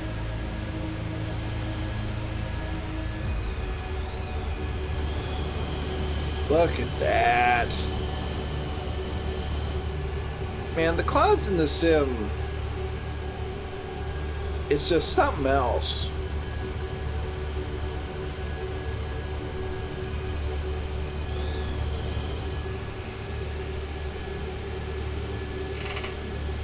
just incredible.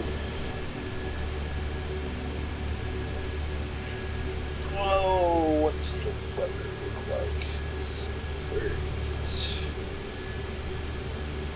Oh, we look at Media Blue because Media Blue is actually the supplier of the weather data for Microsoft Flight Sim.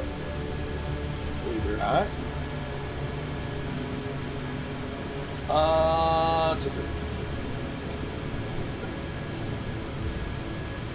Ooh. Yeah. Pilot presentation.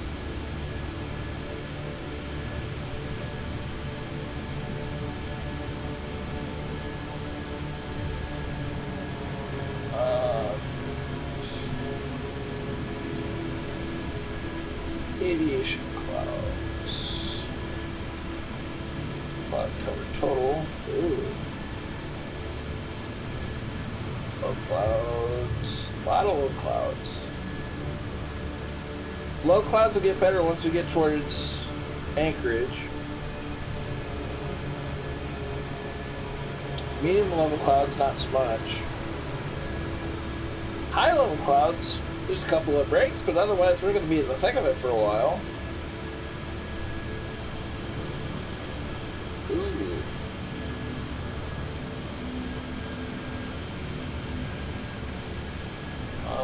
Cloud out. Yeah. Interesting. So that's going to be cloudy the rest of the trip there.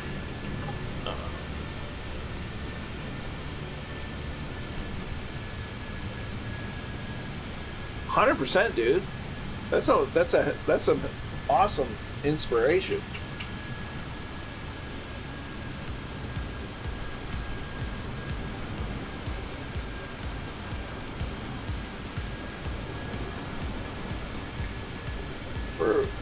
It's a shame we're dealing with the clouds because we've got some awesome terrain below us. 060 Lou 1030 Roger.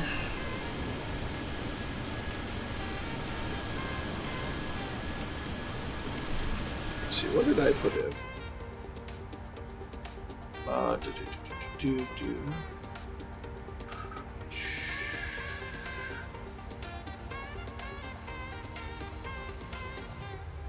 I'm on the ILS Z06 Jinx 1 transition.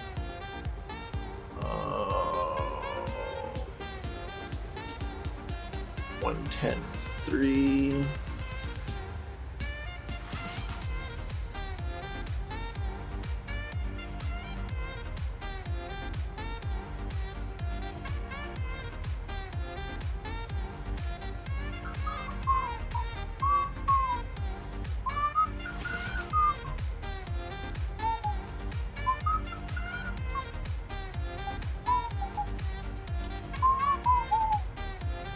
I have Z loaded.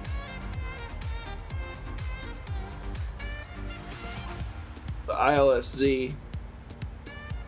Oh,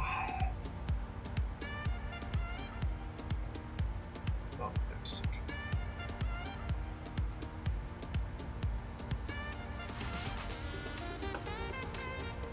That looks 110.3.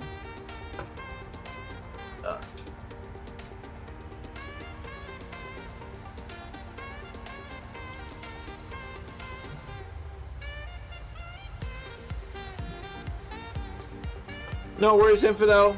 Appreciate you coming along as long as you could. Means a lot.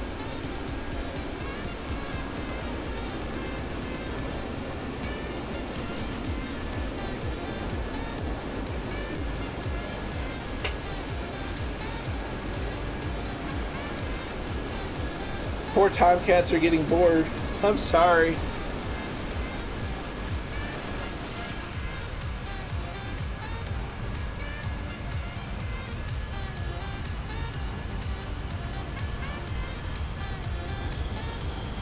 There's some peaks. There we go. There's some peaks peeking out.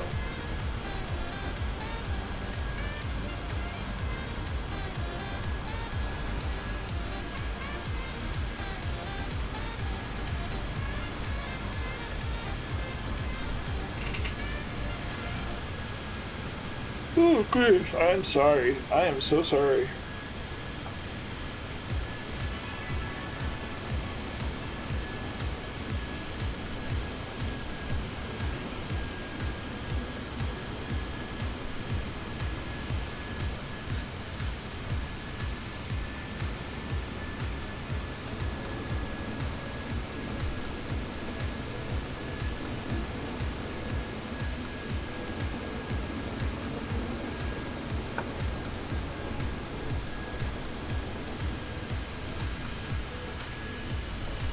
Once we stop at Anchorage, we'll probably do like a 5-10 minute break.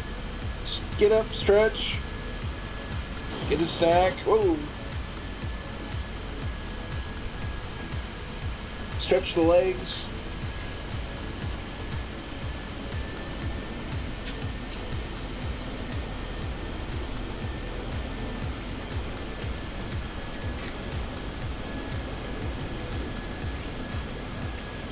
Oof. Don't forget to readjust your seat every now and then. My goodness.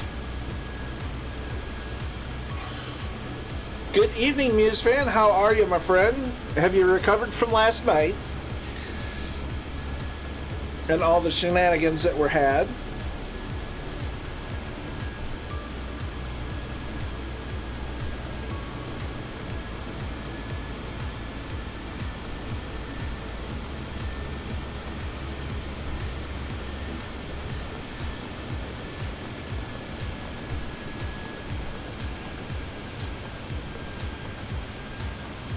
Hope you're doing well, my friend. We're flying the P-8 Poseidon livery on the PMDG Boeing 737-700. We're making our way towards Alaska. Anchorage, Alaska. I wasn't totally wrong.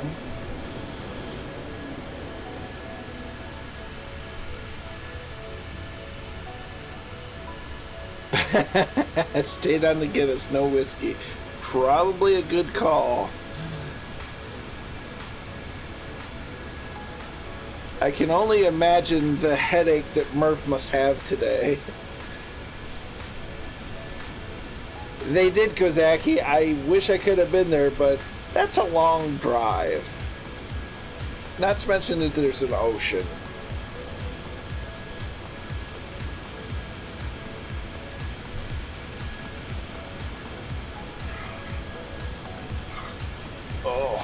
You ever need to work your neck to get a kink out of it? Yeah, I mean, if I had one of them convertible carboat things, wouldn't have been as bad, but still wet. Ooh, look what we got. We got a starfighter on the way.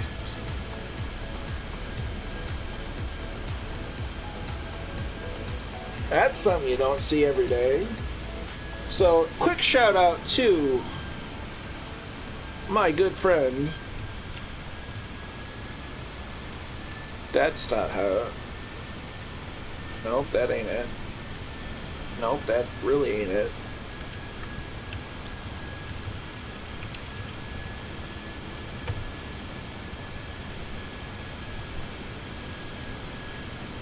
Jay Winokur, another awesome flight sim streamer, also streams a bit of other things like Ready or Not, Postscriptum. What's the other one? Ground Branch. Look at those mountains, and look at the clouds.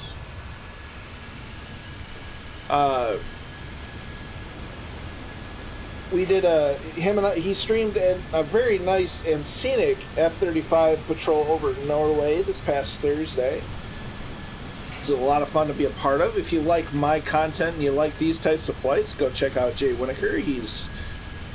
Does similar things, sometimes with Warbird, sometimes with fast jets. He has a really nice video of his top 5 payware jets for Microsoft Flight Sim on his YouTube channel. Full burner, only 2. Yeah, something's got to be borked with the fuel system. I haven't checked their Facebook page in a while. Soon. Skunkworks, I think. Works.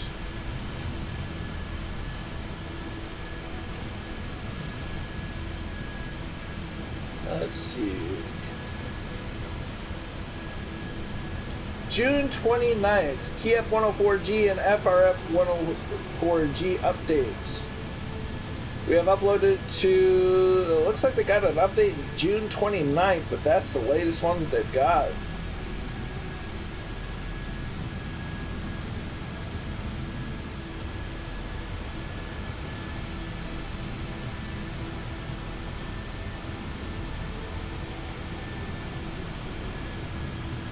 Seems like most of those issues picked up after June.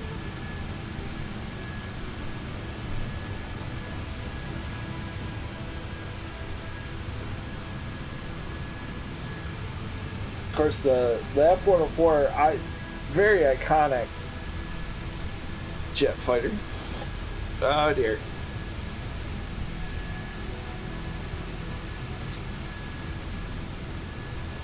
I have no idea if I am on the latest versions of the F-104s or not.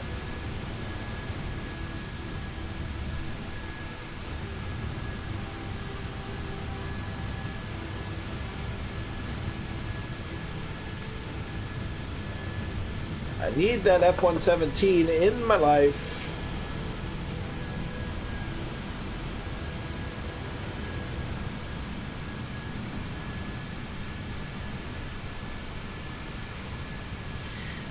Now, Jay Winokur, kind of just struck me. Is that just what the airspeed indicator is telling you, or are?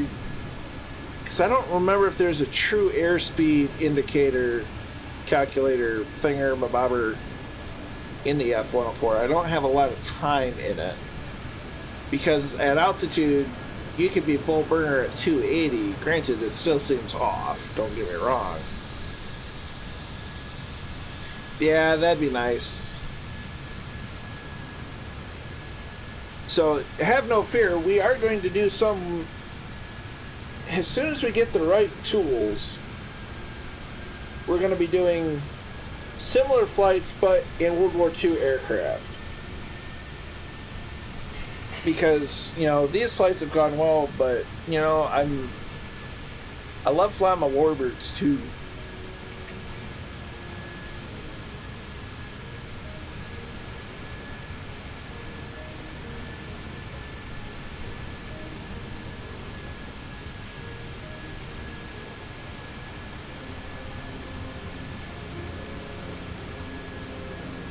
That and I almost did a stream because so yesterday I worked about 6 hours.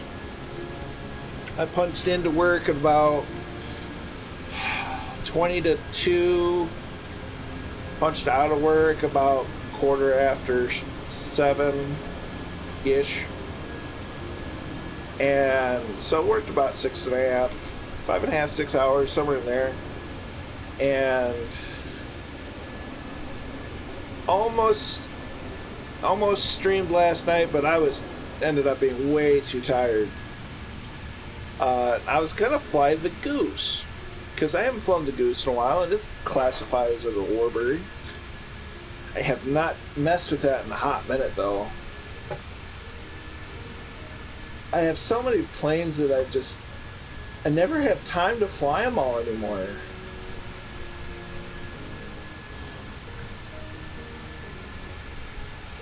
Like, it's a great problem to have. You know, I have so much choice, but so little time. I really wish that I had more time.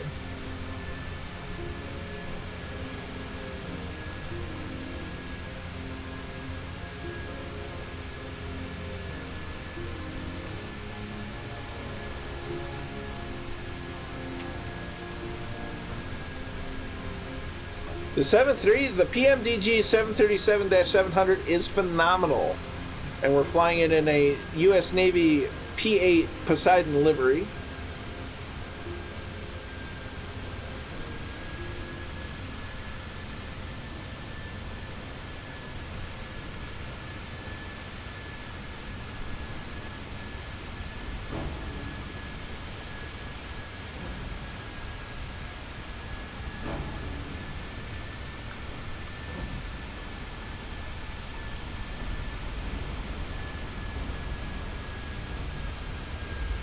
I was thinking over 10K you can hear that. Oh, yeah, that's not good.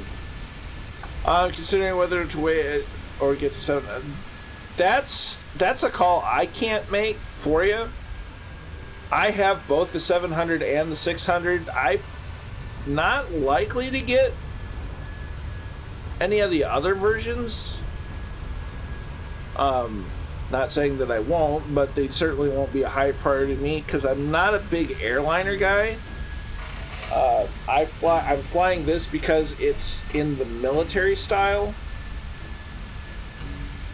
But past that, I don't do a lot of passenger flying per se.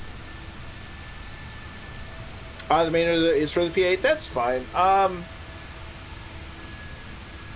mean, I'm happy enough with it, being on the 700. There's even a couple liveries for the 600. I think unless PMDG makes the Navy livery, or the Navy model, which I don't think they will, it doesn't really matter that much, at least to me. I know it's based on the P-8's based on the 800 model, but I'm not necessarily personally fussed that much about the tiny differences, a little bit longer fuselage, whatever. That stuff doesn't bother me so much.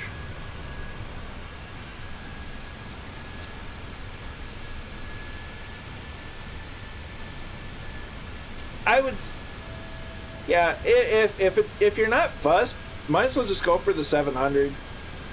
Or if you really want to save a couple of bucks, there's a couple of decent ones for the 600.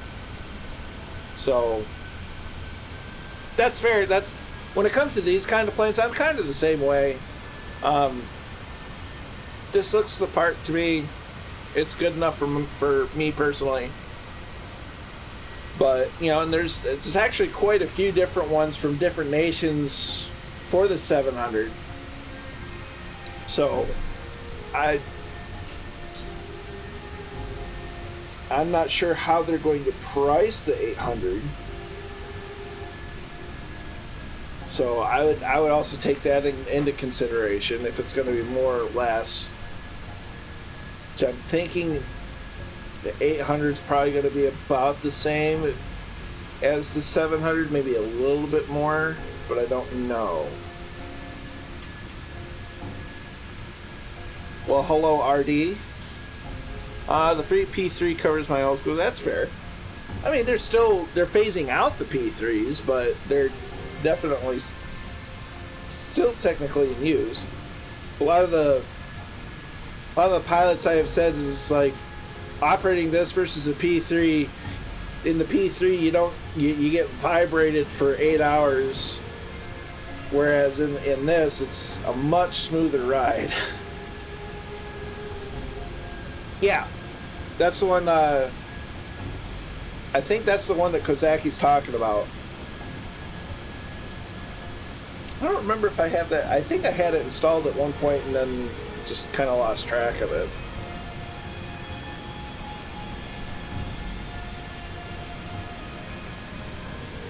Alright, cockpit check.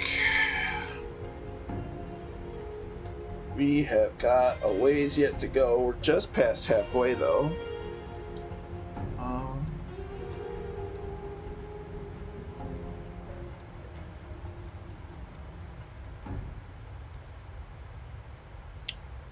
Oh, we don't know when top of descent's gonna happen.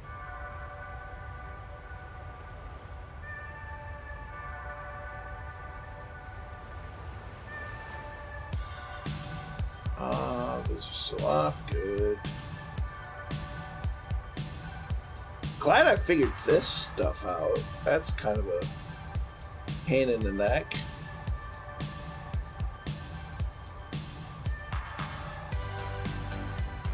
Yeah, no, the A320, I like the 7.3. That I can't figure out the 320. I can't operate the 320 to save my life.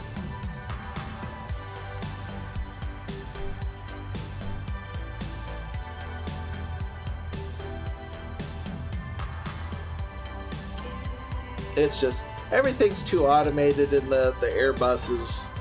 I kind of like having to be involved with the operation of the aircraft. It gives me something to do.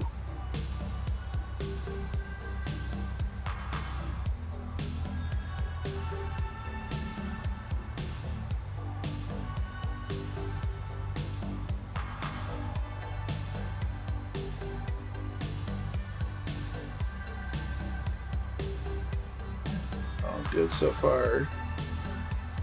So I wonder.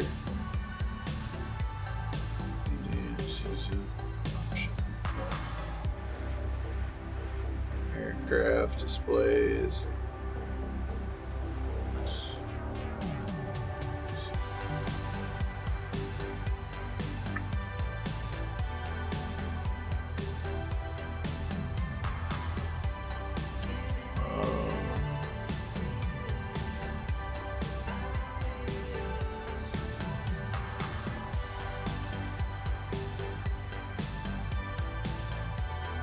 Check up. Yes.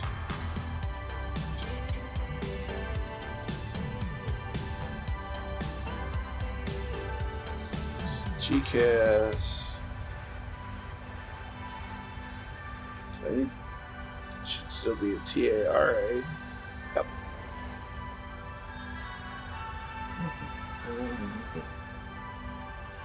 Engine side-by-side display. So I forget who it was. It's this. So it's on page 7 of 9 for displays. If I do that, it should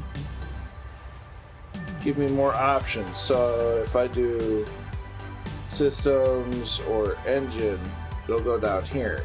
But I can do a side-by-side where it's up here.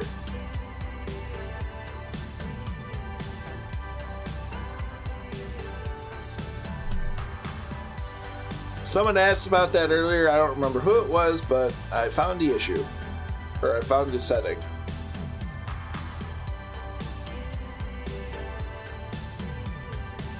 So many options.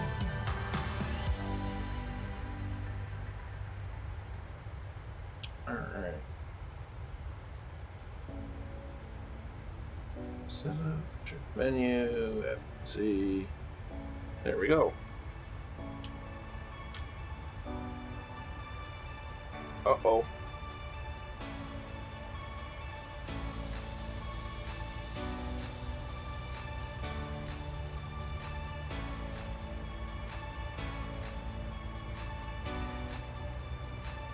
So we should be getting that coming in on top of the set at some point.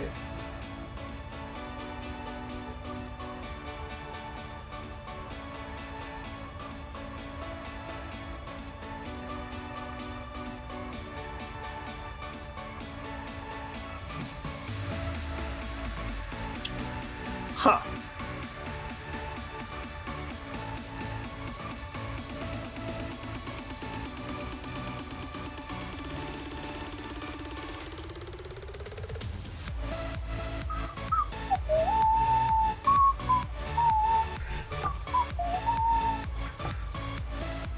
Oh, we're on the heck.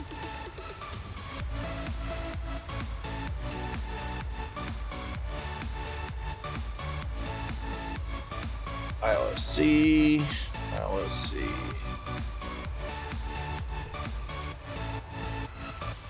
On the Jinx, no. Hobbs? No.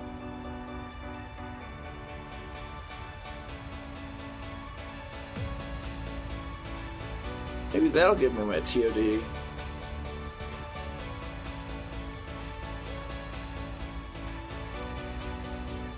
Nope. Oh, top of descent. Okay, so we won't hit top of descent until after we turn at Hojo. Okay, that's good to know.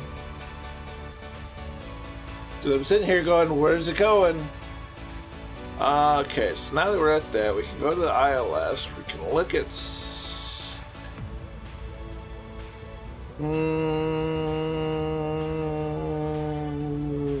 probably set like 200 foot.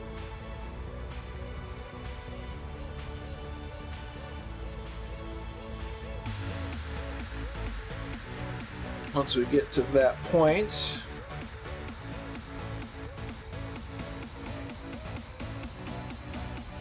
we're at 26. Yep, we're at 26. So once we get past Hojo, I'll start setting the VNAV, and hopefully it works. Sky Harbor to Van Nuys. Nice. I like Van Nuys. They did a lot of filming for the show Airwolf at Van Nuys. It's where Santini Air was.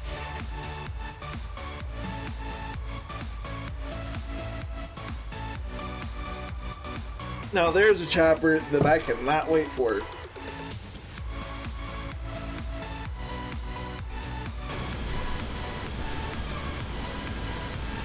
Huge thanks to y'all for sticking with me. I know it got kind of boring. Look, we got some mountains out there.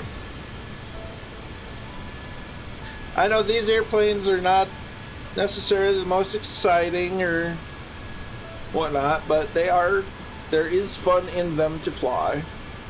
Your fuel pump switches, your fuel switches. Give me one moment.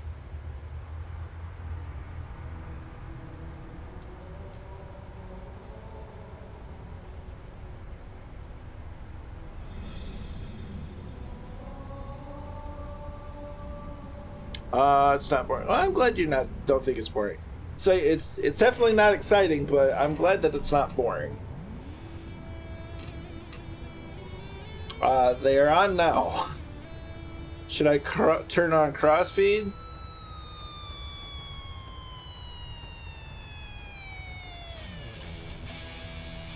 So to take off from mobile. Cool. Well, I'm glad you think that, Welly. Appreciate it. What our Air Force buddies called these planes. You're not wrong. And that's one of the reasons why I've done it, it started with the C-17 is, there's a lot of people that think military aviation's nothing but, fighter jets and dogfighting and stuff. It's like we haven't dogfighted or had dogfights since like the 50s. Yeah.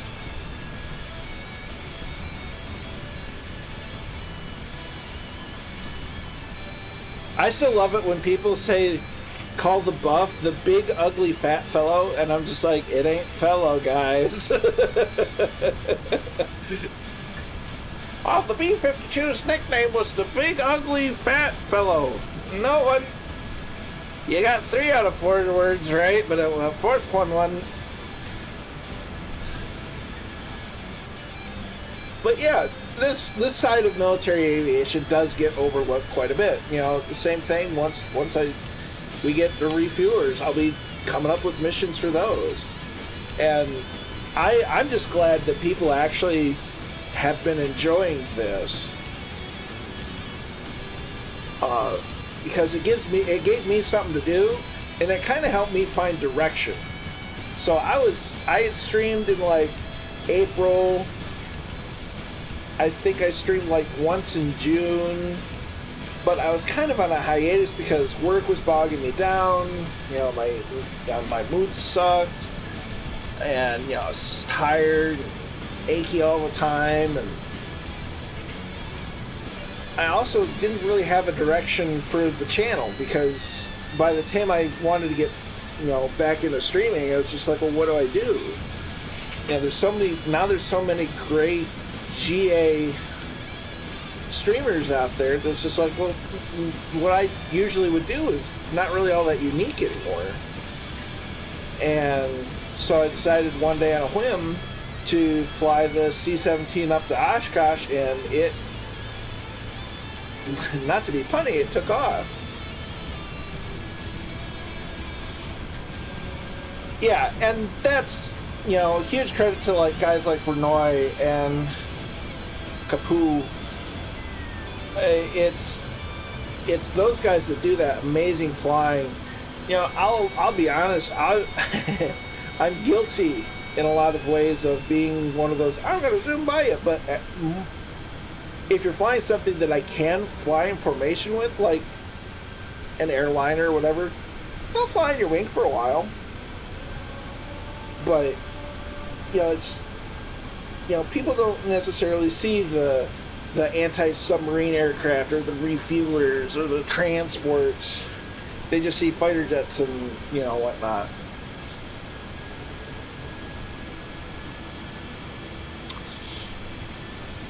I'm on an approach. I'm on the Jinx approach.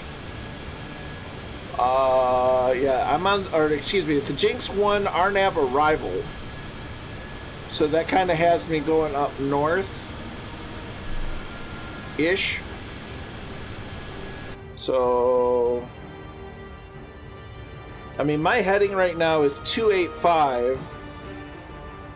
But I'll be making a left turn here shortly. From the UK and our P-8s are so far north we never get this. Other ones are, gotcha.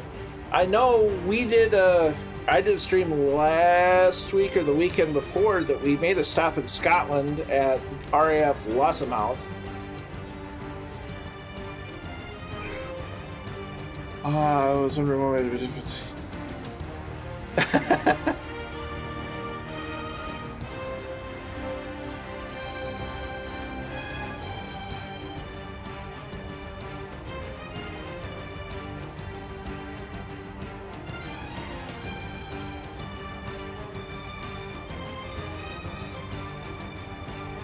So we made a stop there with the C-17s. We had done a really nice long trip. We started off at Casement Aerodrome Baldano. This is the week before. And in the C-17, we flew to Mildenhall. Then we flew down to Ramstein, Zeltvig, and ended up in Dublin, Poland. From there, and then last week we flew up from Dublin to Finland, Finland to Norway, Norway to Scotland, and then Scotland back to Ireland. Any information at the... Yeah, 100%. I'm not that good at it. But I am blessed to have a lot of talented formation flyers fly along.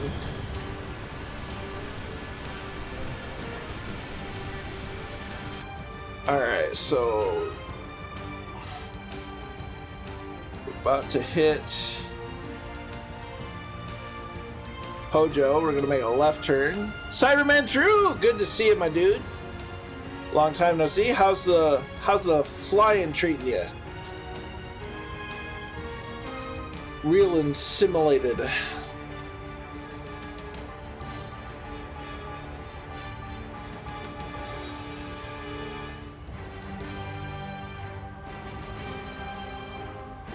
No, I appreciate that, Kaboo.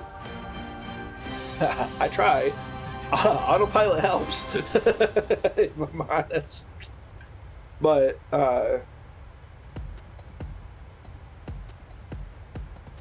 you know, these planes are hard to fly without autopilot, if I'm honest. Got a new friend that's my C fan. Nice, nice.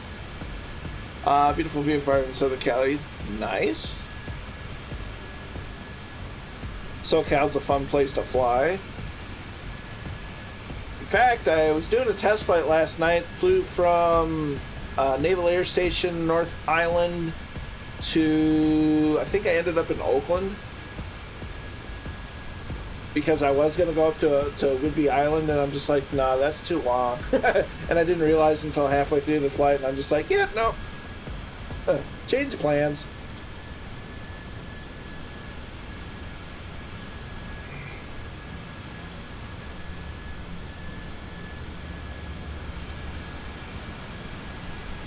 So I believe down that way somewhere, I think where Charles Farmy is about closer to Anchorage. We're not doing too bad. We're actually getting fairly close.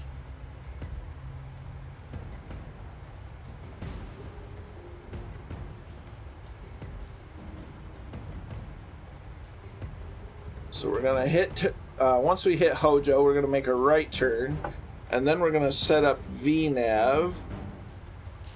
Oh dear.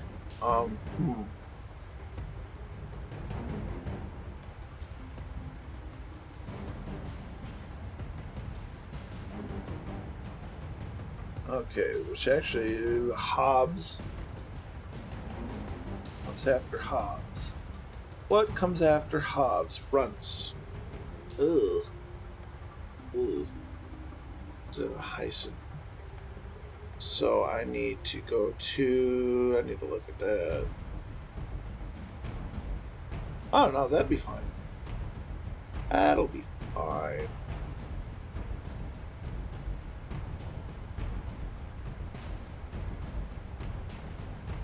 No. Okay.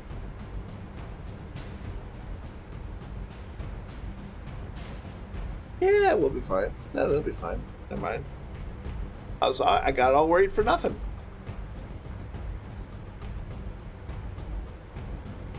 Someone says to do that.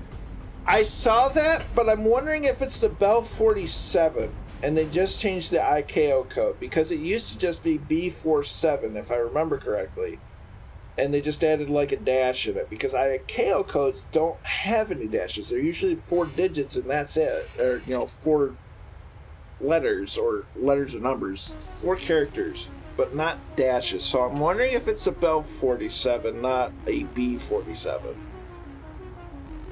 If I could say it's a formation in the 737 near a solid flight lead, certainly the yeah. What's this? It'd be fun to know. No, that's fair. That's fair. I would not have expected you to stay on my wing through that. Oh no, that was bad. Oh, I mean that was yeah. That would be cool. Don't get me wrong, but I feel like I don't think it is. I mean, I love the Stratojet, but that's kind of niche. I would be happy, but I'm not going to get my hopes up. Unless it's also a port? Someone did a conversion? That's possible.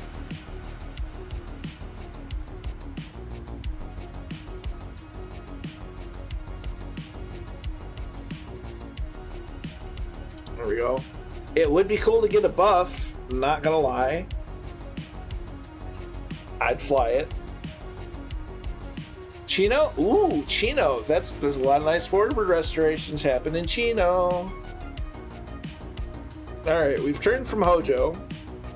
So we're gonna start setting up our VNav. I need to look at the chart again. We want to set it to 200 feet. Well, where's the initial approach fix? That would be that. No. Crap.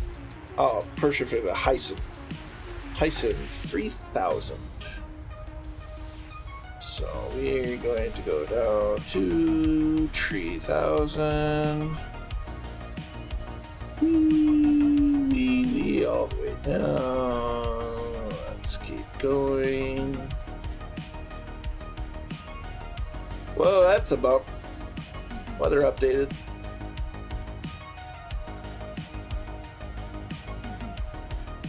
Do 3000 VNav. Why aren't you activating, VNav?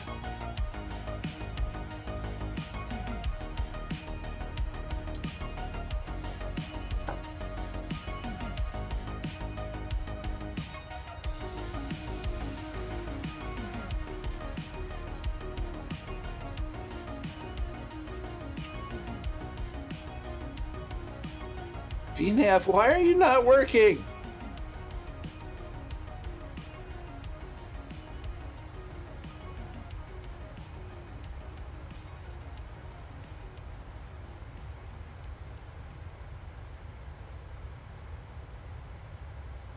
Perf.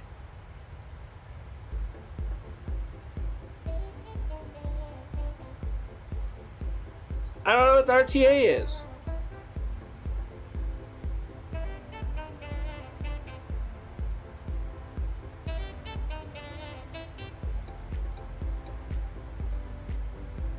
Blurg. V speed. Or VNAV. Give me VNAV. Initial setting. So perf init index.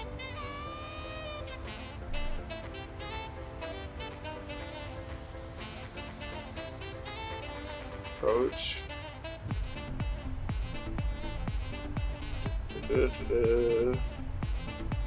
Off. Don't really matter much, but I remember setting them.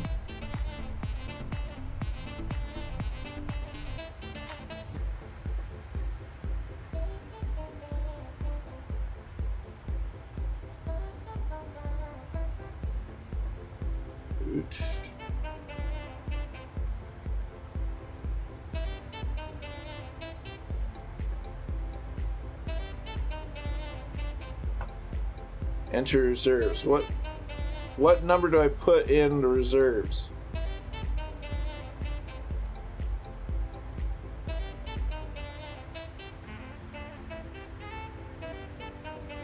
Uh, 2.5.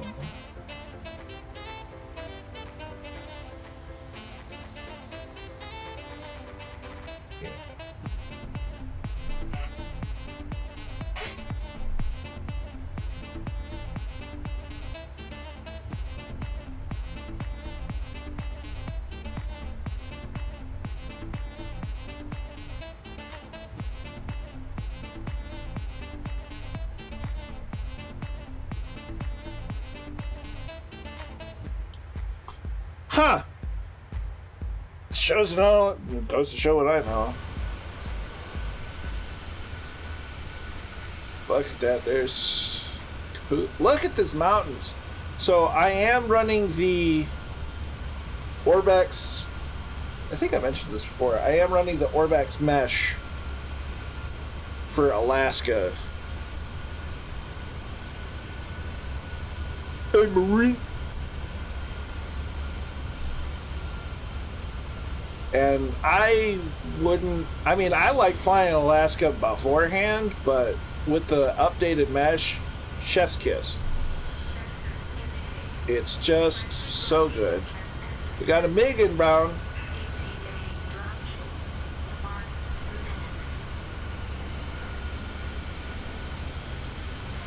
Probably with a livery I don't have, because it's showing up as a Finanza. Oh, nice. Gotcha. That makes sense. It would help if I did the sim brief. I'm lazy. On the C-17 it won't matter. It doesn't have a working proper FMS, which is kind of a bummer, but I still like flying the C-17.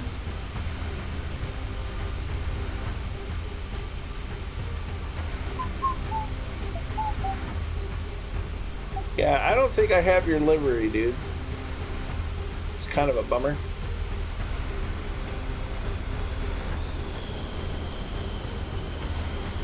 Ooh, we're getting bumpy. Bumpy. VNAV is working. Yay!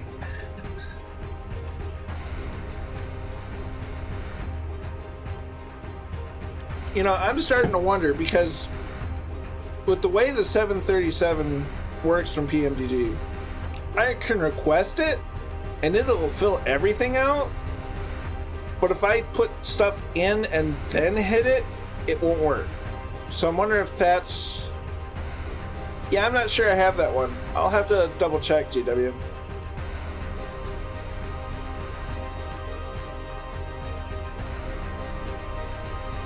So I'm wondering if that's why it didn't put the reserves in. I don't know. It works.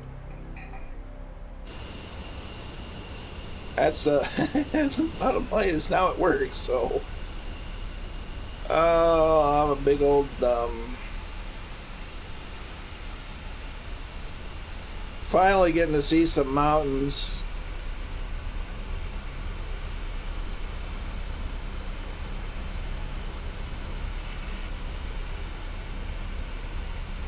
It'd be cool to get a nice AWACS.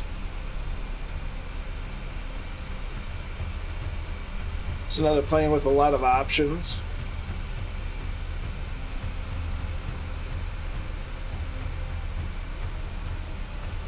Right on.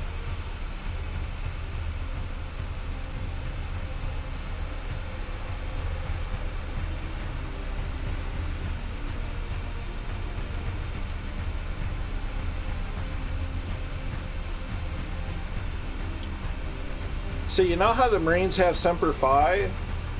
In the Coast Guard, it's Semper Paratus.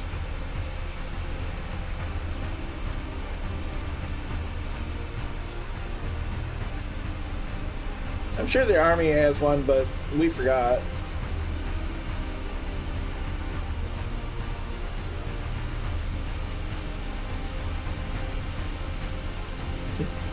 Space Force is probably always high.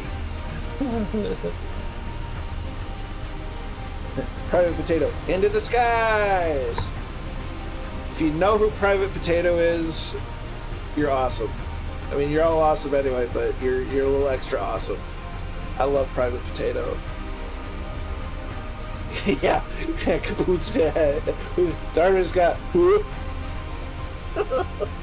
What a weird thing to say. I had to say it too. It was my. Of course, then there's that scene in Black Hawk Down.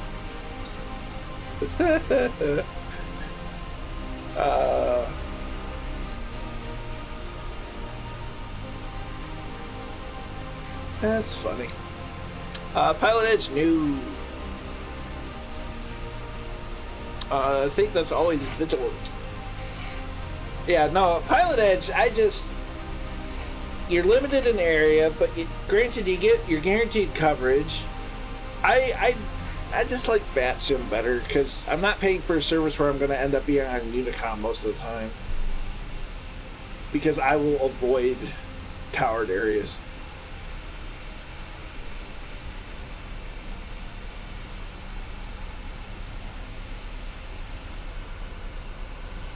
So let's check on our VNav. Legs.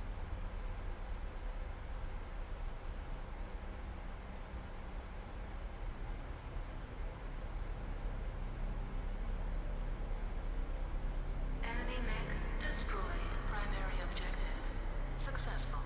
Proceed to dust-off zone for extraction.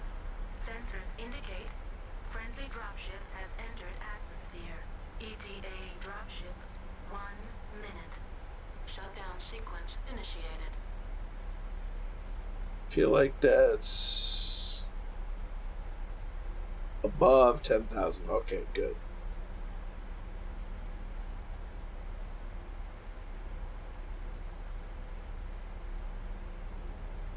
That's below below 18,000, but above 7,500. Okay, I'm remembering how to read these things. Does pass unachievable. Ball.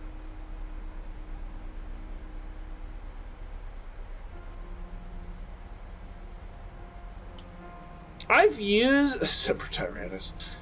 I've used VATSIM. I just don't often.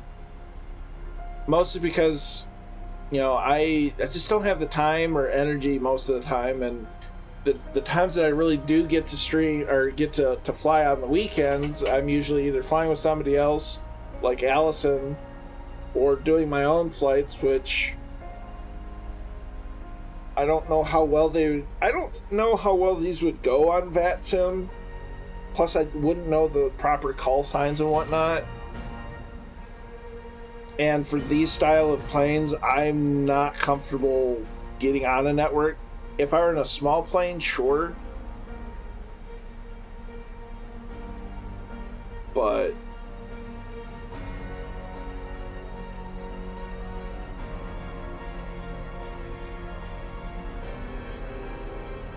Okay, actually, I need to not be on standard.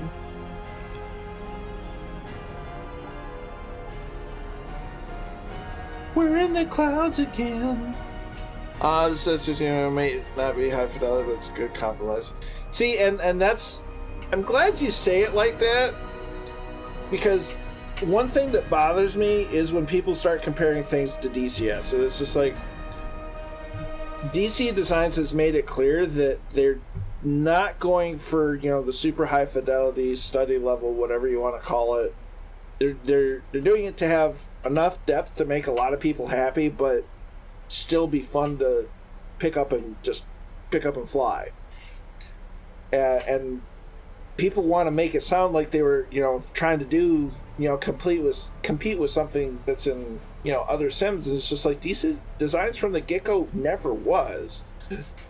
If, you know, people want that, sure. I'd want that, and I'd want it in Flight Sim. But I'm not gonna, you know, moan to somebody about what I want when their intentions were never to achieve that. I figure with Pilot Edge, they cover self-cal, and I'd mostly be able to find here. No, that's fair. That's very fair. You'd get more use out of Pilot Edge than I ever would.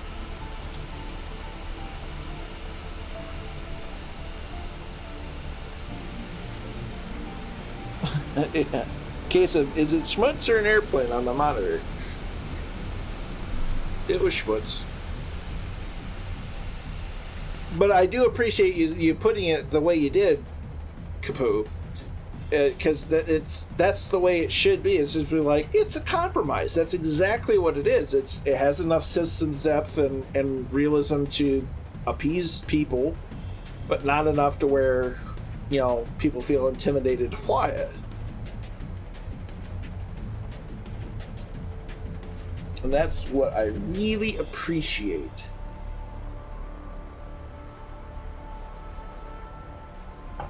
Alright, so we're getting close.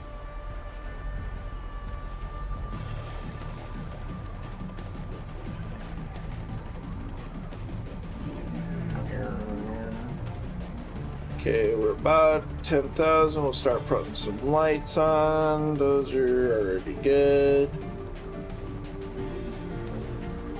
Turn those on just for good measure.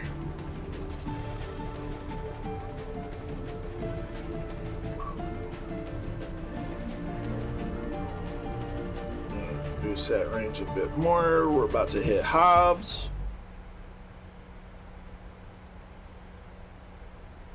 Should be slowing down so that we're under 250, under 10. We're at 11, so we still have another feet to lose that speed.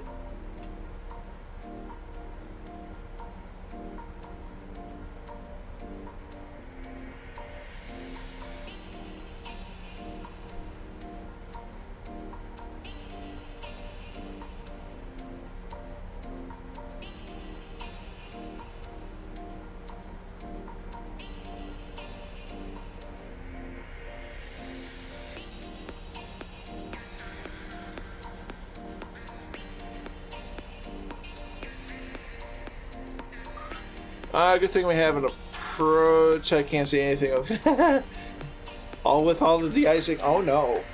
Yeah, that's a problem. That definitely makes it a lot more difficult to, you know, fly.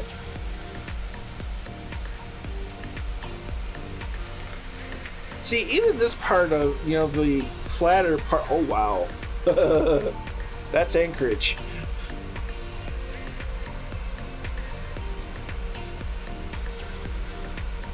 I think Ellendorf's right there-ish. Yeah.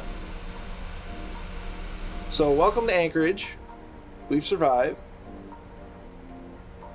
This might be our best, the best weather we've had for an approach this whole stream so far, and we still got another flight to go. Okay, so we're gonna go ahead and do flaps 5.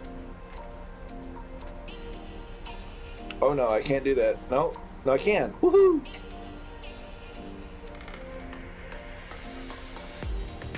On the ground, be right back. Roger. We'll be careful of the slippery runway.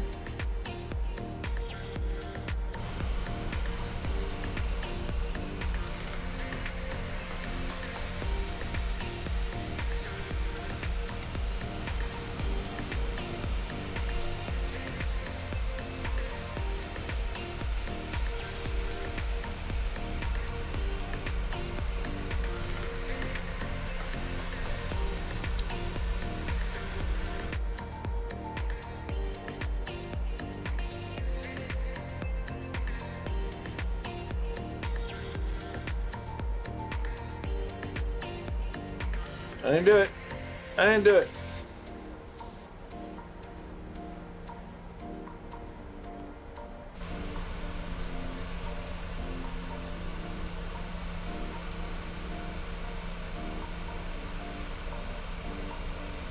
Alright, so we'll get parked up and we'll switch into our C-17 for the rest of the flight.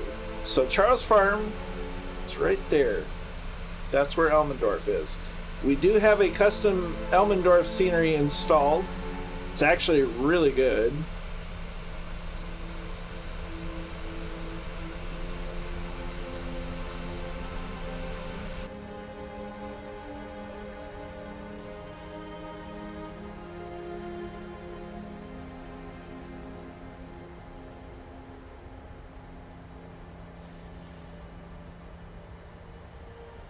Just making sure that we're doing the right thing.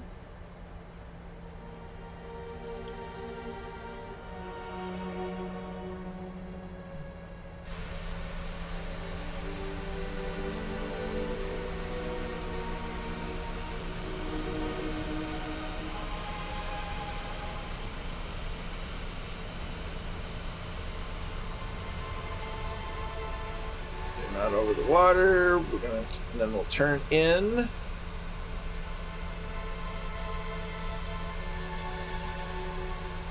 It looks like Jay Wynn's going for a landing at Anchorage International.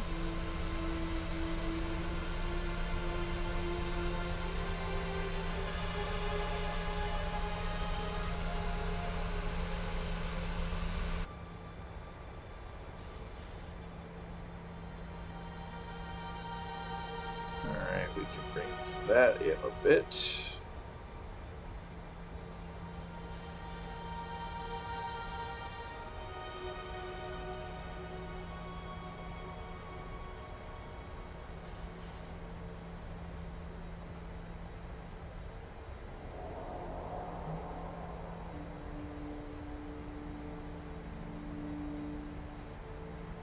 Okay, everything's still looking good.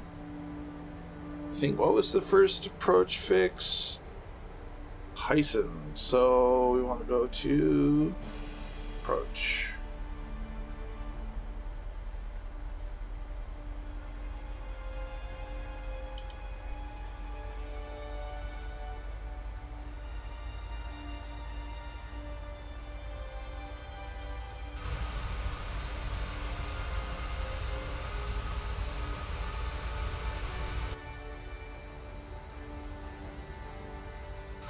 One more turn coming up. Get the gear down.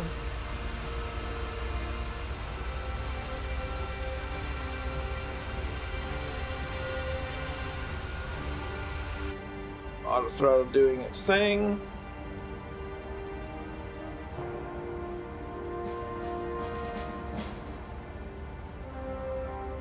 Look at that scenery. Isn't that killer? Hey, Kingsman. Welcome back. It is good music. Landing this thing sucks, yeah. That thing likes to keep its speed, doesn't it? So we're...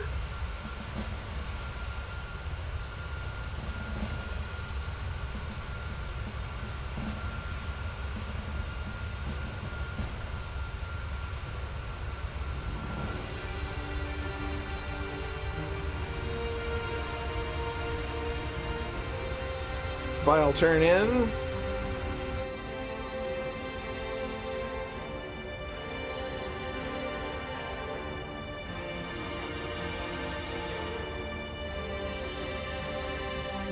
On the right ILS, we should have caught it, but we don't seem to. Check the chart.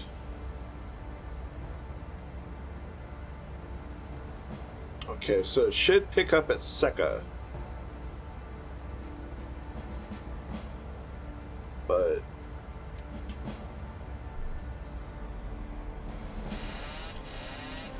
oh hush.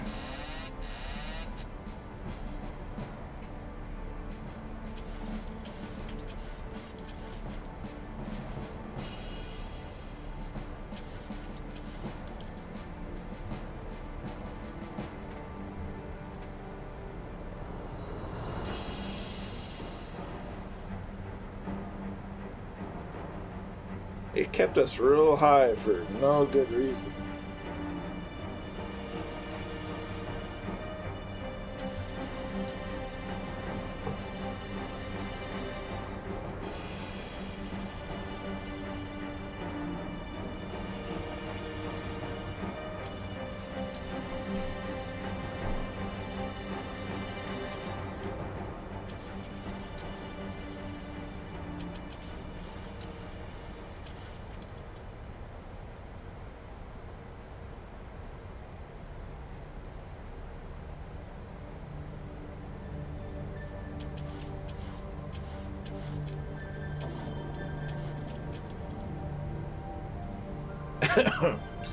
We're definitely off track as far as we're real high on the glide slope, but this is still not the worst approach we've had this 2500. stream so far.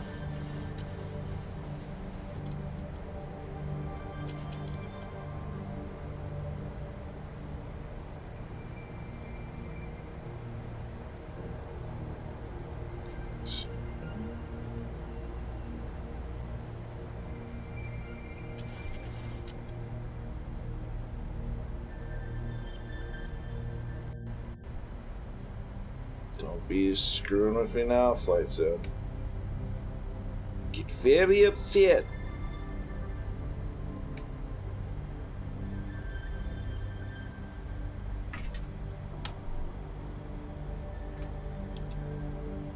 Brakes.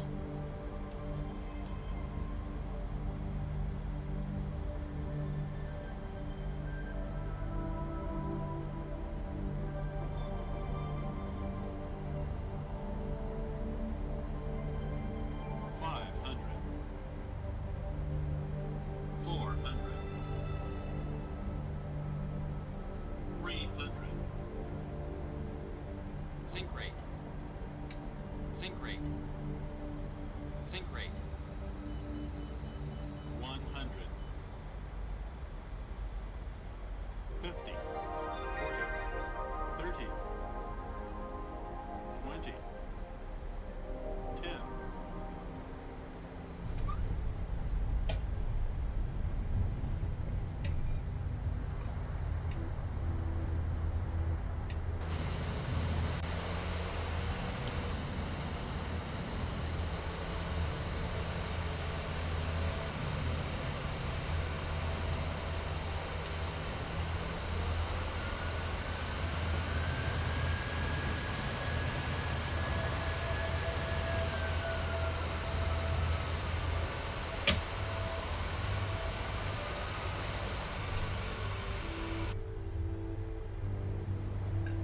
That was the best landing yet.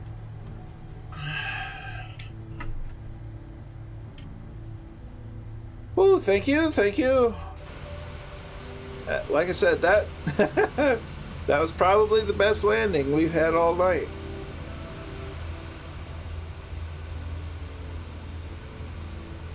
Okay, flaps coming up.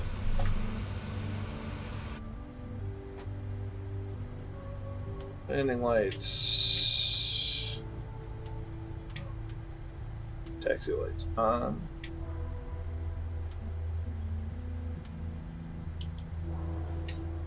All right.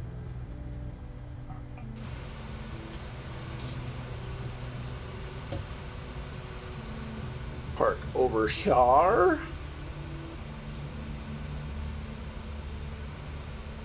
Yeah, it was firm. That's usually what's called a safe landing. So we're gonna go. Oh, we can't park next to you. I'd face the wrong direction.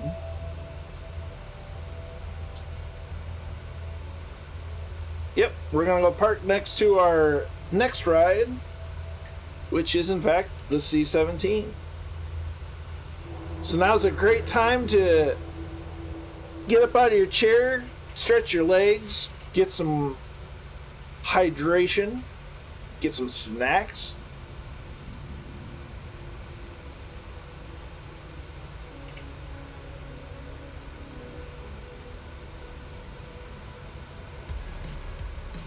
It's certainly the best weather we've had for a landing all stream. I'll grant that. Holy cow, it's been rough.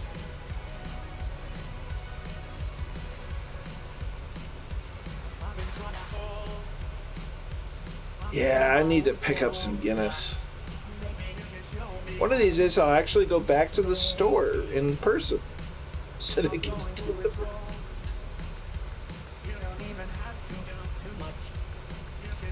See, compared in terms of system fidelity to the 737. No, the C-17 freeware project, it's very feature incomplete.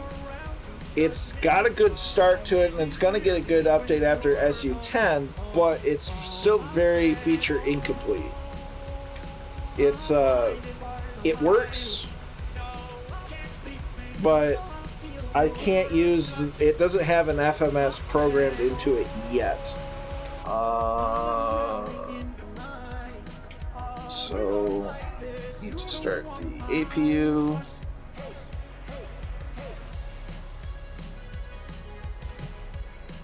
So that's off right now. Yeah, and I like the freeware C-17. Otherwise, I wouldn't be flying it on stream. But it's well done, and it's being developed by like one person, so any of its shortcomings I can easily, let go.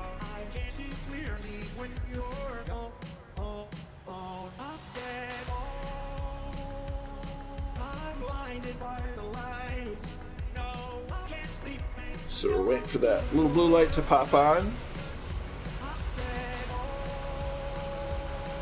Then we'll get a picture with the Poseidon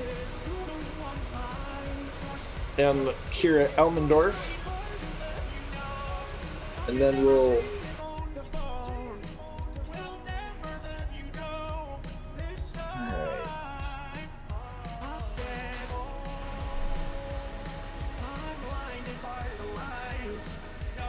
get her shut down proper.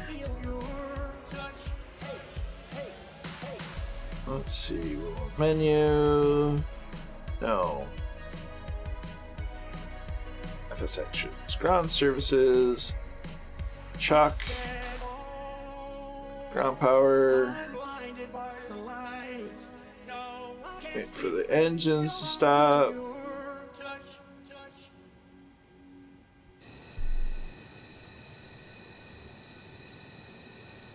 Love that F-15.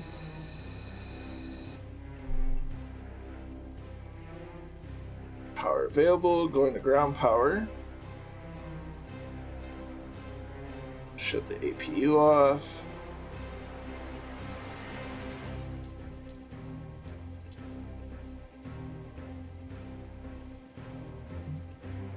So those are good. So stairs.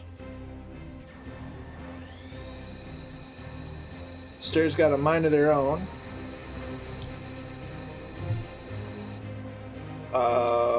Sure.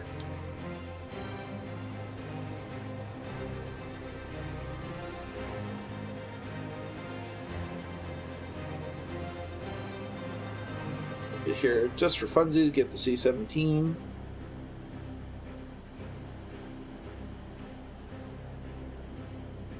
You can see some 22s off in the distance. Oh no.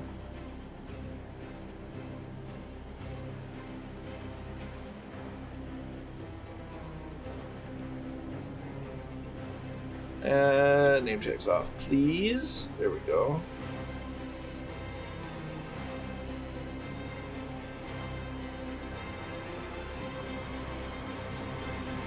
So yeah, this is the... I don't think I've ever really shown it off on stream. Stop lagging, Flight Sim. This is the Almendor... Good grief, Flight Sim. You know, my friends disappeared. So, this is the Almendorf scenery. We've got static F-22s where they should be. And such. I think so. Yes, I do have the EX. Oh, hey, there's an AWACS.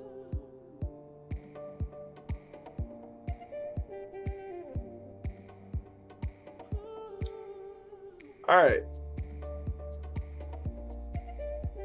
So we're going to go ahead and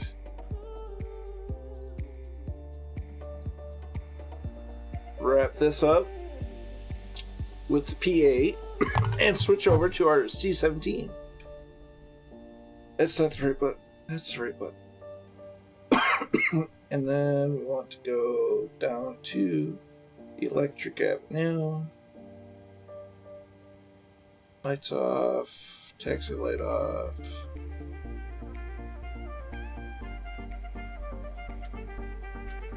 Those are off. Emergency lights. Look at those palm trees, damn. And battery. Alright, so let's go ahead and we're going to restart the sim, in fact. Give ourselves some time to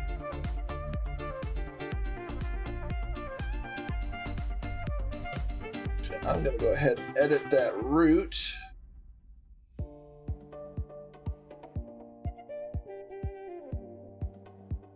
To reflect just doing the C-17 now.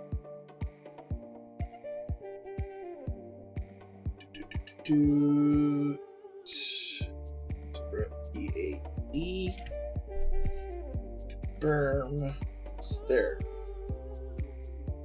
Now people don't have to guess. Alright, we're going to restart the sim. Take you a 10-minute break. Grab you a snack or two. Get you some hydration. Use the restroom. Enjoy the slideshow.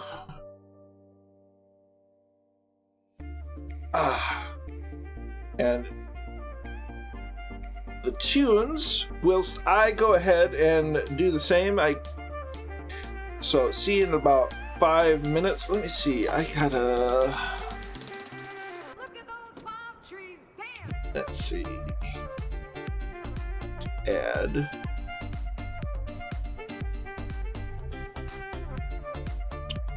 Okay. And we'll select font. Oh, let's see. Gotta keep it the theme.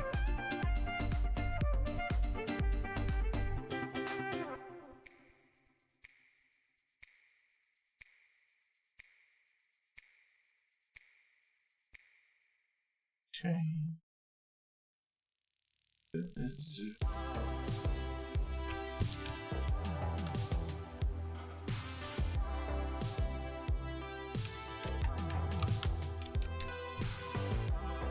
Oh gosh. Oh dear.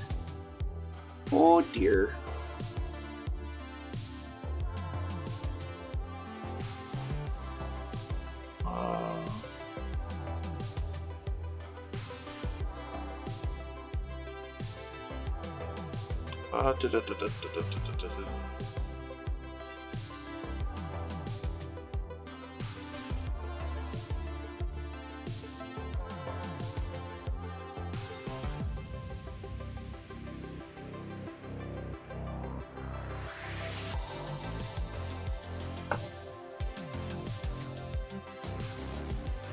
Alright, that should work.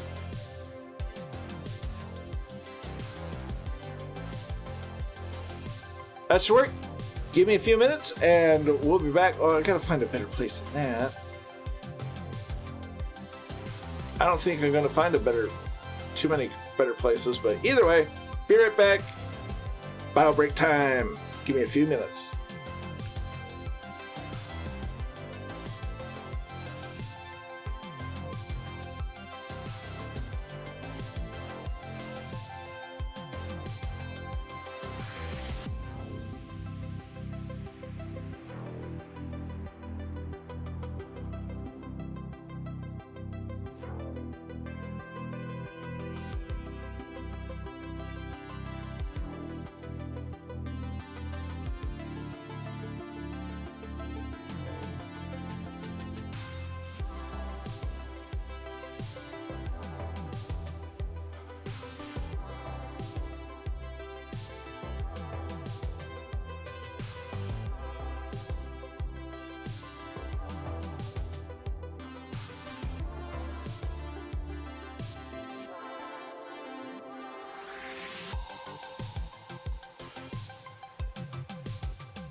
Am I the only one that has a sim that takes 10 minutes to load?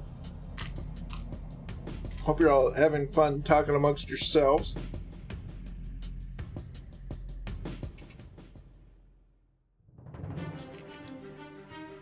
Hope you've taken care of all your bio needs.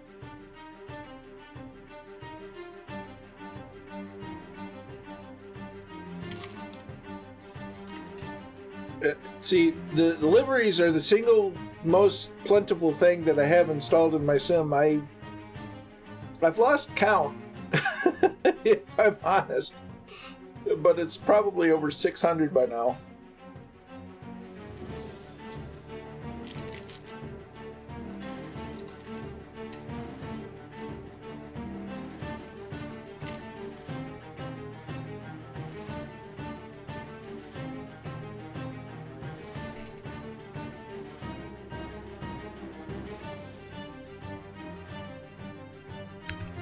But I am indeed back. We're just reloading the sim because it was getting to the point where it was time to do it.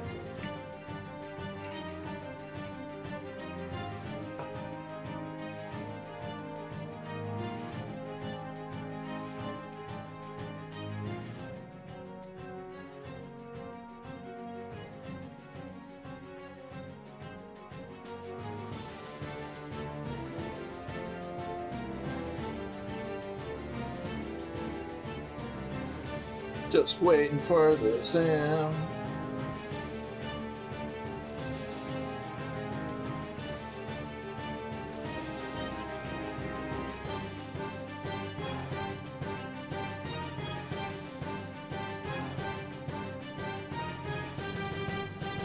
There's FSUI PC7 loading.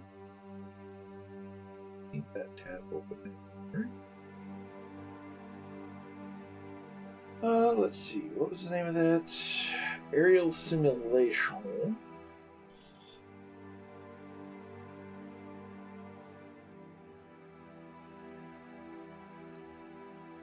Let's see, we don't know.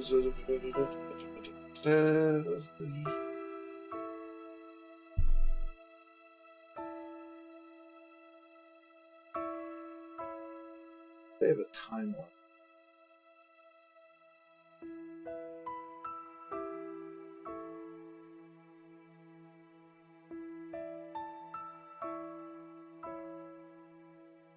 Ooh, pardon me. Ooh, that's pretty. Let's see. According to Aerial Sim, I do have warbirds. I think I've got most of them that I can think of. Plus a lot of ones that people wouldn't necessarily flock to. Yeah.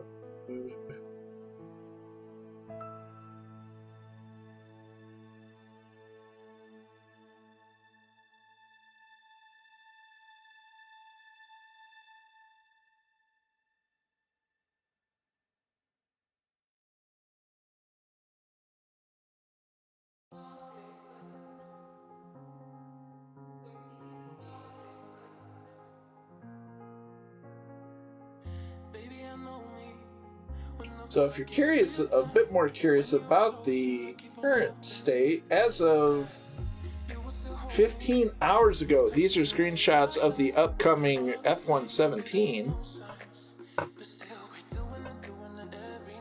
I would love to get my hands on that and give her a test. There's some really awesome screenshots in there. That's looking really good.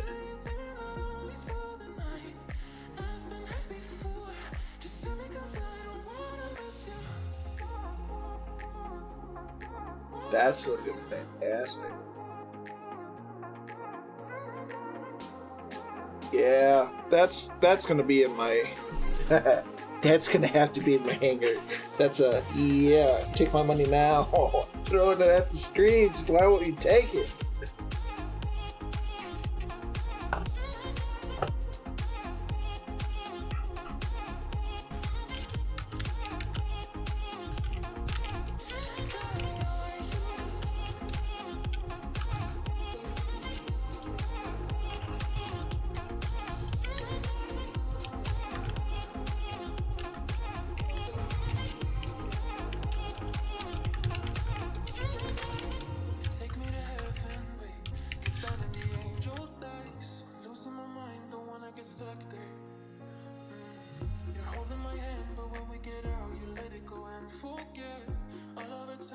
That's fantastic.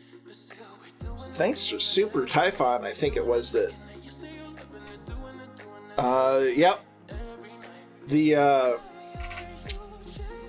Milviz, who are, I guess, changing their consumer grade products to Blackbird simulations. They're working. They mentioned progress on their SR-71 project at their State of the Sim stream yesterday. That'll be interesting. Not the best at group flying, I don't think. It'll kind of be like up there with the Dark Star, except I'll actually be interested in it.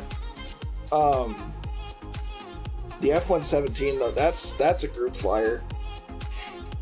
I thought it was you. I just didn't want to credit somebody else and make somebody upset, you know? Still waiting for the sim to load. Scruffy's online. I can get rid of this. That can go away. Remove. Yes. I really want to get it to. Yes. Of all the spy planes, I would rather have the U-2 over the SR. I love the SR. It's an engineering marvel, but the U-2.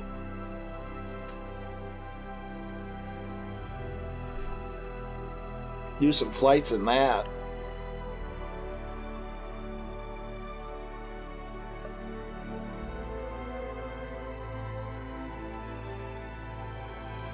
So much runway.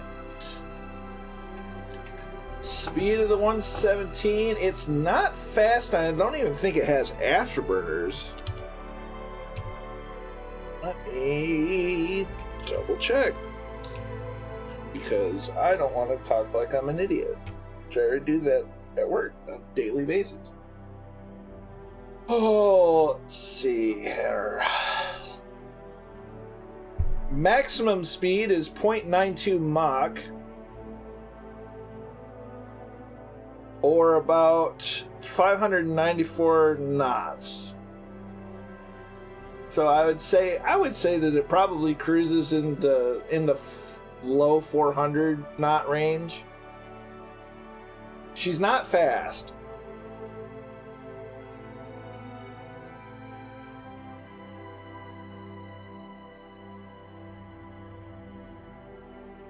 She has a range of 930 nautical miles, service ceiling of 45,000 feet, a thrust to weight ratio of 0.4,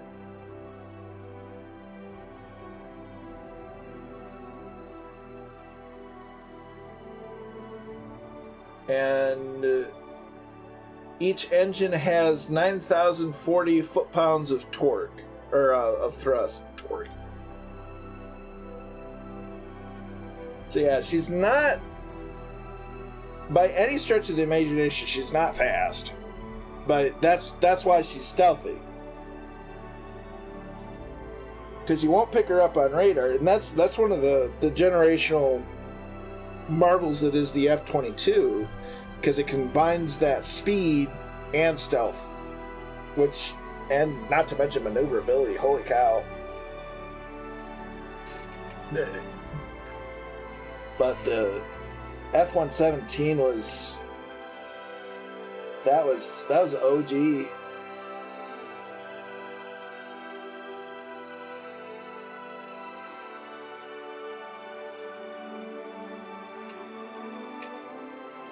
Let's see, how many were actually produced? That's a good question. Only 54 were ever built. There were 5 YF-117 YF-117As and 59 F-117As. So there are 5 test ones. And then 59 production. She is. She really is. And she was developed out of the Have Blue program, which that's neat. That'd be cool. That'd be kind of cool to get the Have Blue prototype in the sim, but that's definitely a, you want to talk about niche.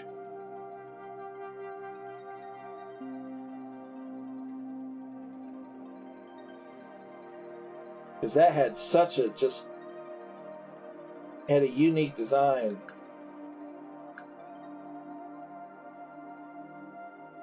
But yeah, so I've seen an F-117. My local, she was out of service.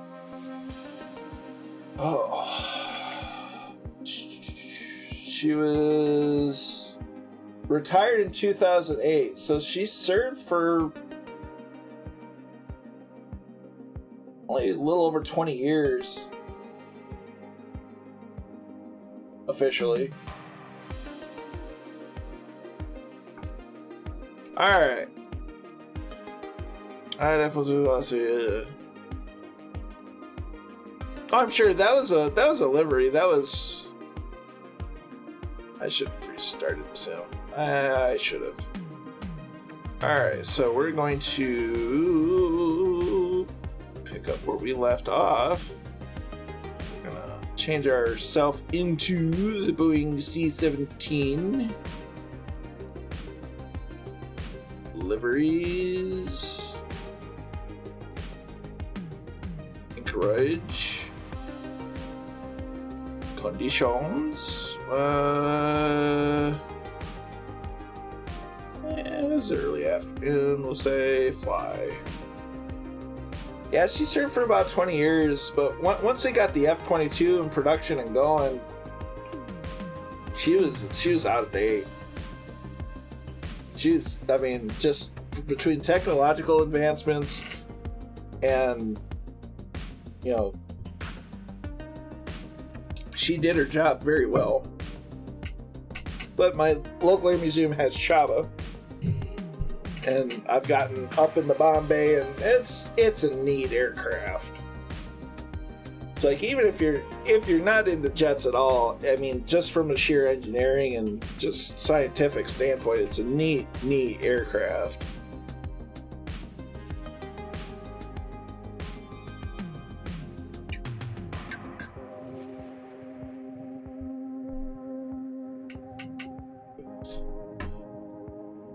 I forgot to change my flight controls. Give me a second.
Alright. Had to switch to the joystick, because that's how you fly a C-17, is with the joystick.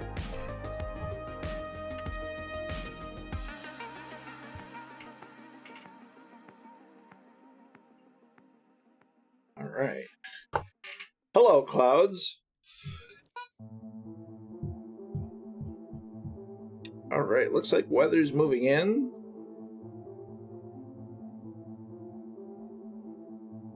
So we're just gonna do what we can do and Control E this thing, because that's how she goes.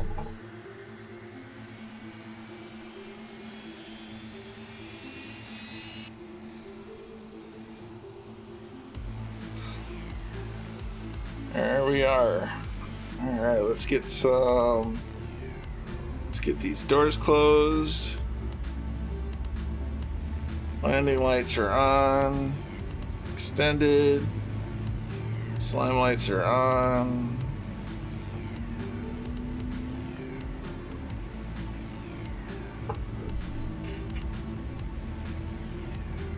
Yeah, it certainly does.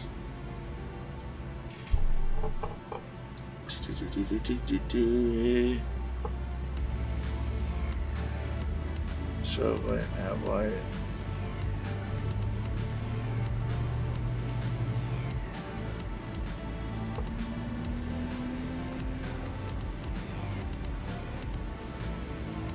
And you want to talk about complicated? If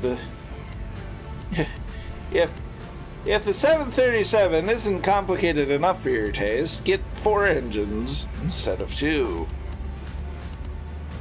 So not all of this, most of this doesn't work yet. The cockpit is in the process of getting a major overhaul for Sim Update 10, and it's also going to help increase the frame rate performance, because right now it's kind of bad. No, that switch don't work. Or is that a scrolly switch? That is not a scrolly switch. Oh well. Dome light, no, that one don't work neither. Well, there we go. So, there we go. So our cargo doors are there, nav lights, formation lights. Oh yeah, there's the weather. Harrier should be out next month. I'm looking forward to that one. I can fly the D-Force 745. Yeah, the cockpit is where it lags the most. In here, out here, it's fine. It's in the cockpit, and it's a known issue, and it's being worked on. This is why I don't get overly upset about it. I need to activate the GTN 750.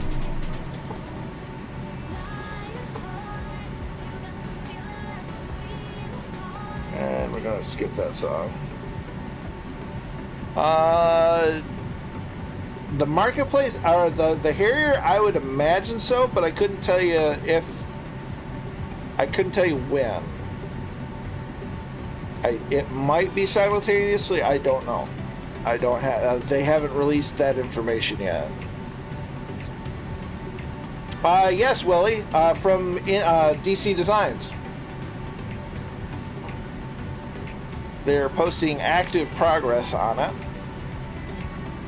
P-8.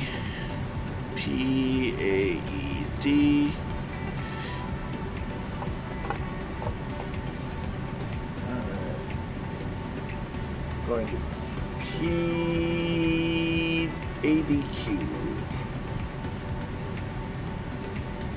P-ADQ.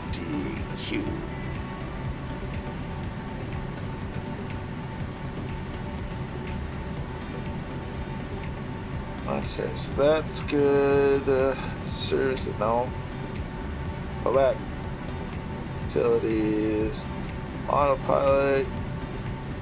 We're gonna go to 22. Flight director. Now we want vertical speed of a couple thousand feet per minute. Let's do 25, because that's a good round number. Back, map. Alright, so we're gonna go down that way. Parking brake off.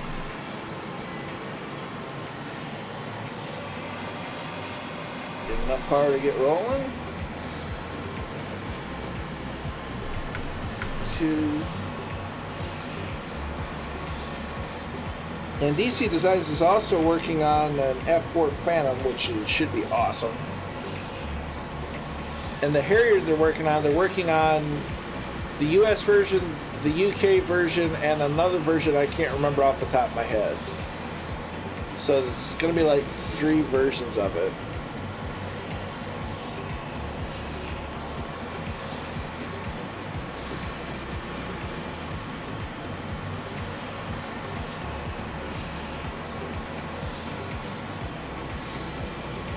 I want the Phantom more than the Harrier, to be honest, unless it's the Phantom before, so fair. So let's look at a lot of those. Oh, yeah.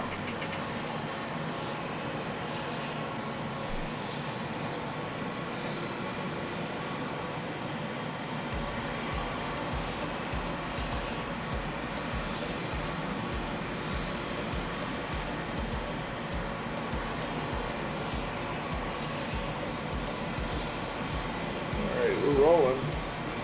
We ain't going fast, but we're rolling. I bet. Well, there's really nothing. It's kind of like the A-10. There's really nothing that could do its job, like, until, you know, in any decent capacity outside of, or until we got the F-35, which, you know, it doesn't do the job of the A-10 nearly as well. It can do a similar job, but not like the specifically designed A-10 or Harrier. The C-5 would be amazing. I'm not in the mood for that song.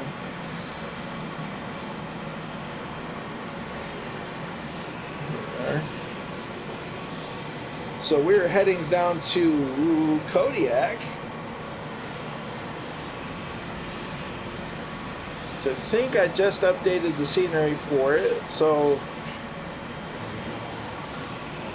there's a nice freeware scenery for Kodiak.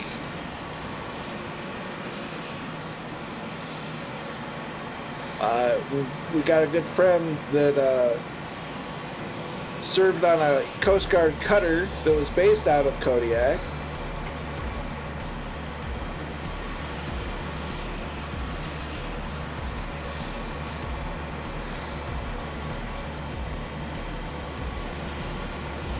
Yeah, it's incredible how much stuff that can carry.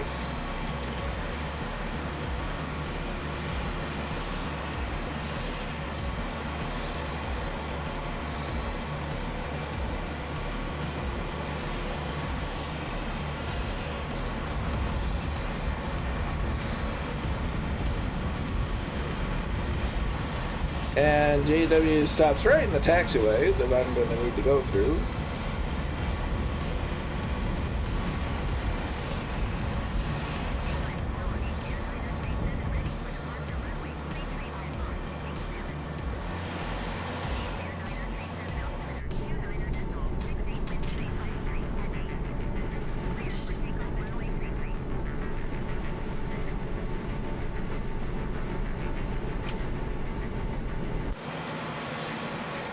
And then I go off course.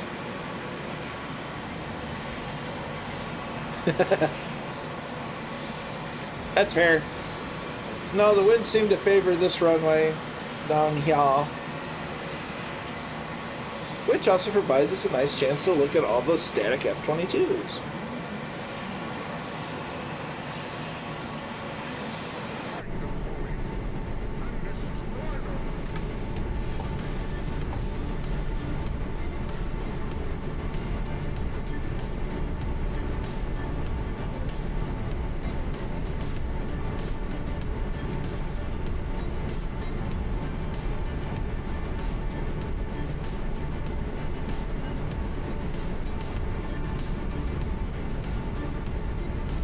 It's certainly not the greatest head I've ever seen, but it works.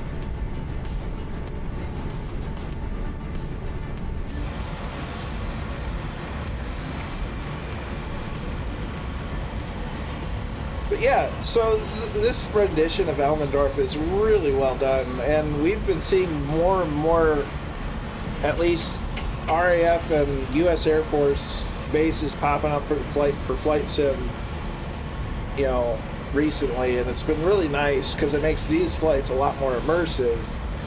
I didn't know you up.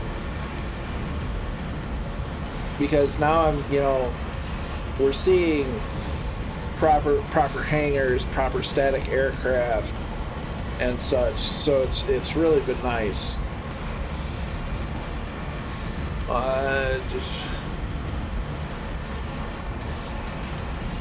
Yeah. So we're gonna use the whole runway. The RAF Blossom Mouth is really well done. Ramstein Air Base is really good. I'd like to see somebody update the Zeltwig Air Base.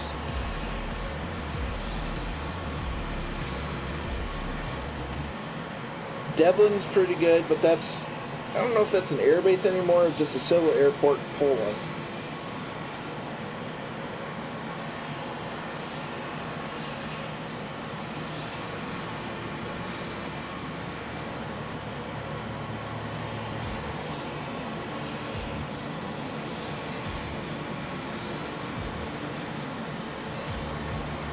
Alright.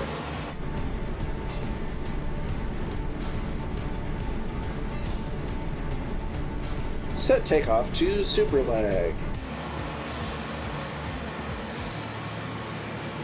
Alright. Position.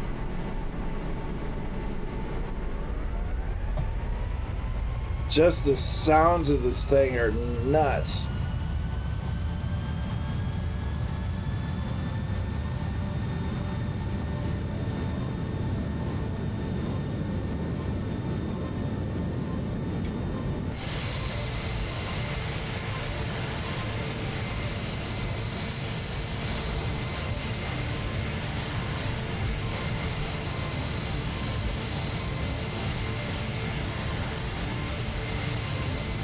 Well, we're taking off from Elmendorf Air Force Base and we're heading to Kodiak, Alaska.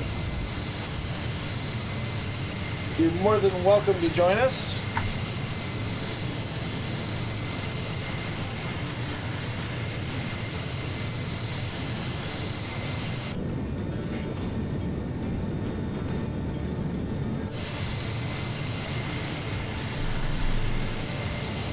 Look at that. I love it.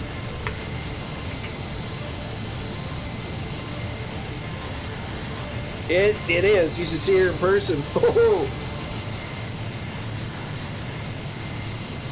It's incredible the size of this thing. Not to mention the capabilities. I mean, short field takeoffs, short field landings.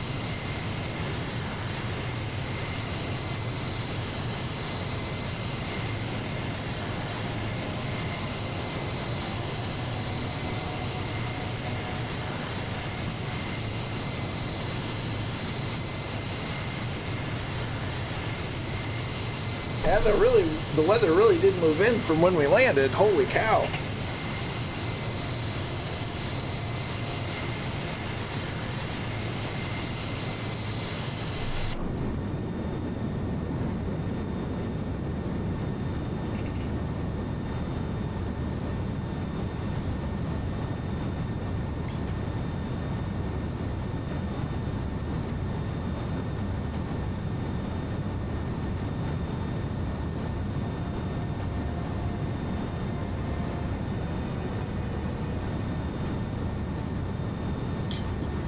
Flew quickie, freeway one. Yeah.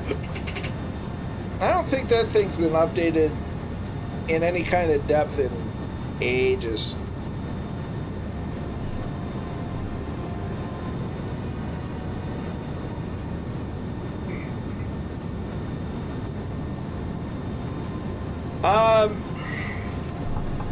Difficult to use. Unless you have like a Honeycomb Bravo or the GTN 750, I would put the C-17's AP at difficult to use. Not possible to get to work, just difficult.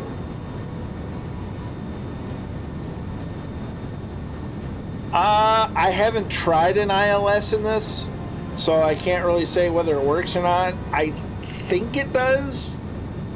According to some reports over on the developers Discord page, it does, but I don't have any personal experience trying it. Oh yeah. Well, once we get official helicopter support, I think that's coming with the anniversary update. We should start seeing a lot of helicopters come in. Sea King, yeah.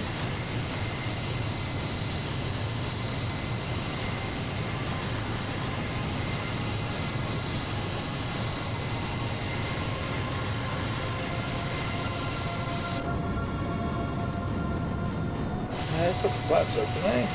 Yeah, I put the flaps up. Oh. There's the nerd right there. Oh yeah, that feels good.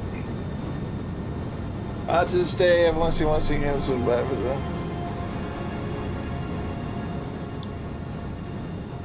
I think the biggest collection of helicopters I've seen in one place is when I was at my old unit, and we're up at our main place, and we had Hueys, Blackhawks, OH-58s, Little Birds. Yeah, so, and then we eventually got our Chinooks, but the airport we were at the time couldn't have their the ramp wasn't rated to hold the weight. Okay, we're gonna retract these. Let's roll to 10,000. Yeah, Fly-by-Wire is working on one. There we are. Look at that pretty thing come out of the clouds.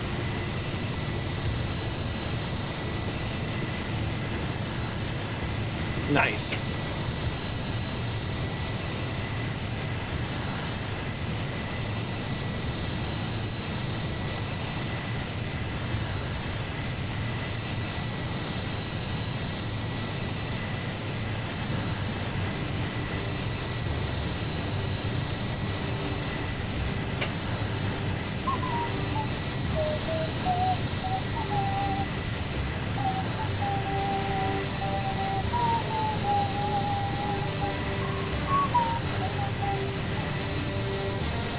Too far. There we are.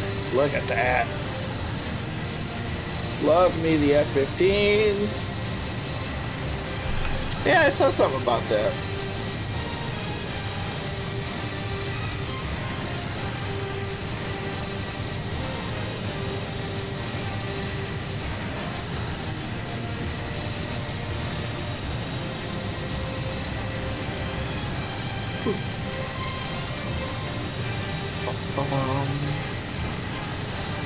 Weather's nice once you get above the clouds, isn't it? It's like night and day. Can I? No. Well, let's try this.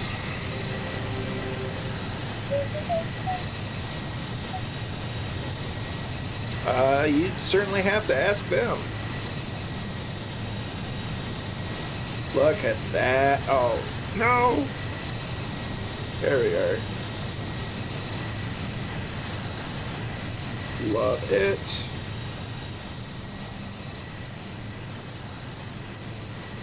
Nice.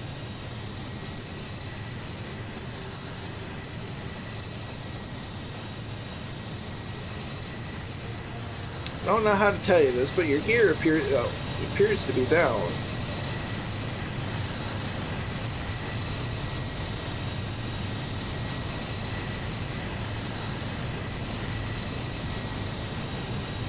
Trying to run.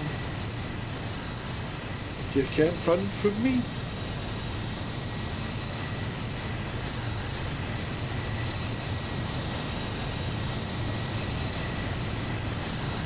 Look at that.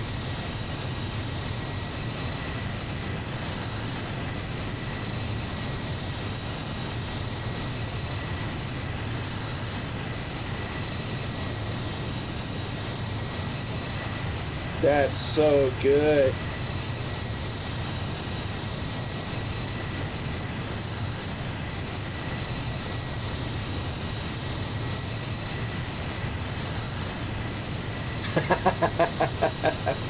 Throwing a rotor like a shed. I gotcha.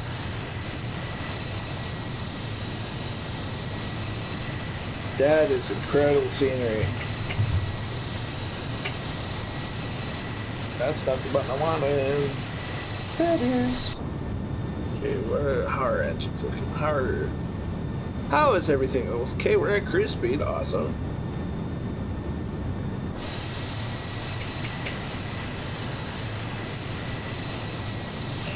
Sphinx Links, many thanks for the follow. Much appreciated.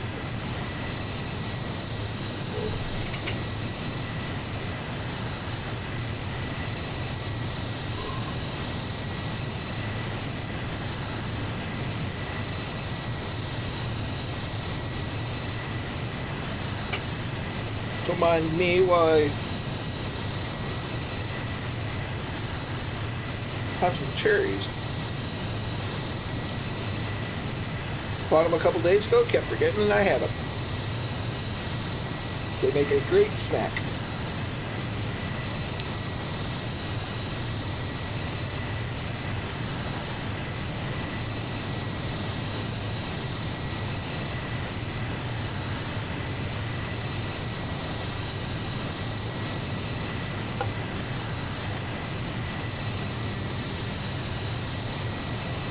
So this leg is about 226 nautical miles. Yeah. I need to buy MSFS on my own account. Currently have them.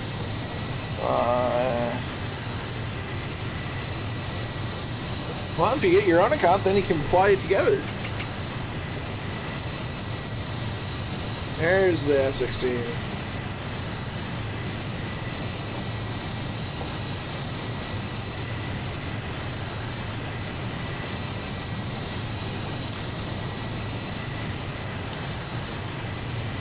I think that was in one of the fancy have glass livery.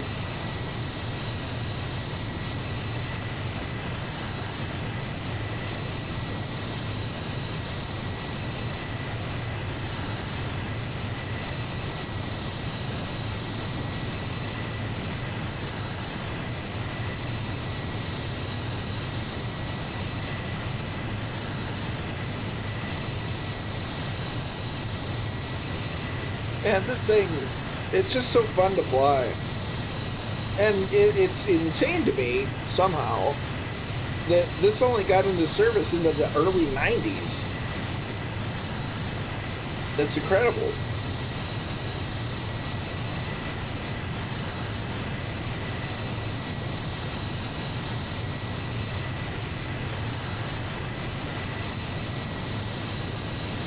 Now, this was designed to replace the C-141 Globemaster, I think it was. And that thing served for a long time.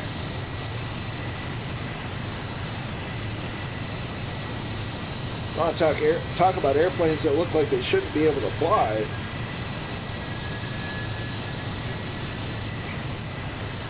The 141 really, it had such a long fuselage. You wouldn't have thought that it could. Somehow it did.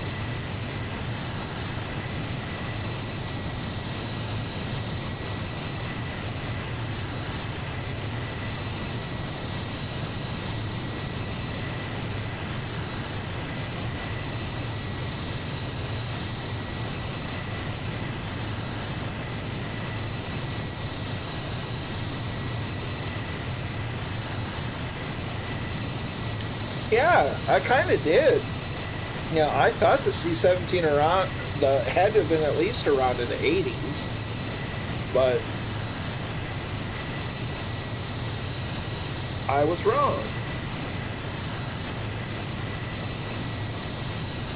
And she can do such amazing things.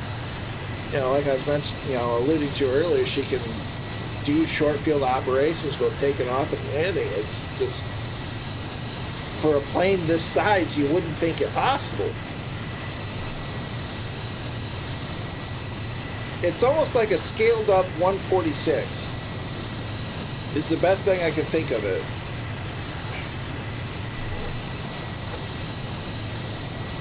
Yep. You would be correct.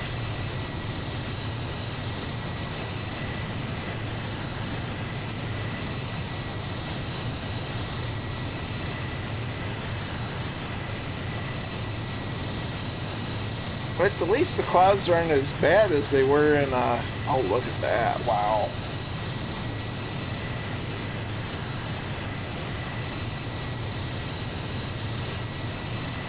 Yeah.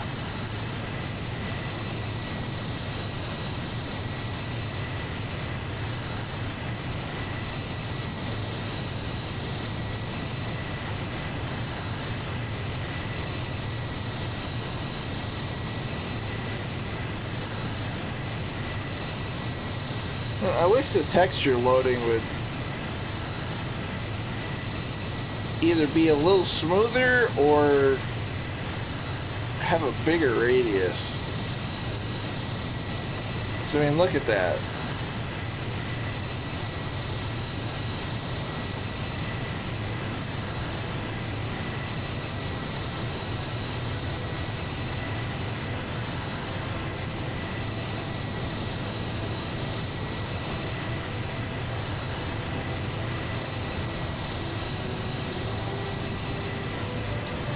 The F-15 for this is good.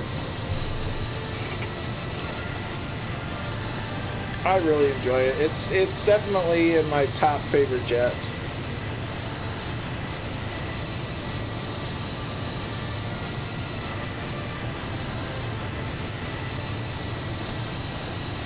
There we are.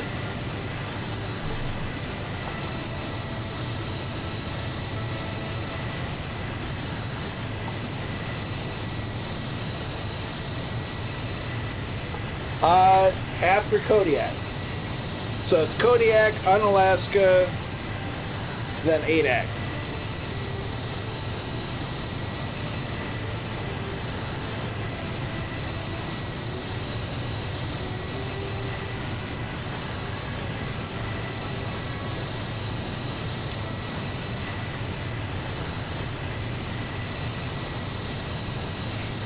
In fact, it's quite a haul from Kodiak to Unalaska.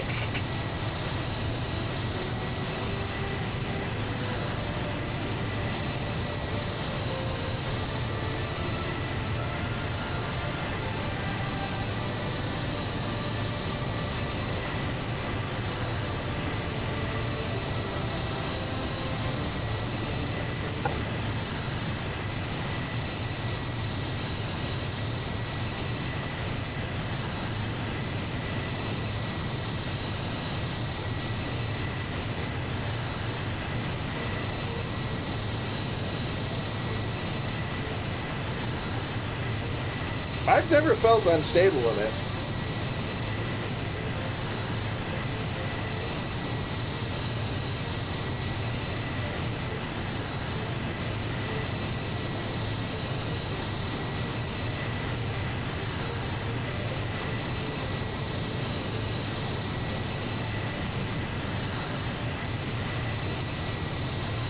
But that's me.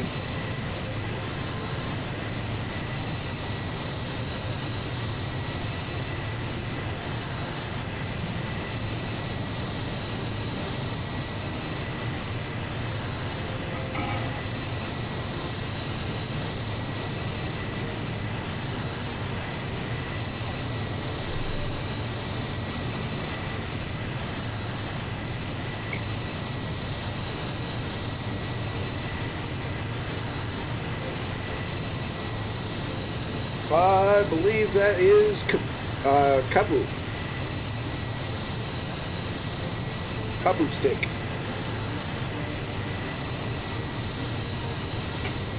In the 15. Our trusty companion Renoi in the 14. JW in the 22.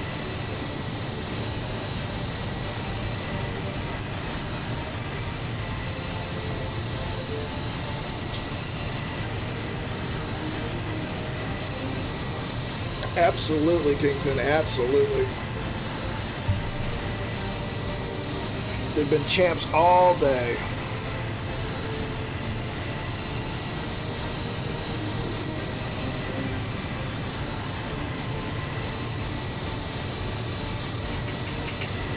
There's a shot and a half.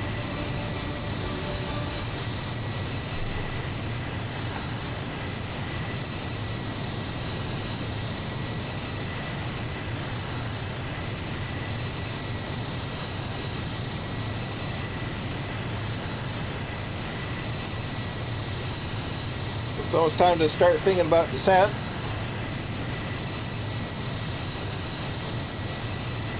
This was a short hop from Anchorage to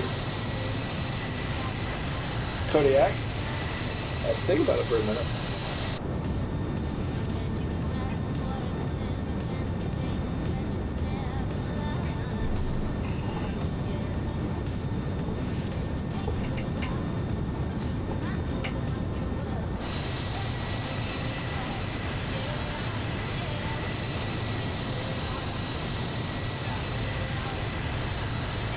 Now I've done the approach into Kodiak.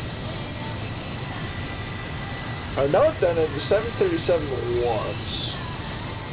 I don't know if I've ever done it with the C-17. So this could get real interesting. It has a very beautiful approach. All of it being over the water.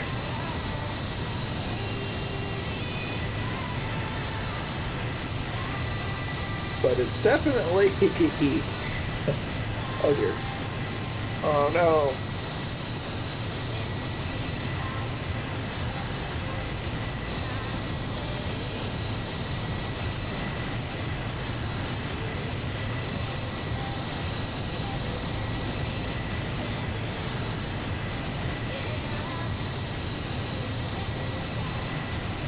That's right next door.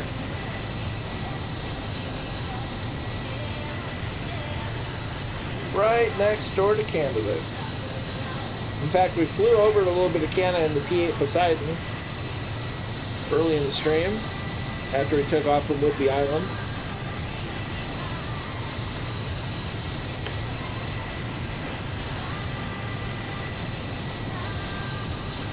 Flew over a bunch of the mountains there. Nice.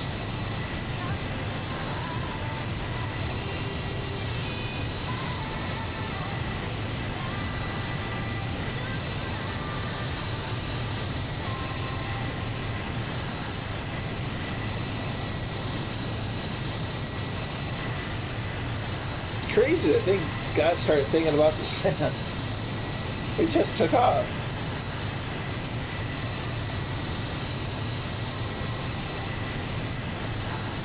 I think this is only slightly longer than it was to get from Ketchikan to Juneau.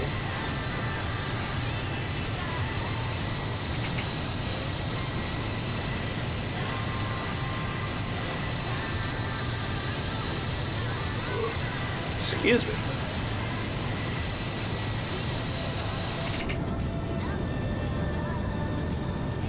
And we can give it a couple of minutes because we're not as high as we usually go.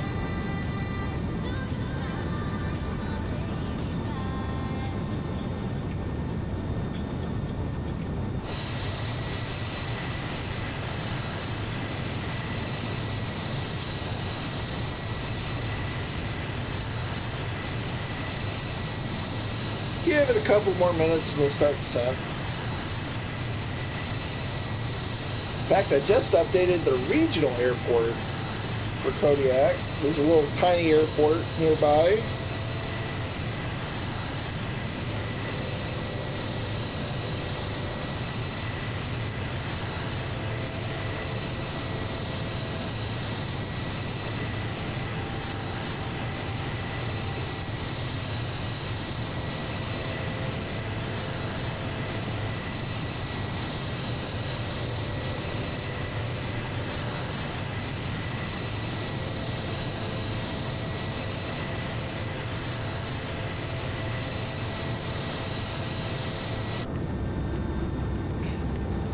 Short little hop.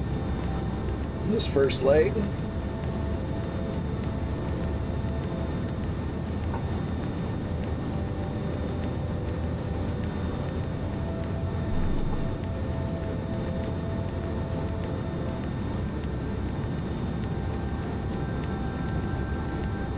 I don't like that.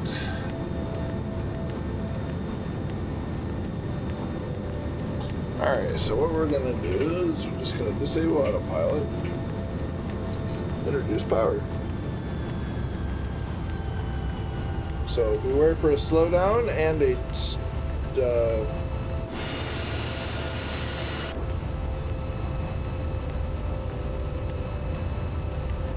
lowering of altitude, something like that. Descent. Whee! Stuttery, but wee! That's kind of a wee. It's going.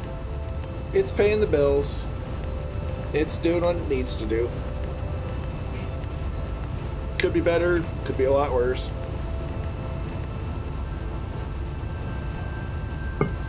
But I'm not complaining. Because like I said, it's paying the bills. Hope things are going well for you, Kingsman.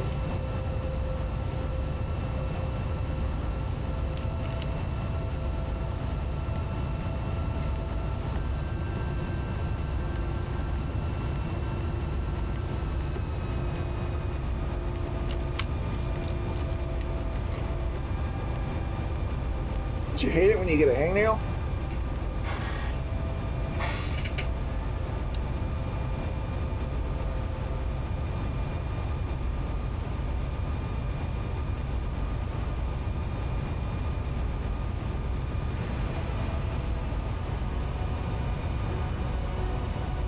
Then you go to take care of it, and it's just like, no, I want to be painful and annoying.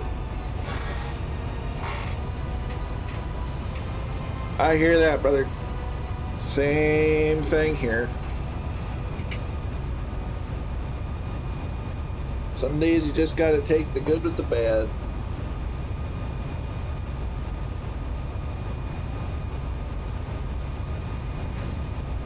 So we're about over the Kodiak Island. The Kodiak Island. Over the island of Kodiak. Made it sound like a bloody theme park.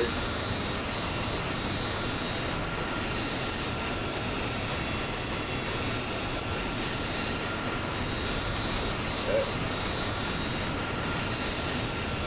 I'm in the wrong window for that, buddy. There we are.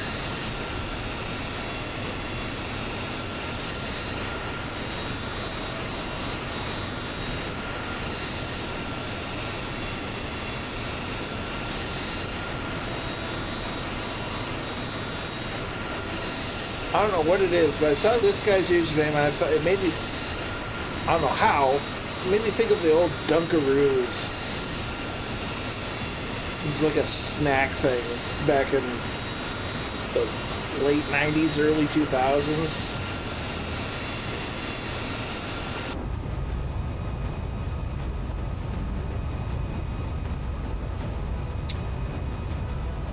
Back when I didn't have to pay the bills.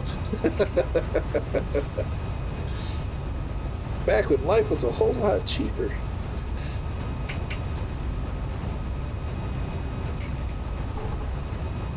Yeah, so I think I'm hoping that the HUD thinger is included with the cockpit rehaul or overhaul that Destroyer 121's working on.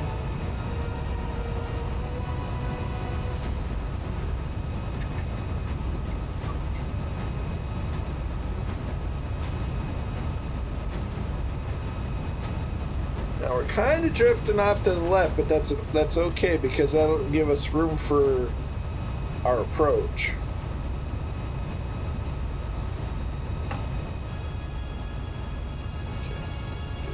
Out, just head it again.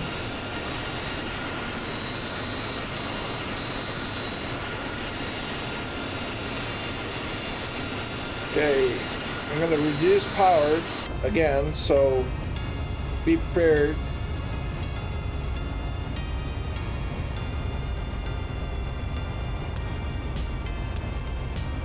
Be prepared.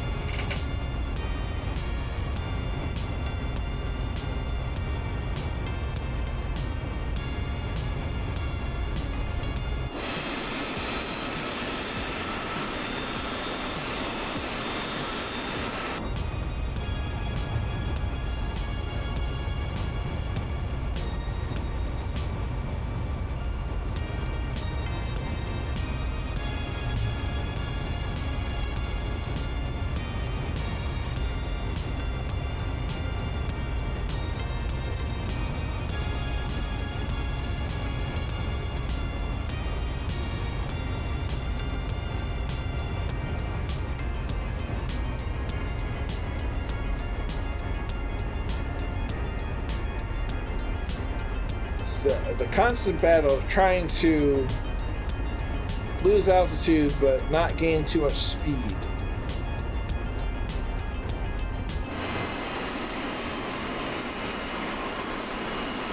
Hey, it's Gregor. Good to see you.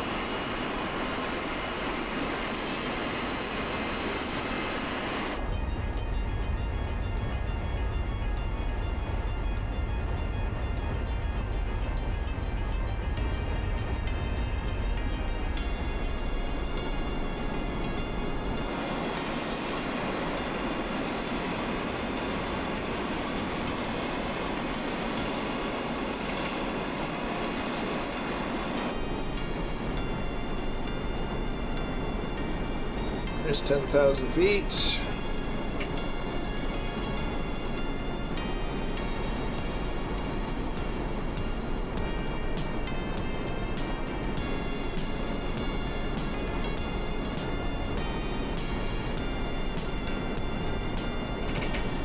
Gotta get enough to where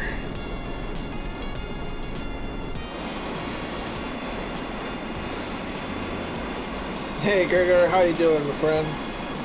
Always good to see you.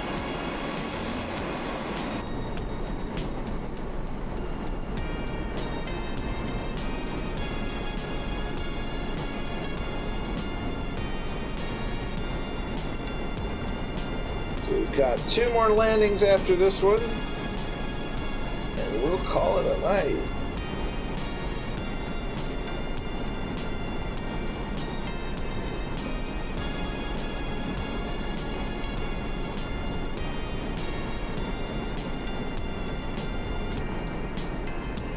Well, at least we can see the surface water.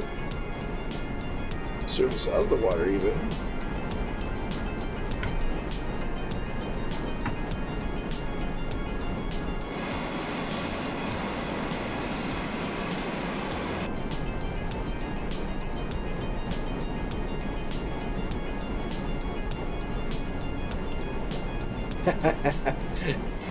Absolutely.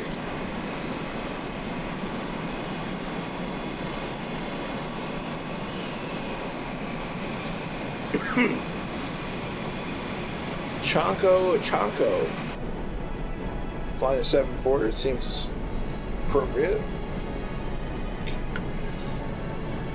Into the soup we go. Where we stop, nobody knows.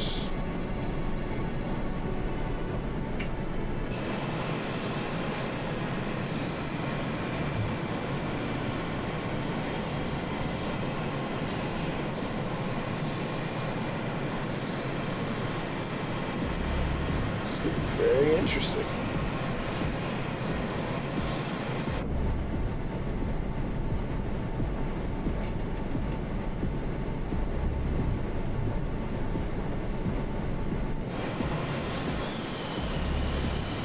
Looks like rain over Kodiak. Awesome.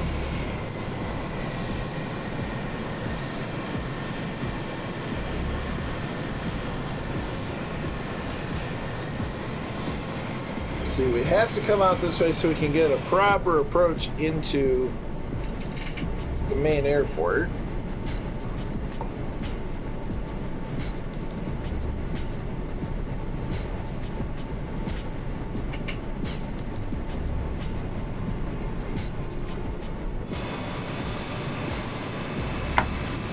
You're coming down.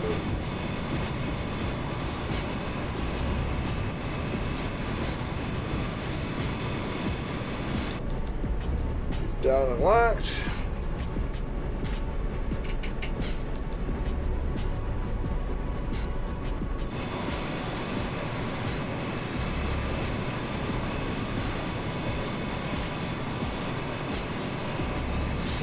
So what we're going to do is we're going to kind of do a light, lazy right turn towards those name tags and hopefully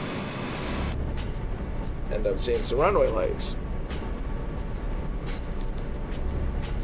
Otherwise, this could get real interesting real fast.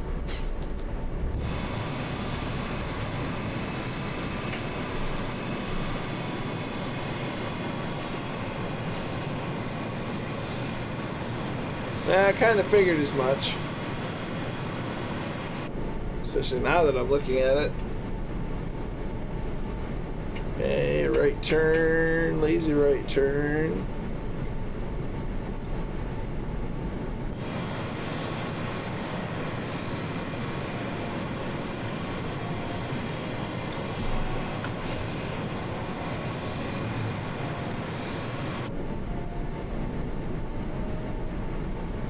Oh, the cockpit's so bad, laggy wise. Cannot wait until it gets updated.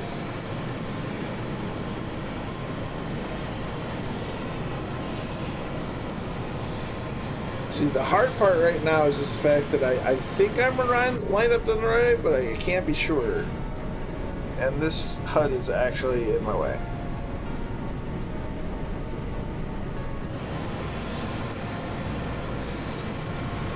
Okay, that is not the runway. That is water. That is very water.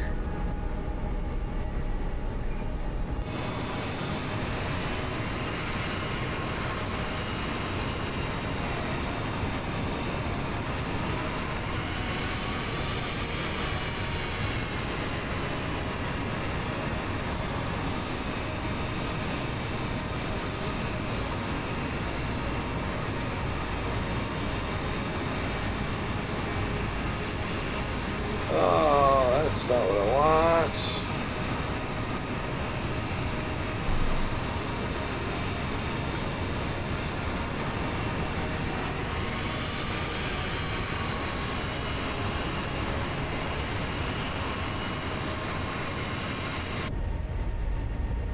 What part of the field are you at? Oh, you're down by the doggone Coast Guard station.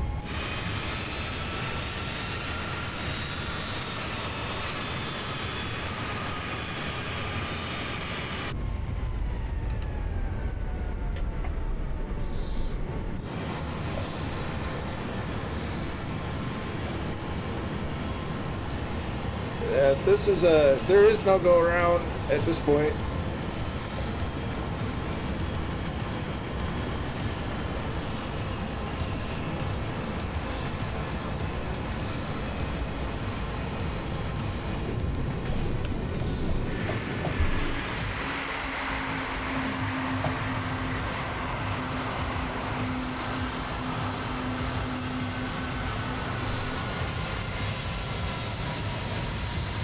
Note to self, don't use JW as a waypoint.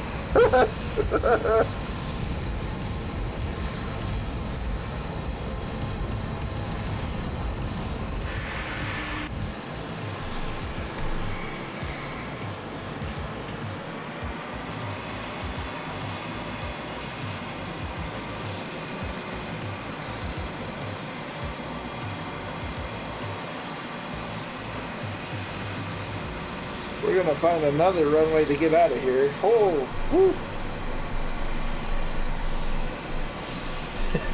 Thank you. I'm not sure how I managed it, but luckily we did.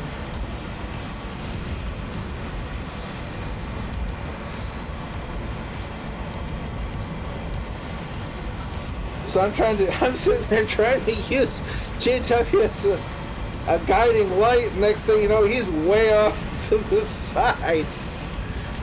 Like, okay, not doing that again.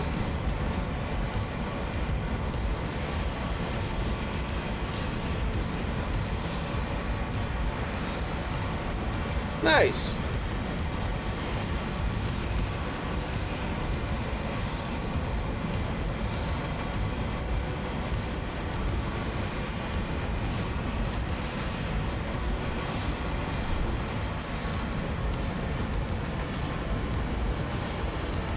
Yeah, we're finding a different runway to take off from.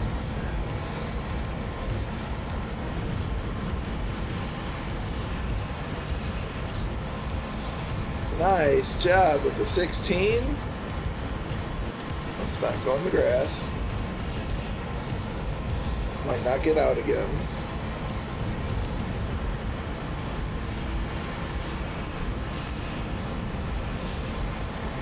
And of course, Renoi with the Tomcat.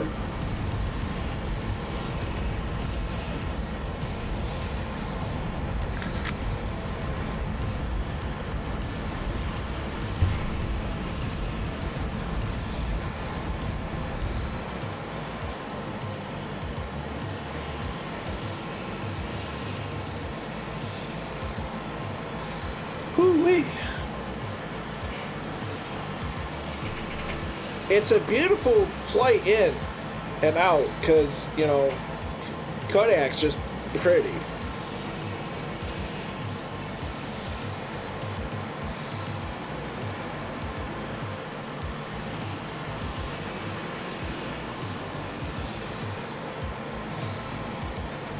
So we're heading down towards the Coast Guard station.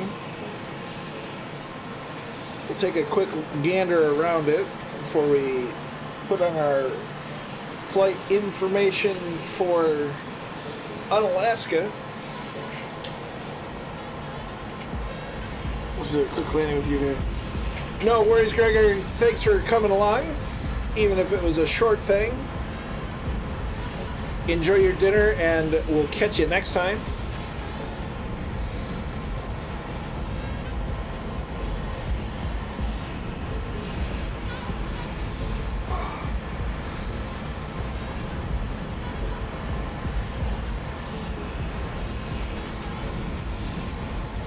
So we'll get taxied down to the hold short. We'll grab the drone cam and check out the Coast Guard station. See a little bit here, just the standardized housing.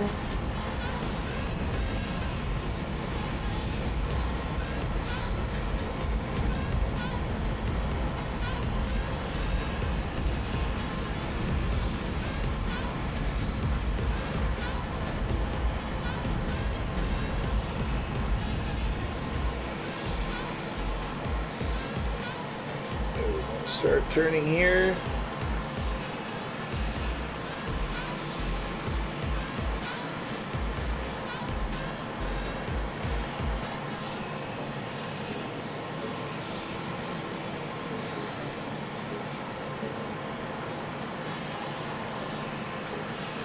All right. Park here. We'll grab the drone. That would be Jay Winokur. That's trees.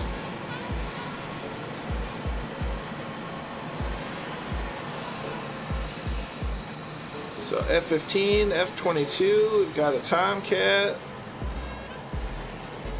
So this is the U.S. Coast Guard station of Kodiak. I know words. I know words real good.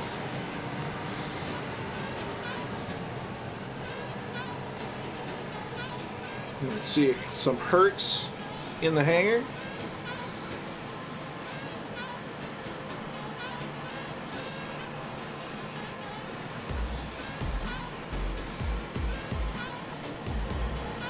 Some Dolphins. You got a Black Hawk.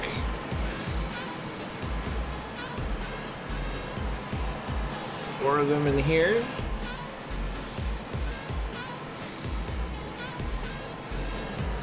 And new from the last time I checked the scenery out is they've got a cutter.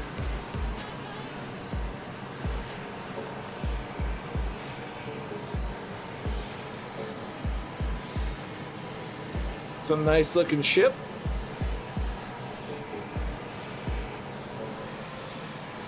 And then they got a smaller boat.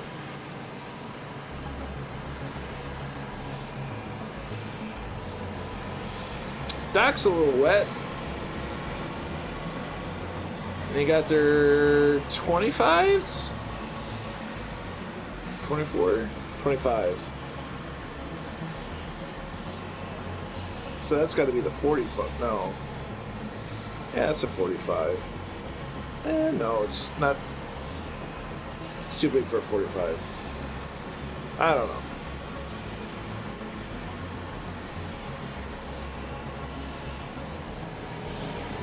I gotta take a picture for my coastie buddy.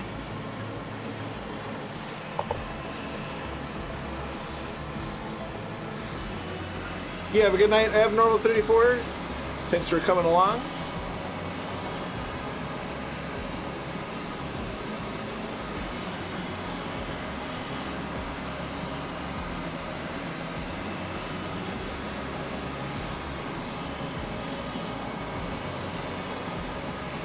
Roger.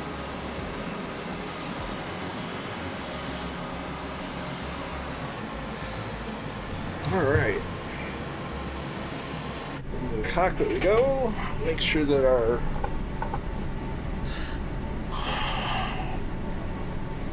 autopilot is set. Good, good, good, good. Except I didn't reset the flight plan. Menu, delete. PADQ. And PAD.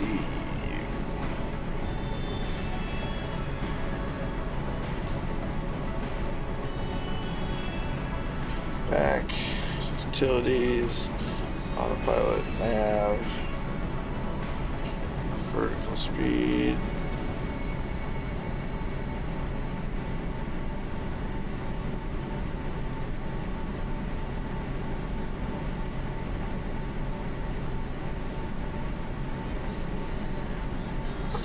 Alright, that should be good to go. Map, and off we go.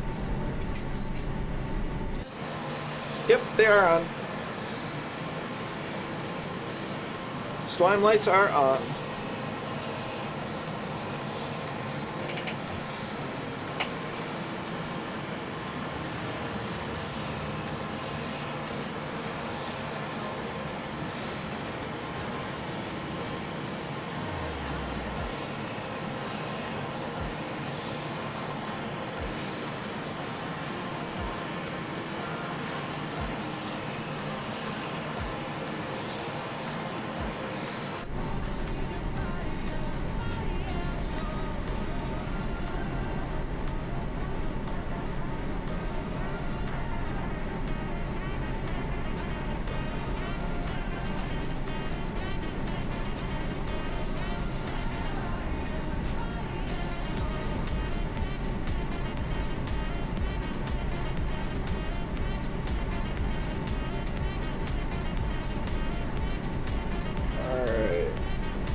Given that departure, we're going to make sure that everything's stabilized and ready for a strong takeoff,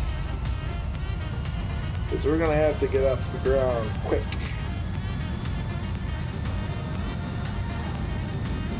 This isn't going to be an issue for you guys in the fighters.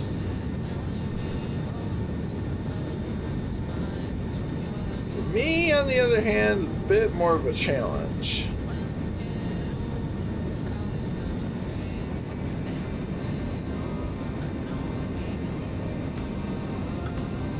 Oh, I hit a bump there.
Man, I've been really going for that long.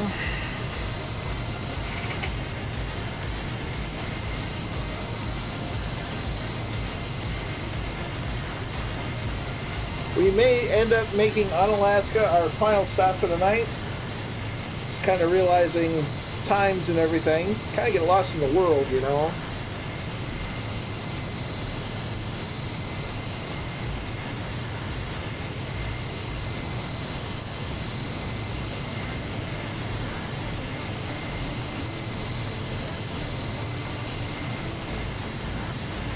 Oh, look at that.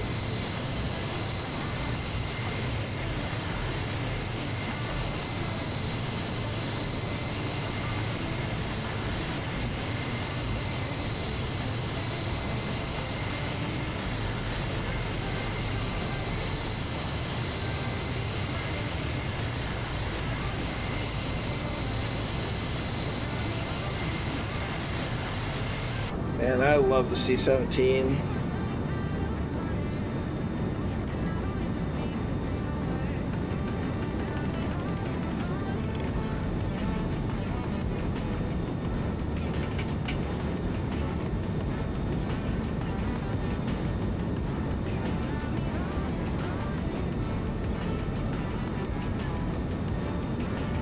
Basically at 10,000, so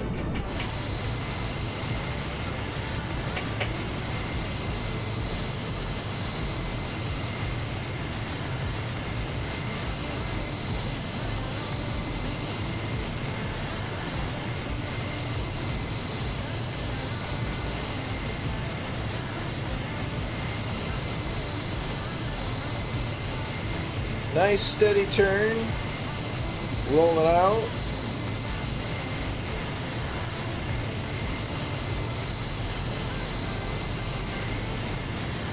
A nice intercept course. Look at that. That weather doesn't look great. That's awesome.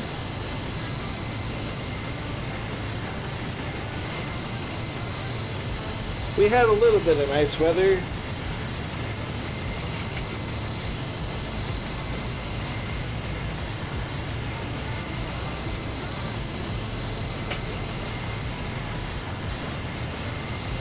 Didn't last long.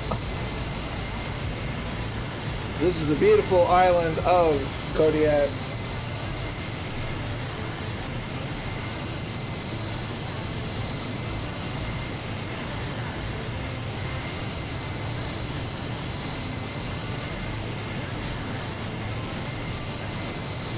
Hey, we got a Diamond Eye with us in the in another F-15E.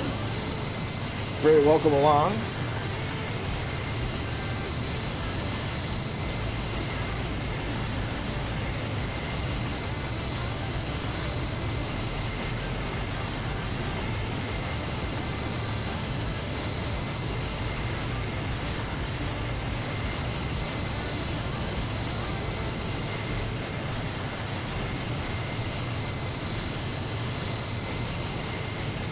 It's been a fantastic trip. To think we're this far into Alaska and we started off near Seattle. Uh-oh, we're on the East USA server.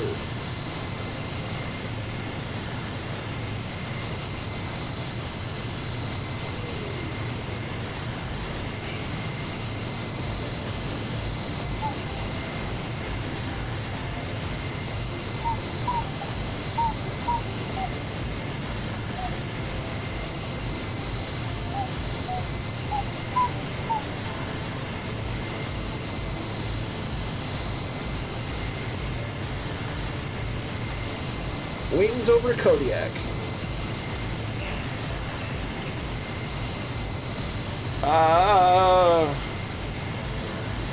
Ain't none with the phone. Many thanks. C-208, no C-17. Oh dear.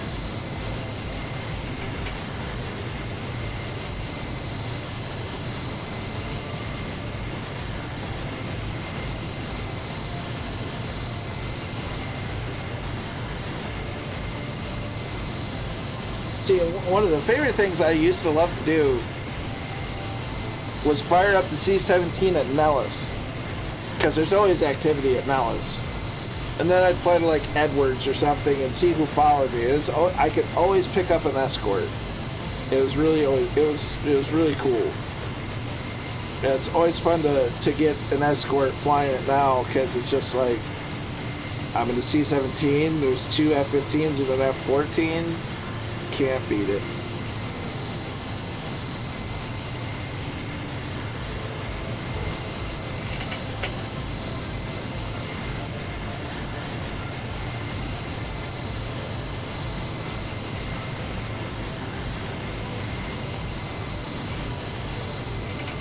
I'm gonna have to fix me a big meal after this.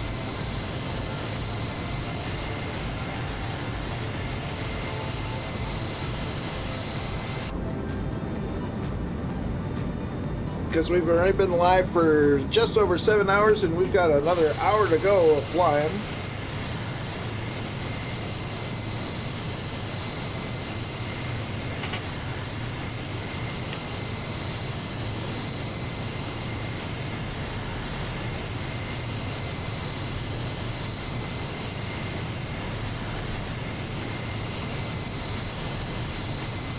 I have now tied the longest stream that I've ever done, which was 7 hours, when I took the DC-6 from Texas, can't remember where, to Tegucigalpa in Honduras.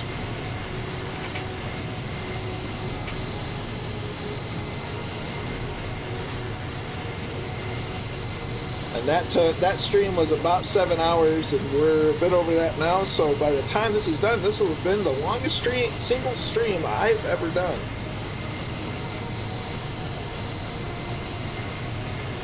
For me, that's something of an accomplishment.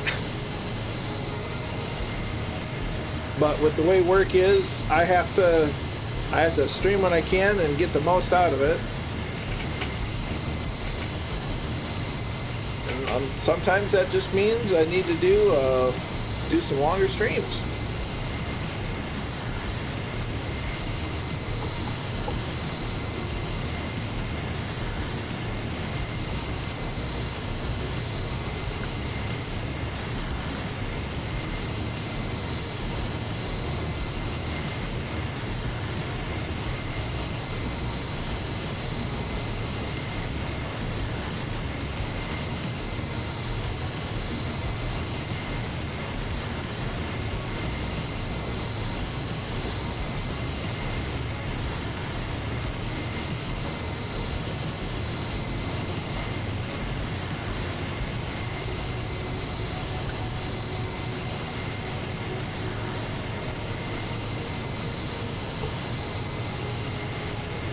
But I love that everybody's been enjoying the military-themed streams. I've been having a blast. We've tied in Firefly Air with them, because one of the great things about Firefly Air is the fact that you can fly whatever you want, wherever you want. There are some big changes coming to add some structure without taking away from the flexibility. So basically adding stuff for the people that want it, but not taking anything away from the people that don't.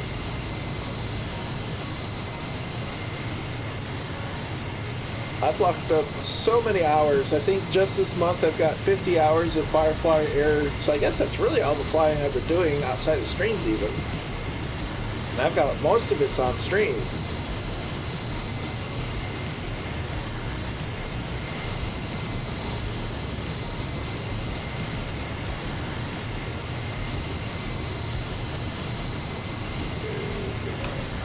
Take that off the list.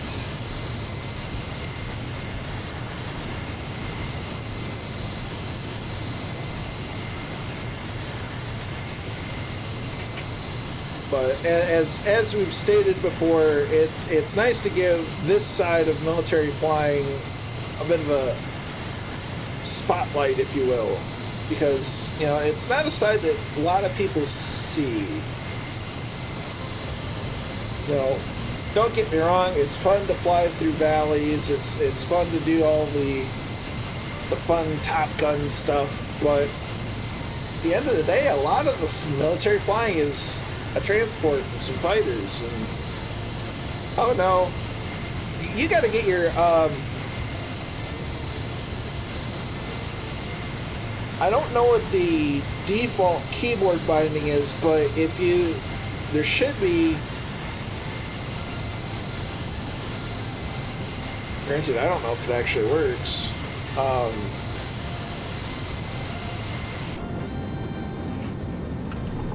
I think I've set my windshield de-ice key to I, and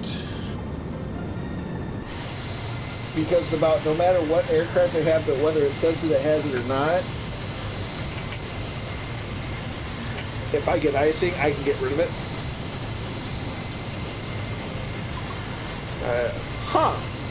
Interesting. no worries.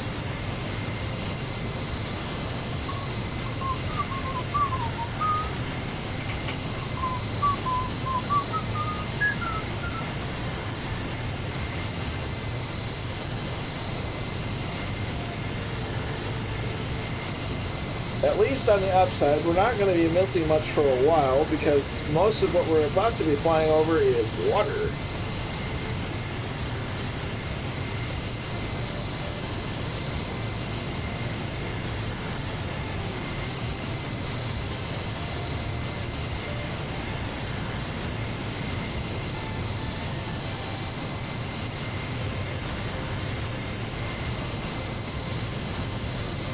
I feel like we need to get higher.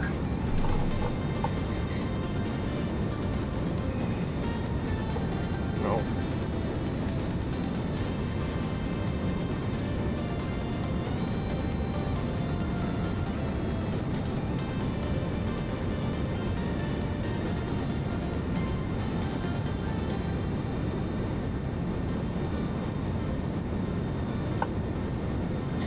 Yeah, we're gonna gain some altitude, see if we can't get above these clouds. Seems like we're close, but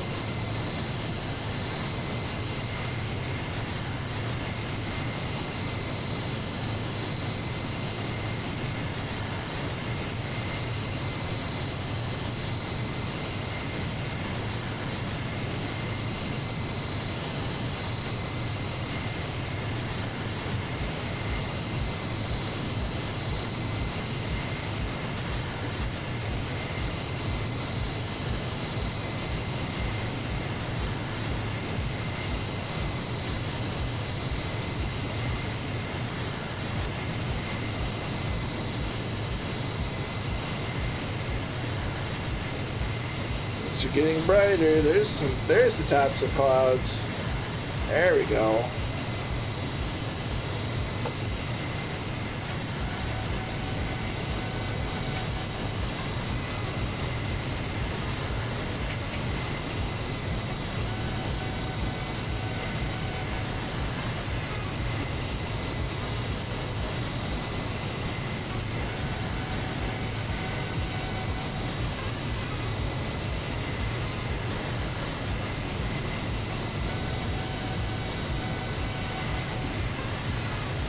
There, now we got contrails. Woo!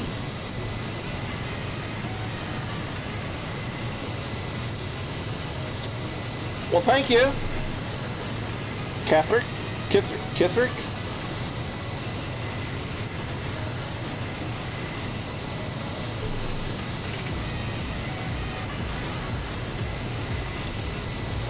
It's my C-17 and my cool escort crew.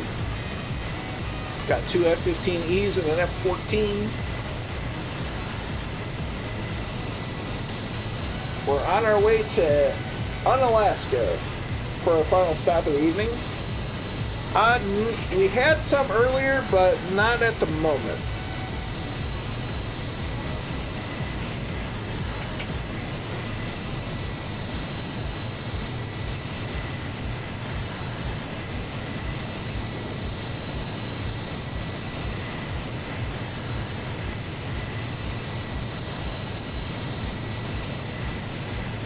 We've had just about everything, though. We've had F-15s, F-16s, F-14s. We had a MiG-21. What else showed up? 22s. We haven't had any F-35s so far. That's been a real shocker.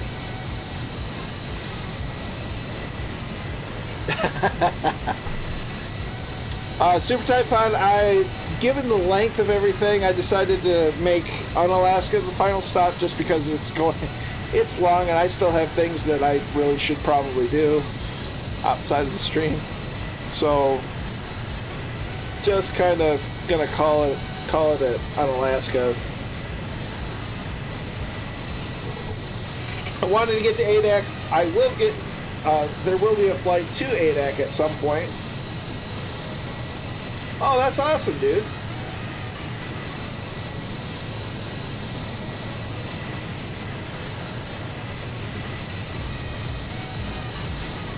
I love showing off the C-17 because It never used to get a lot of love. I don't think it still gets a lot of love, but she's a great plane, and she gives flying it on stream kind of gives it a spotlight into different kinds of military flying that are there, that exist, that aren't just fighter pilots. Yeah, she's a workhorse, and she does it swimmingly. So I like being able to present the C-17, fly the C-17, and be like, you know, and show people it's like, there's more flying in the military than just fighter jets. And yeah, they're just as, or if not in some cases, more vital than fighters, because they're getting supplies and people and ammunition and, you know, food and other things to places. But they're definitely more of the unsung hero. You know, fighter jets are fighter jets. They're always going to be cool, but you know, the C-17 pilots, the KC pilots, the C-130 pilots, you know, C-5s, you know, they get stuff where they need to go.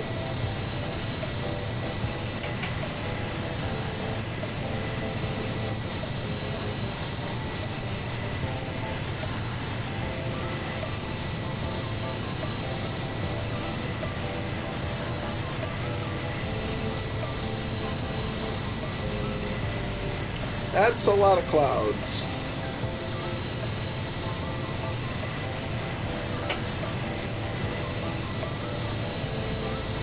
You know, I still would need to work on seeing multiplayer contrails, because it works with anything from SimConnect or AI.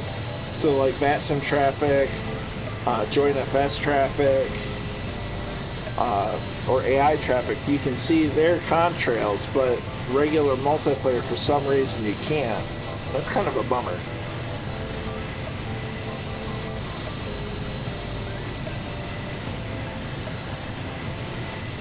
It always kind of seemed like an oversight, like, you'd think it would be easy to implement,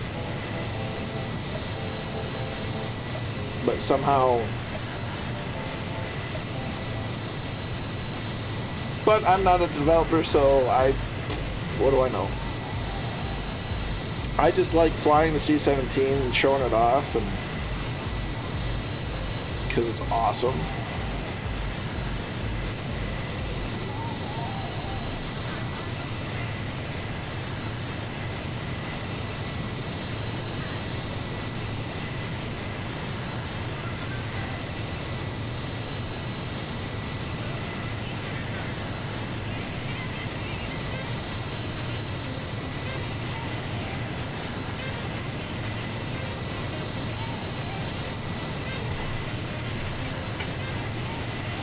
Servers have a tendency to be more stable where there's fewer people, and boy, there is nobody where we're at.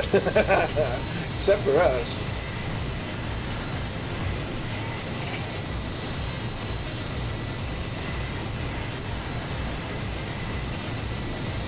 So this week, I will try to have the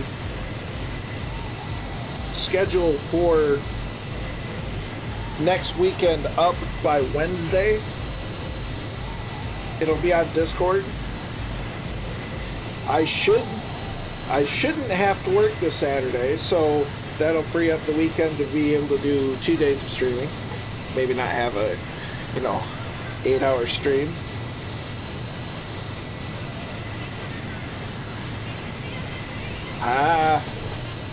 You got time.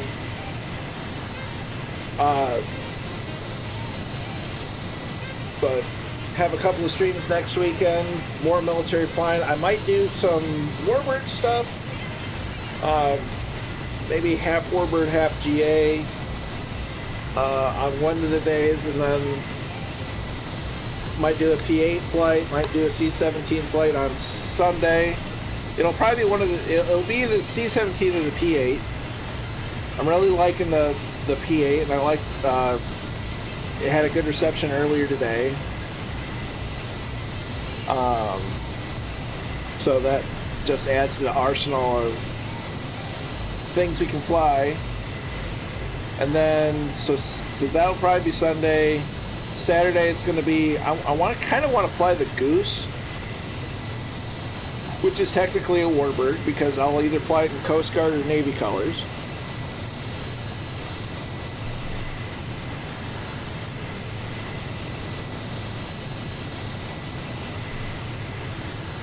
Might do some flying in Alaska, might do somewhere in might do some mountain flying regardless. I gotta look over locations and whatnot. But definitely gonna look into kind of getting some little different stuff in. I want to make a couple of YouTube videos. I want to make a top 5 list of jets. G. Winokur's done that, and he did a phenomenal job. He's getting an awesome reception on it.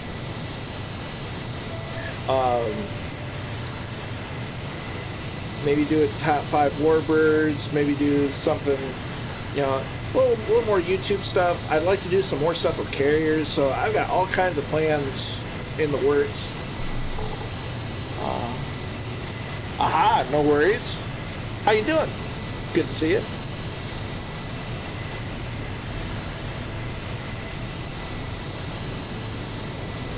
We're just here on our final leg from Kodiak, Alaska to Unalaska. We're having a great time. Other than being a little tired and a little peckish, doing great. Been having a great day. We flew the P-8 Poseidon from Whidbey Island, near Seattle. We flew that all the way to Anchorage, Alaska. And then we switched over to the C-17, and we flew from Anchorage to Kodiak, which was a short flight. And now we're on our way to Unalaska. And we've had a fantastic escort the whole night. Day, night. Yeah, it started off as day and it's ending as night. Started streaming roughly after 2 p.m. my time, and it is currently just about 9:30.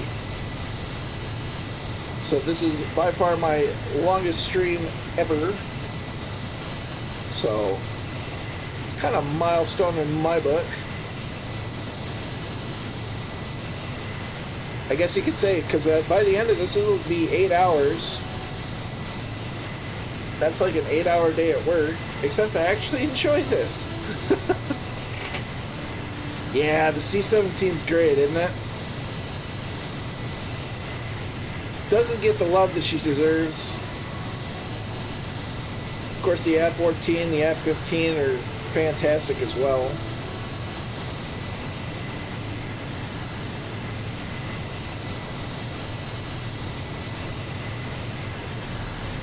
Starting to see peaks of land over there. Not to be funny.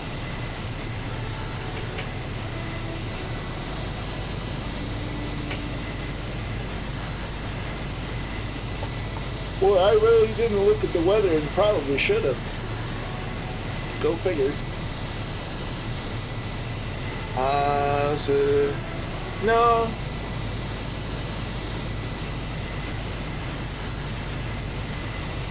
Definitely not my wheelhouse to be in a 7.4.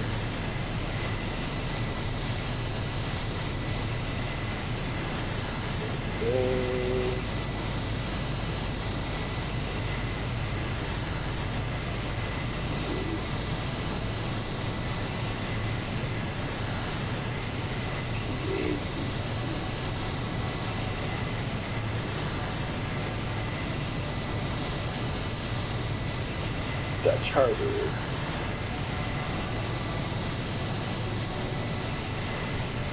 Oh, that's not great.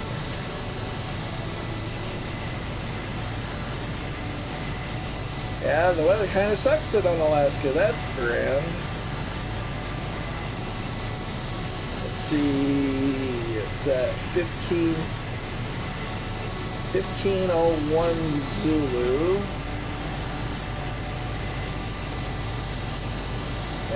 had a weather update in a hot minute. Alright, let's look at the weather service. Let's see, I just joined the company back in July, been in space in Dayton. They're across the street from the Wright-Patterson. Visited the museum there. It was also, I haven't been there since 2016, and it was great then, and they've added so much since.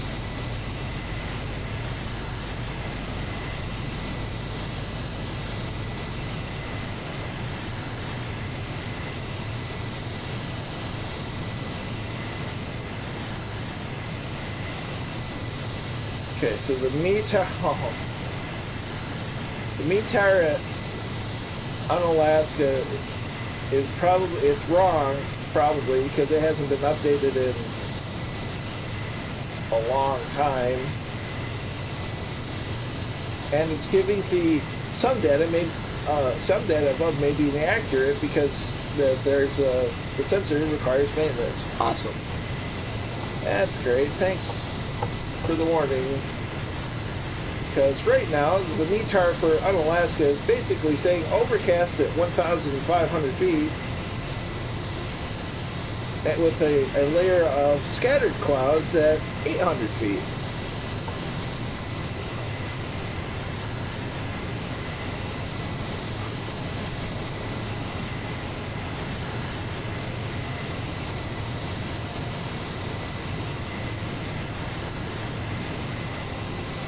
But on the upside, the really crummy stuff that we're kind of going through right now is almost done.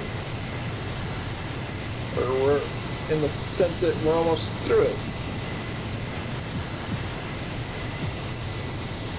So, yay? Pyrrhic victory. We have been fighting the weather all day. The best weather we had was going into Anchorage.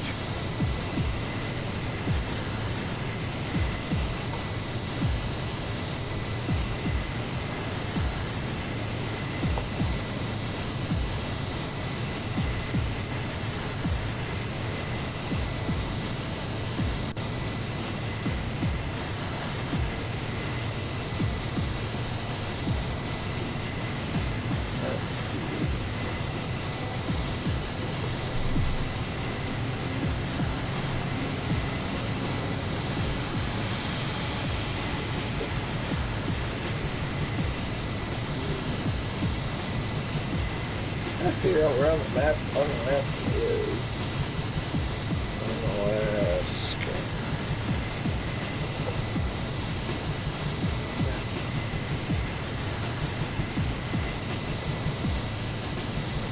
Okay, she's on a little island. Oh. That's great.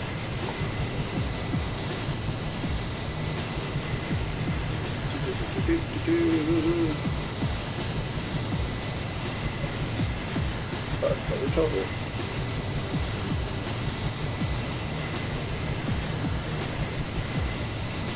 Great. All low-level clouds. Fantastic. That's just what I want. Great. Yes, this is marginal VFR. Awesome.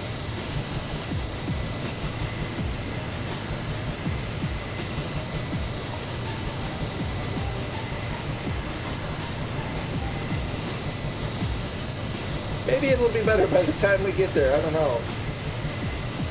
Great. Hey, Bad Dog. Good to see you. Hope you've been well. Been a while. Glad you popped in.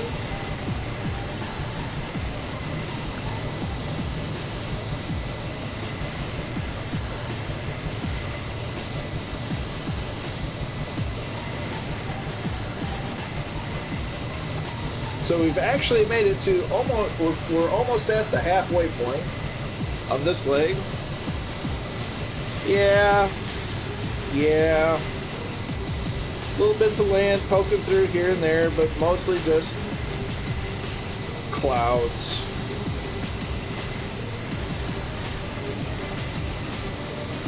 Ooh, there's a nice mountain.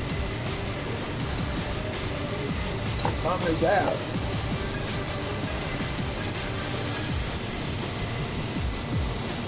Unnamed mountain. We just flew over Chipmunk Lake.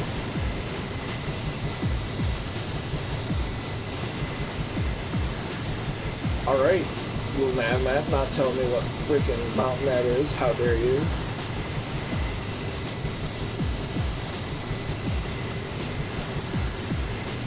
I'll fix your wagon. I'll find out what mountain that is.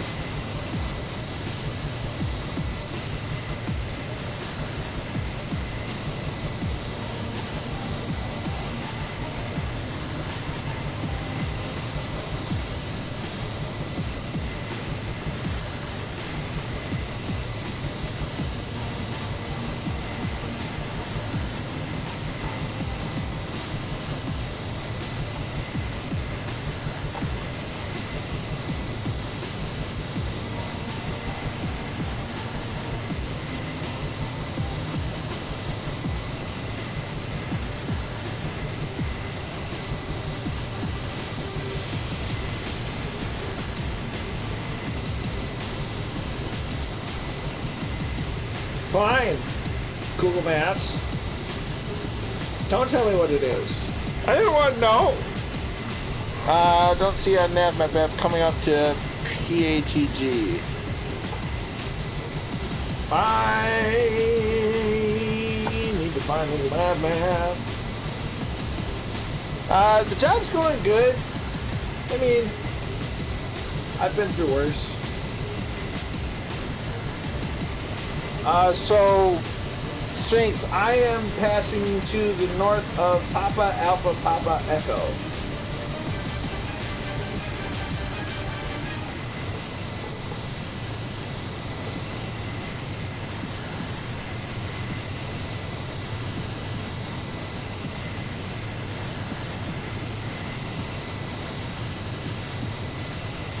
Oh, snaps! We got a Dark Star. That thing ain't easy to fly at low speeds like this, or comparatively at low speeds.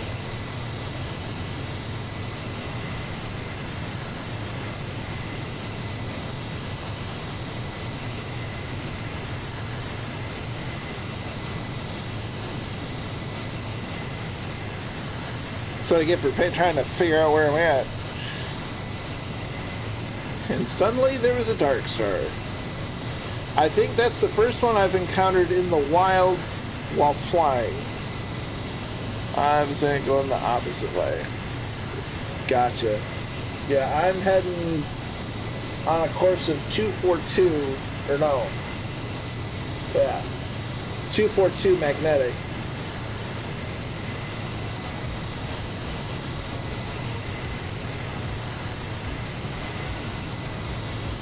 To be fair, flying out of Anchorage in the C-17 is only slightly less common than seeing one fly out of Nellis.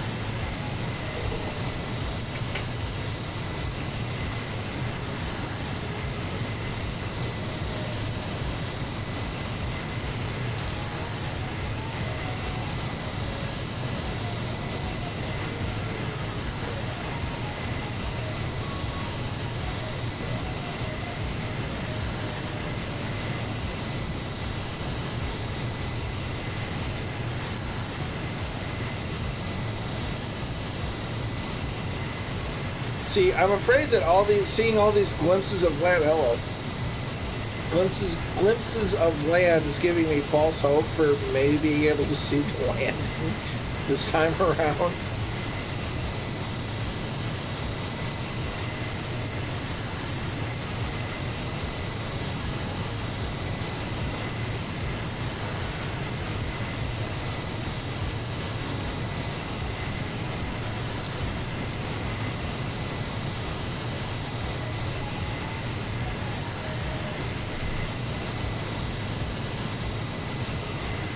There's a Crom and a Kodiak.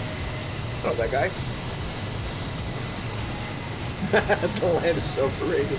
Yeah, but when I need to land on it, I'd like to be able to see it, you know? Makes it a little easier.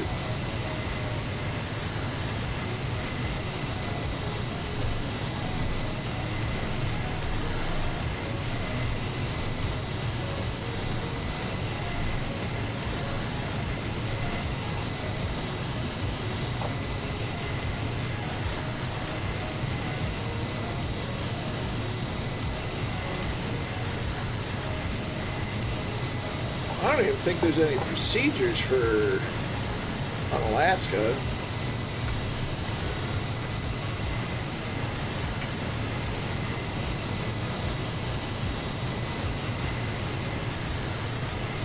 It's a 4,500-foot runway, so short.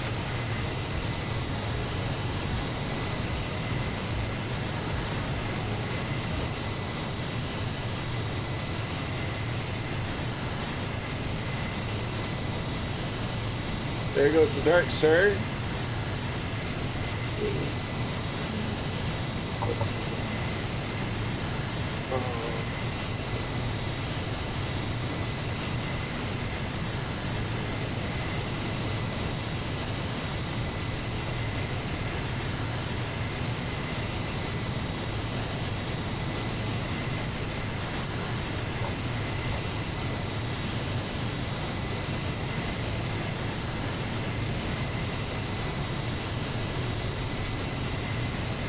Oh, I wonder if I can not authorized for arrival. Blah, blah, blah, blah.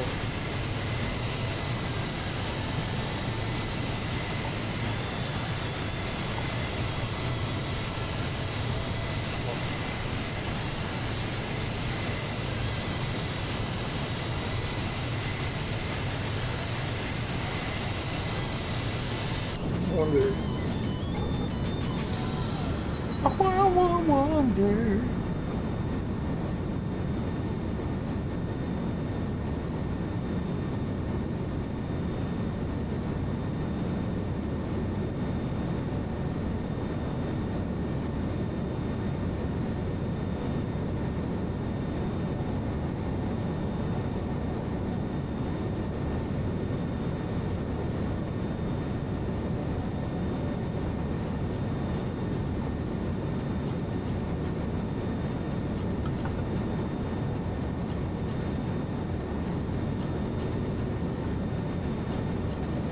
Yeah, 1-3.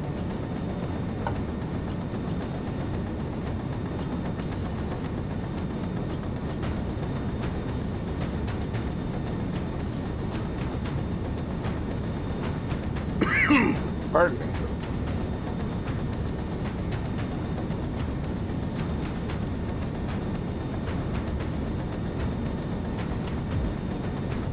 So minor course correction, because we just added in an approach because maybe it'll help out a little bit.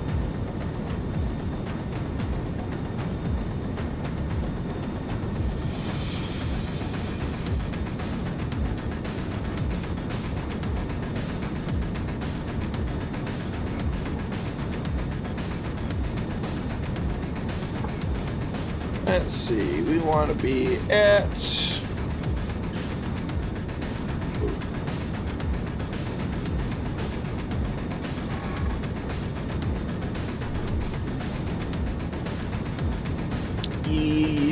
something or other. Okay, woo.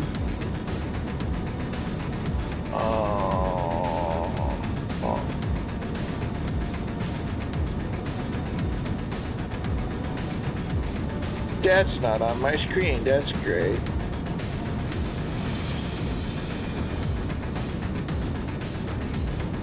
Huh.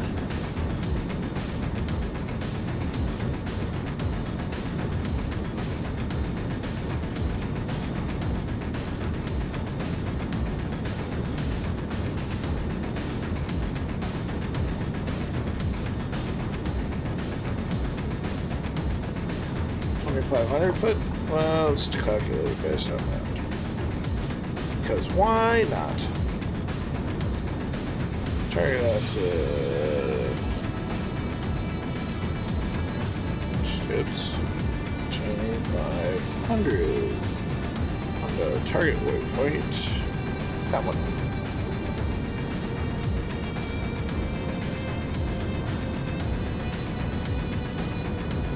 So let's go to autopilot. We want to go to 2,500 feet.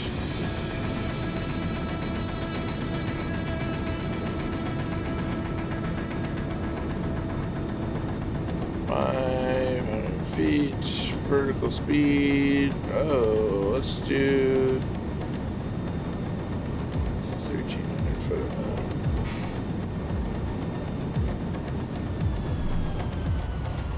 that. So be careful of shorty. We're going to start descending and we're going to be slow. So, no, back, map. Here we go.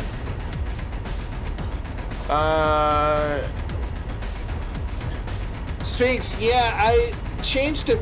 I changed the last two on Alaska, which is PADU, just kind of on the fly because this stream has been going on a long time, and I got stuff that I need to get done. So that's why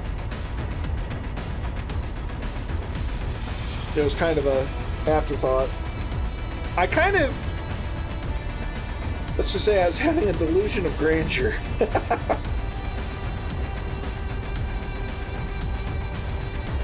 I was like, no, it'd be great. No.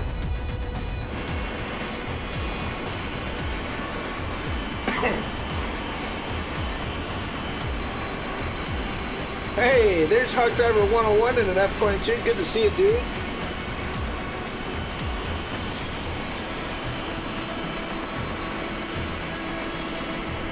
Looks like we lost Renoi. It's all good.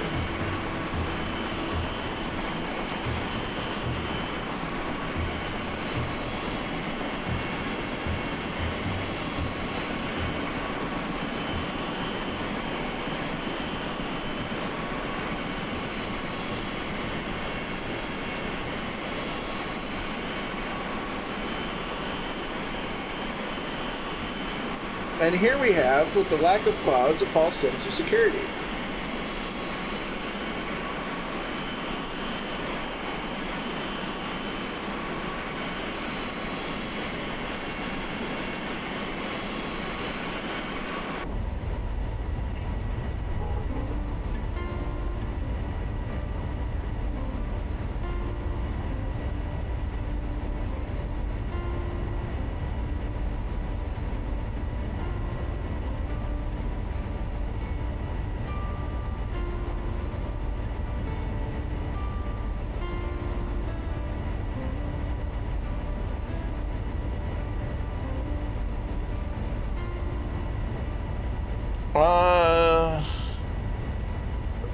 They've got pits.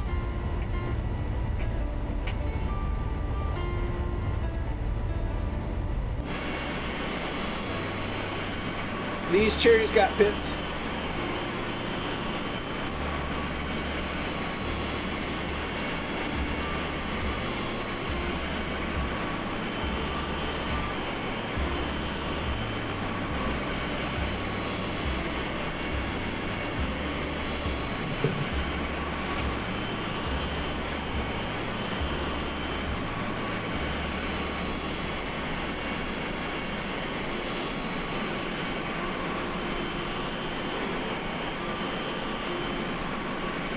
Ooh, there's poppage.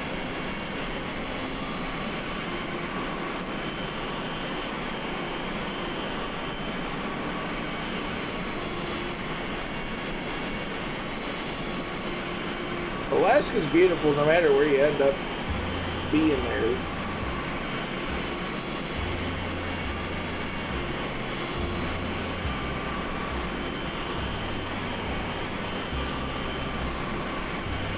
One of the reasons why I decided to load an approach from this for this particular stop is there's water on either side, so I have to be very precise. Oh dear.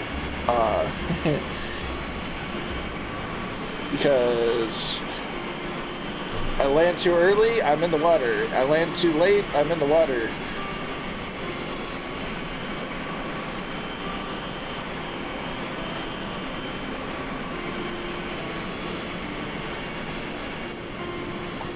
I think that was a dark star. Nope, that was the F-22. Nice.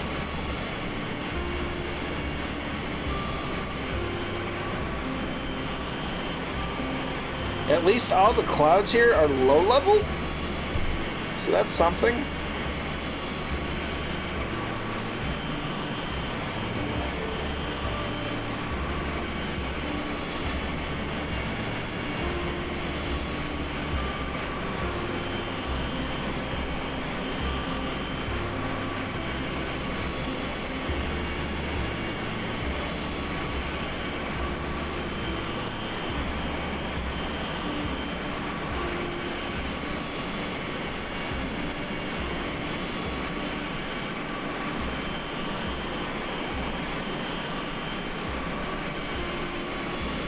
About 20 minutes to go.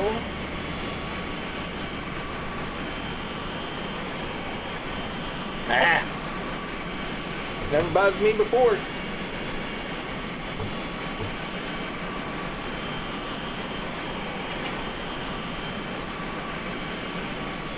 I appreciate you looking out for me, though.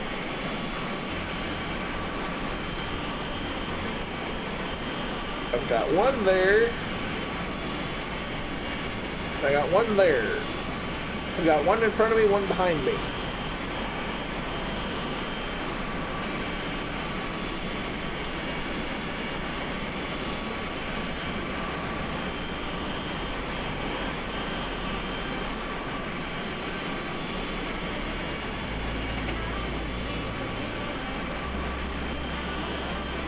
Got Aubers 44 behind me. Globemaster ahead of me.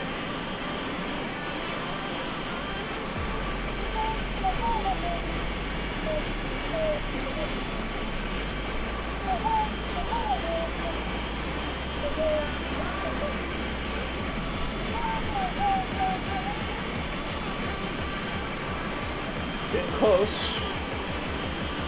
Now we're only 23,000 feet in the air.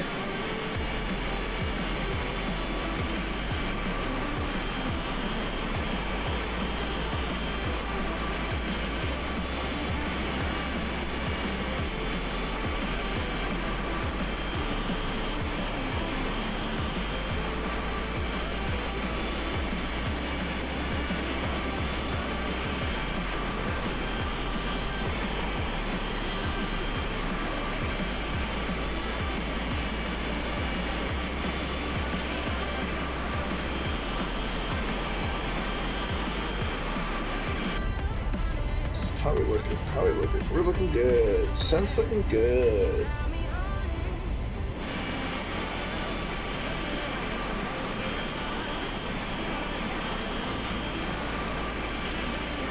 I need to shave. I'm at that itchy stage that I hate.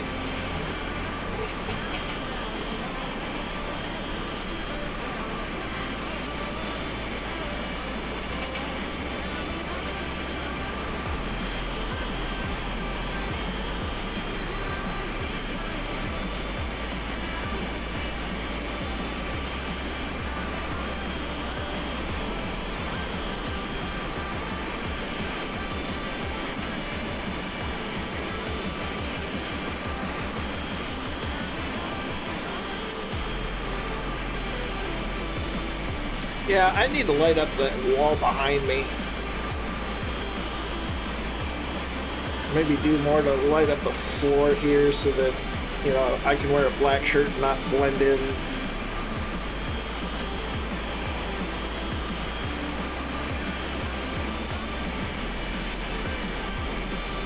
Here comes Hawk Driver in the 22.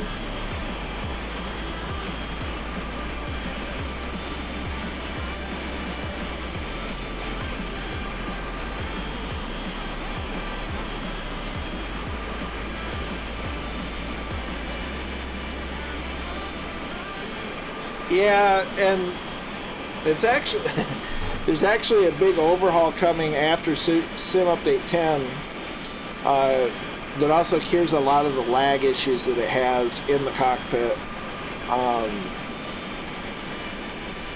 Strictly speaking, it's modeled fairly well. The texturing could use a little bit of love. But again, it's getting a whole overhaul here after Sim Update 10. So it's basic in functionality, but it's still fun to fly.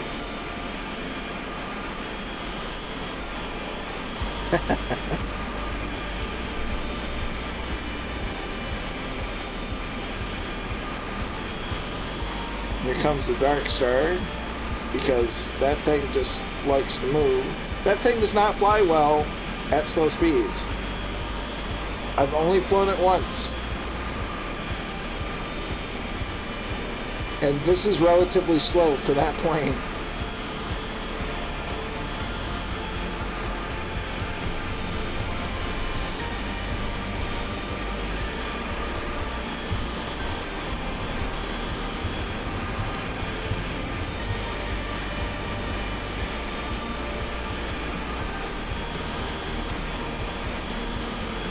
So we're about to pass over False Pass. Kind of hoping that we don't run into these mountains that are coming up. But we won't, because we're on... Never mind. We won't. We're fine. We're good. Nothing bad will happen. Hey, look. More False Hope.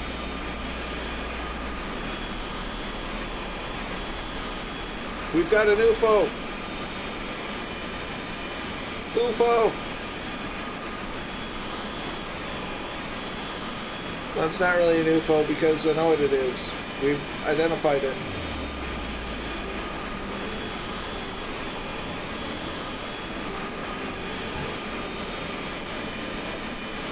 Alexi 04.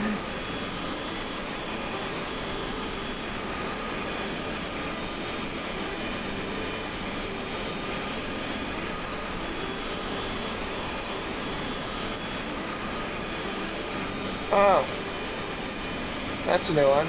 Hey, there's a F-18. You know, you could almost fit that Dark Star in the C-17. Almost.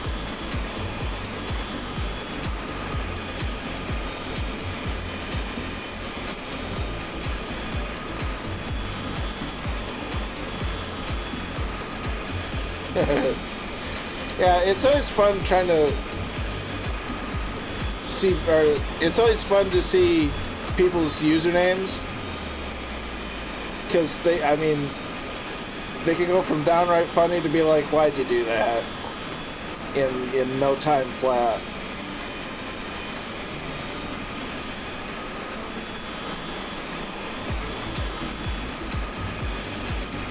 Starting to see some breaks in the clouds, but there's a mountain that we would have had to avoid.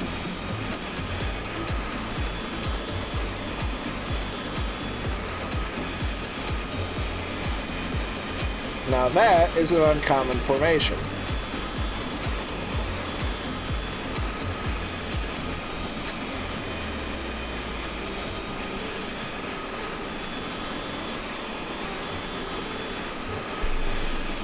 Yep. This is all part of the Ring of Fire. Goes on into Japan, Southeast Asia, down into Australia, Hawaii, South America, West Coast of California, West Coast of the U.S., North America even. Wow. West Coast of California.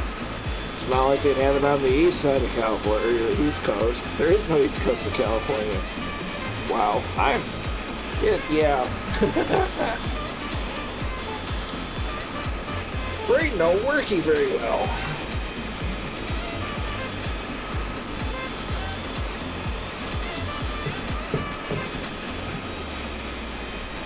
It's alright, we're on a good descent still. Should be hitting the target altitude by the time we get to the approach.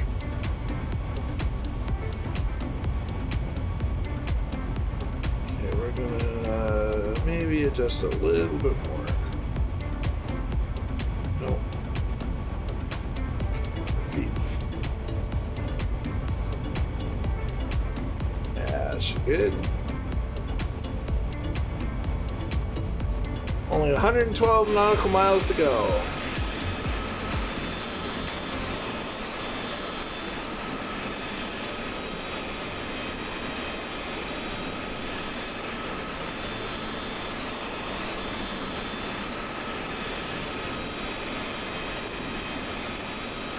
Yeah, the satellite imagery sadly isn't all that great once you get out to the middle of nowhere like here. So we're passing Globemaster.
Let's see, gotta watch on who's gonna be on when by the time we're down and landed. Scruffy might still be on.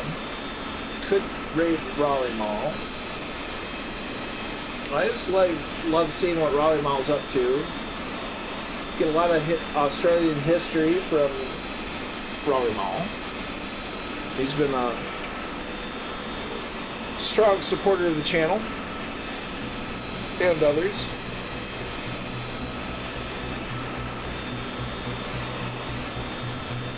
Yep.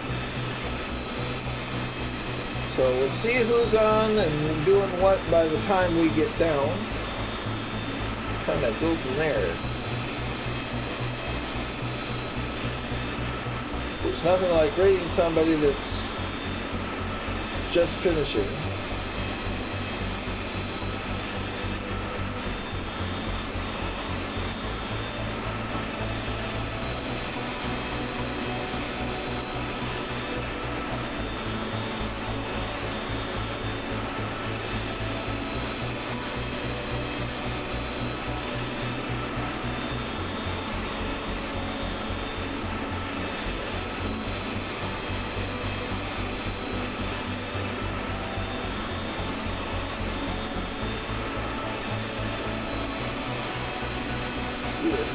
It looks like he's going to be on for a minute. We'll see. We'll see. We've got options. So this is, what is this big fee gonna be? Let's see. Huh?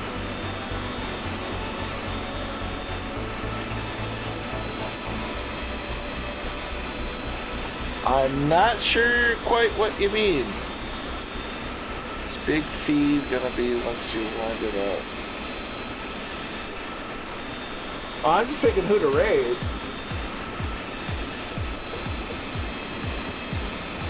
Gonna have to figure that out for sure once we get on the ground.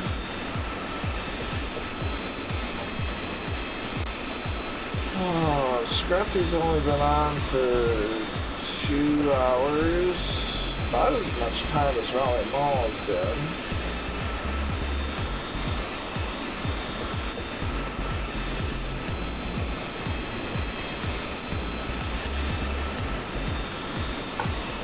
choice between the two. No. I don't know, the decisions are hard.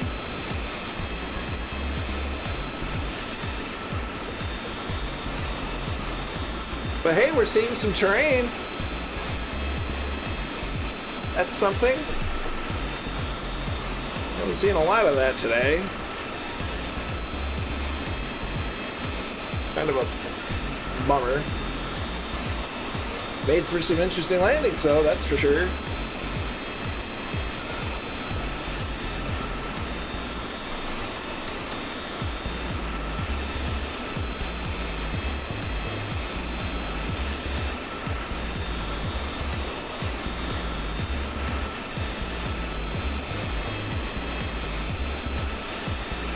Coast. So we're going to be flying over Pax, Cape Sarchef,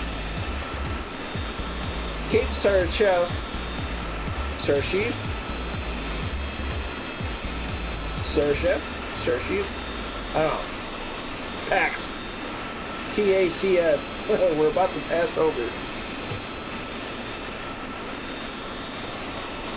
Hello. Hello.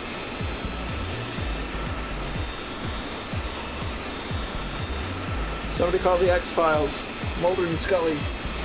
Or is it Scully and Mulder? This is Mulder and Mully.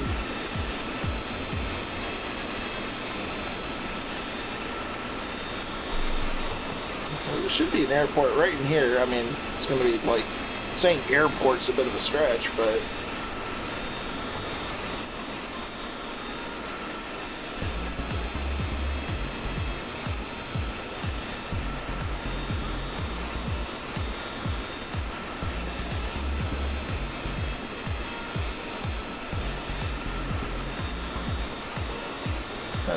see if you can even see it.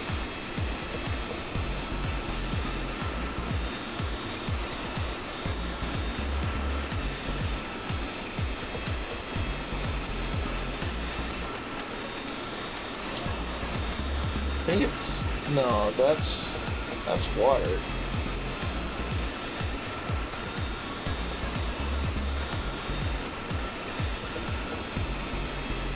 Is it? That might be it. Yeah, that might be it. Huh. Just looks weird from up here.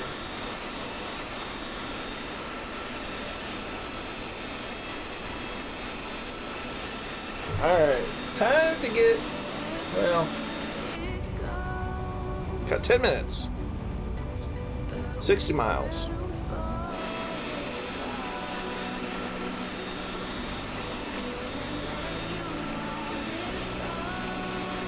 Let's get that one.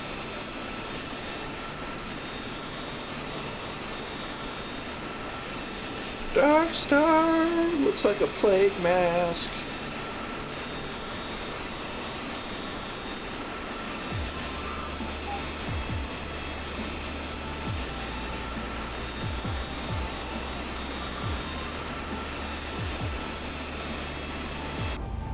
Alright, shed lights.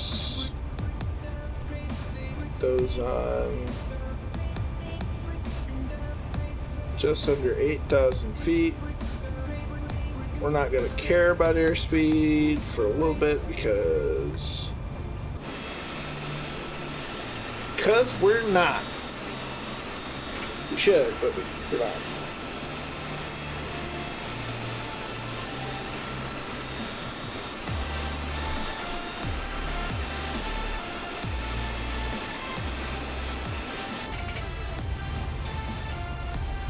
Oh, the frames are so...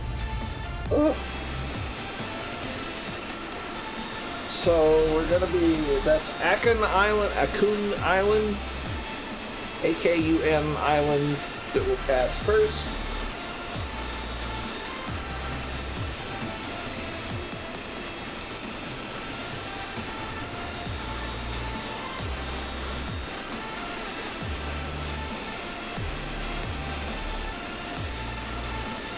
There goes Empress Knight.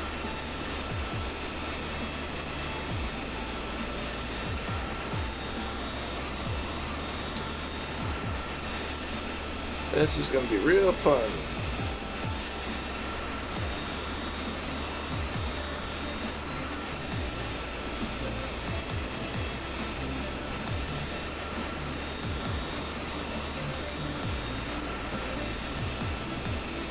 Yeah, the weather's real low to the ground there. I kind of feel like Globemaster is at Alaska, but might not be. He might be at Pout. P-8.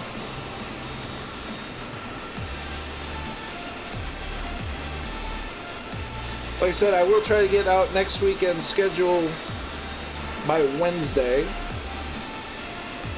Depending on how work goes, that could be a little easier to do than not. If work goes the way I think it's going to go tomorrow, I should be okay.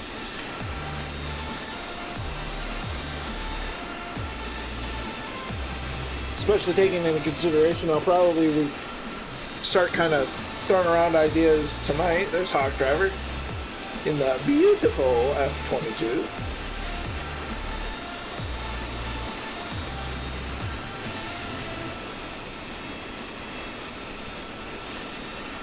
Alright. 8 hours and 5 minutes. It is by far officially my longest stream ever.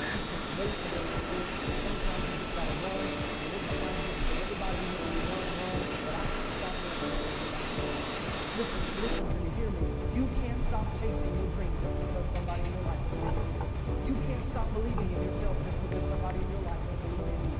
You can't stop chasing the dreams of your life just because you know when you do it, you're going to have to do it all by yourself.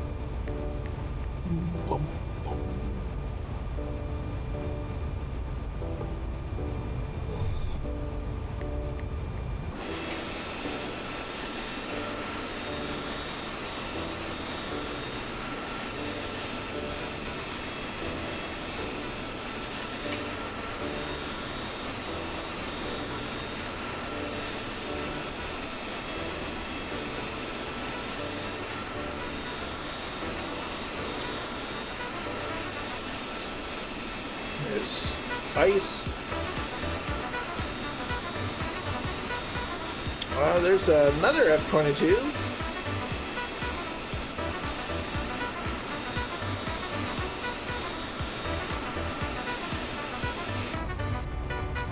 Getting close, folks. We're getting close.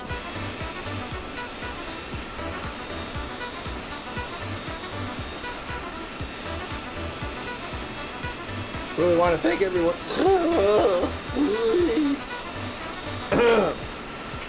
Really like to thank everyone for coming along for the flight, especially those who actually, not especially anybody.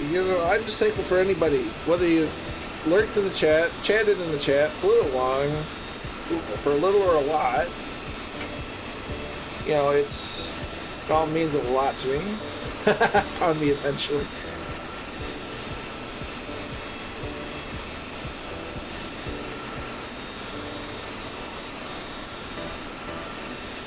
All the new folks, all the returning folks, it all does mean an awful lot to me that you come by and enjoy the things that I enjoy and fly along and chat and have fun. That's what it's all about. And it really does, and not to get sappy, it really does mean a lot to me. Look forward to continuing to do this. Every now and then I might play, with some VATSIM and some GA stuff in much shorter streams during the week. But for right now, I'm happy with the weekend schedule because it's what I can easily fit into my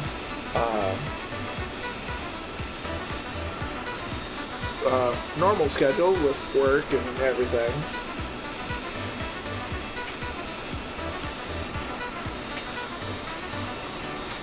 Glad you've... Let's see... Well, how you doing, dude? Good to see you.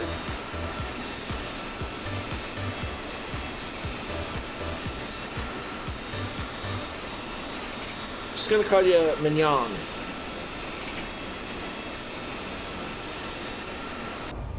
All right. Let's zoom it in.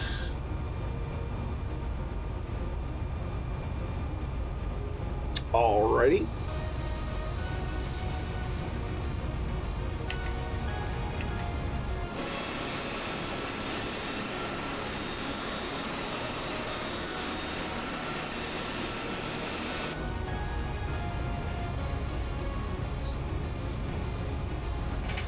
Okay, now we can start drawing back power a little bit, because altitude's going to start taking care of itself.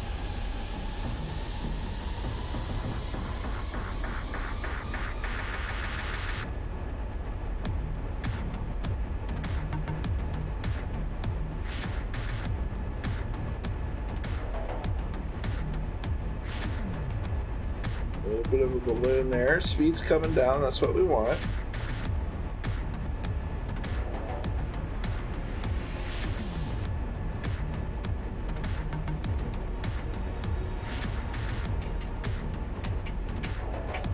Get our footses ready.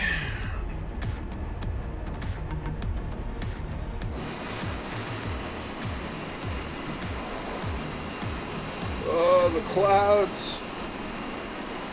At least they're better than what the METAR was trying to say.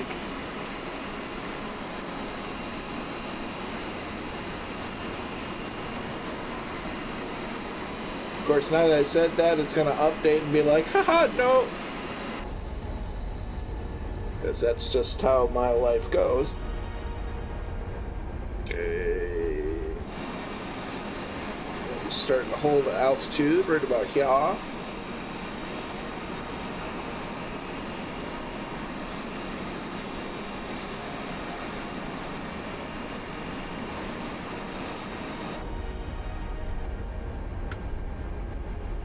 First notch of flap out. Shoot mainly just the forward slats.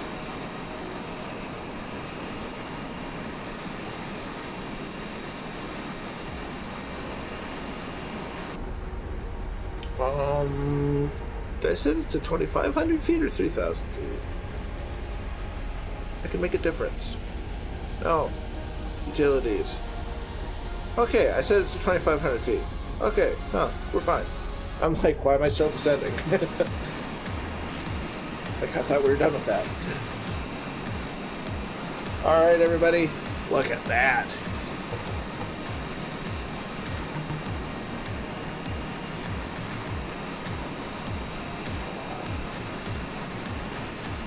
Okay, we'll get ready for a turn. It's going to be happening here momentarily.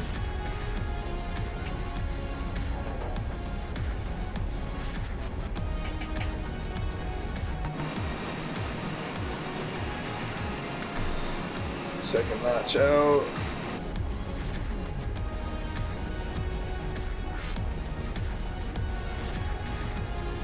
Once we turn, we'll get our gear down.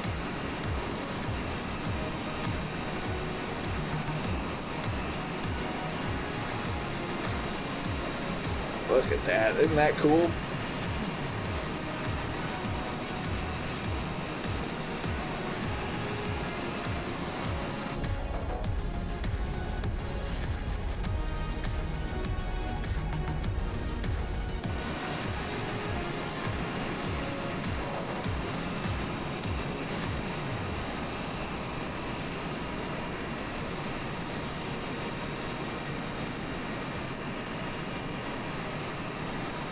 Ready for a turn.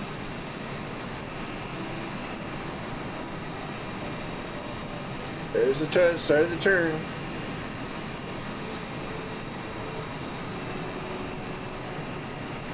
Look at that. Turning. Oh, those clouds. Those silly, silly clouds. That's cool.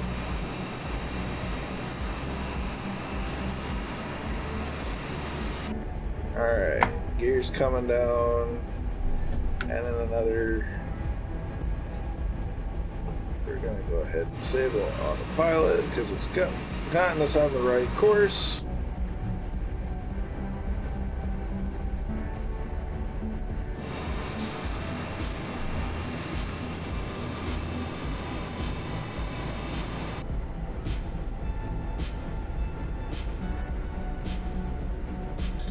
Kind of following the ILS, flight director.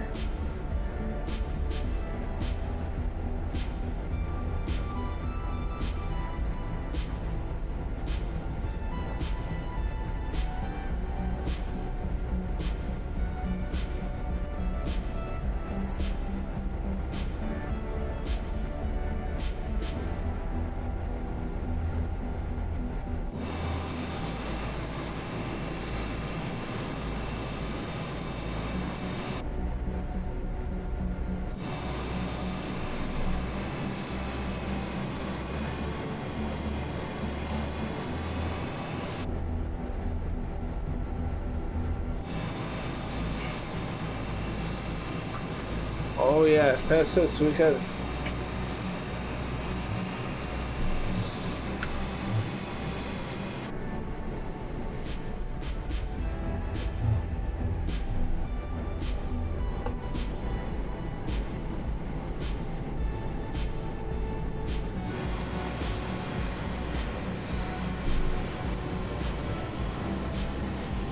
Okay, let's see if I have any more flap. Throttles at idle. Frames are at.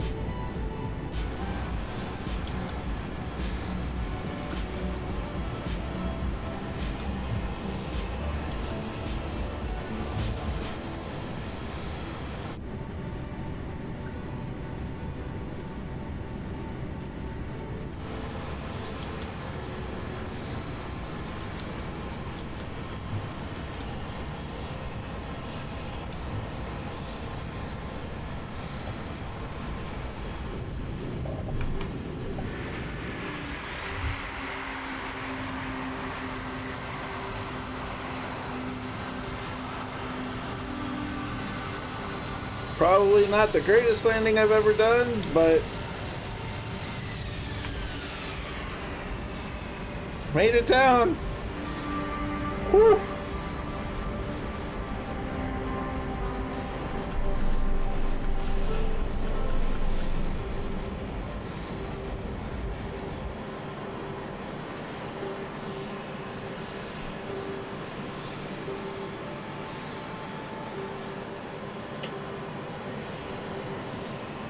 Hop driver's down. We definitely came in from the wrong angle, but whatever. So one has to ask the question, how thick does the ice have to be for a C-17 to land on it?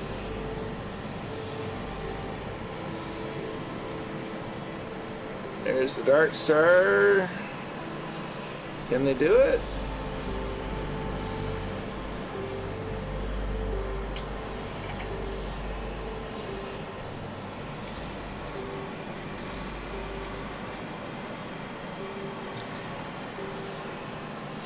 Yeah, against all the odds, all the landings went considerably well, taking into account weather and conditions and stuff.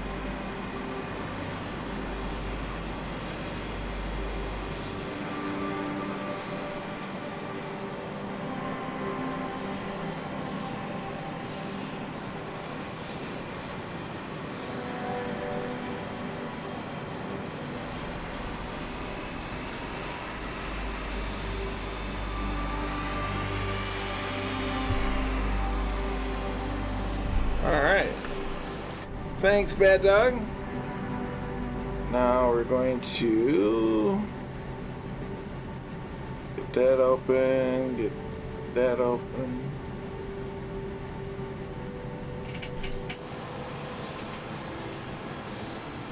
Boy, I put you up all the way. Excuse me. There we are.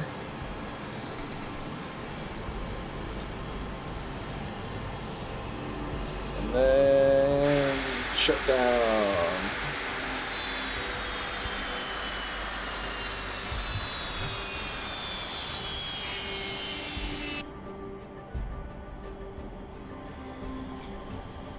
There's sand. Nicely done. Gonna get a nice group photo because, of course, that's what we do here. Nice landing.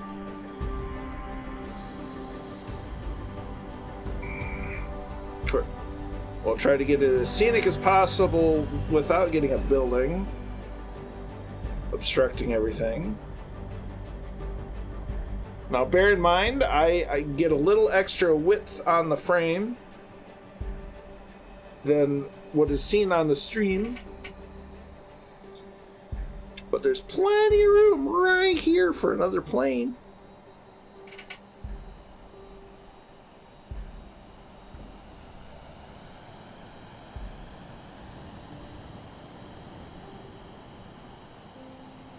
That'll work. So we gotta take two, one with the name tags, one without the name tags. Just so everybody knows who everybody is. Of course, the big guy with the no name tag, that's me. It's usually how I roll. Just that's the people I work with.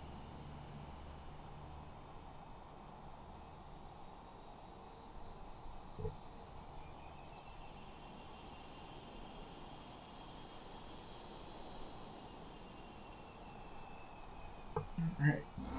And there we go. Right there. So, screenshot with the name tags and no name tags. Woohoo! Alright, we can close that down. No. We'll get to Adak, Alaska sometime soon.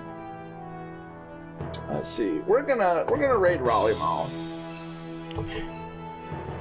He's got single digits. So I only feel it right to raid Raleigh. So again, thank you everybody for coming along. For all the new follows, thank you so much. That means a lot. Everybody that's been in the chat, took part with the flight, all that. Really grateful for the whole thing. Stay tuned for the raid. I'll try to have my schedule up on Discord by Wednesday. Believe Discord before you believe anything you see on the Twitch schedule. It's kind of wonky. But I'll try to get the schedule up by Wednesday so people can anticipate. It's still going to usually be around 1800 Zulu-ish. So, but until next time, be good to each other. Stay safe out there. We'll catch you next time. Take care.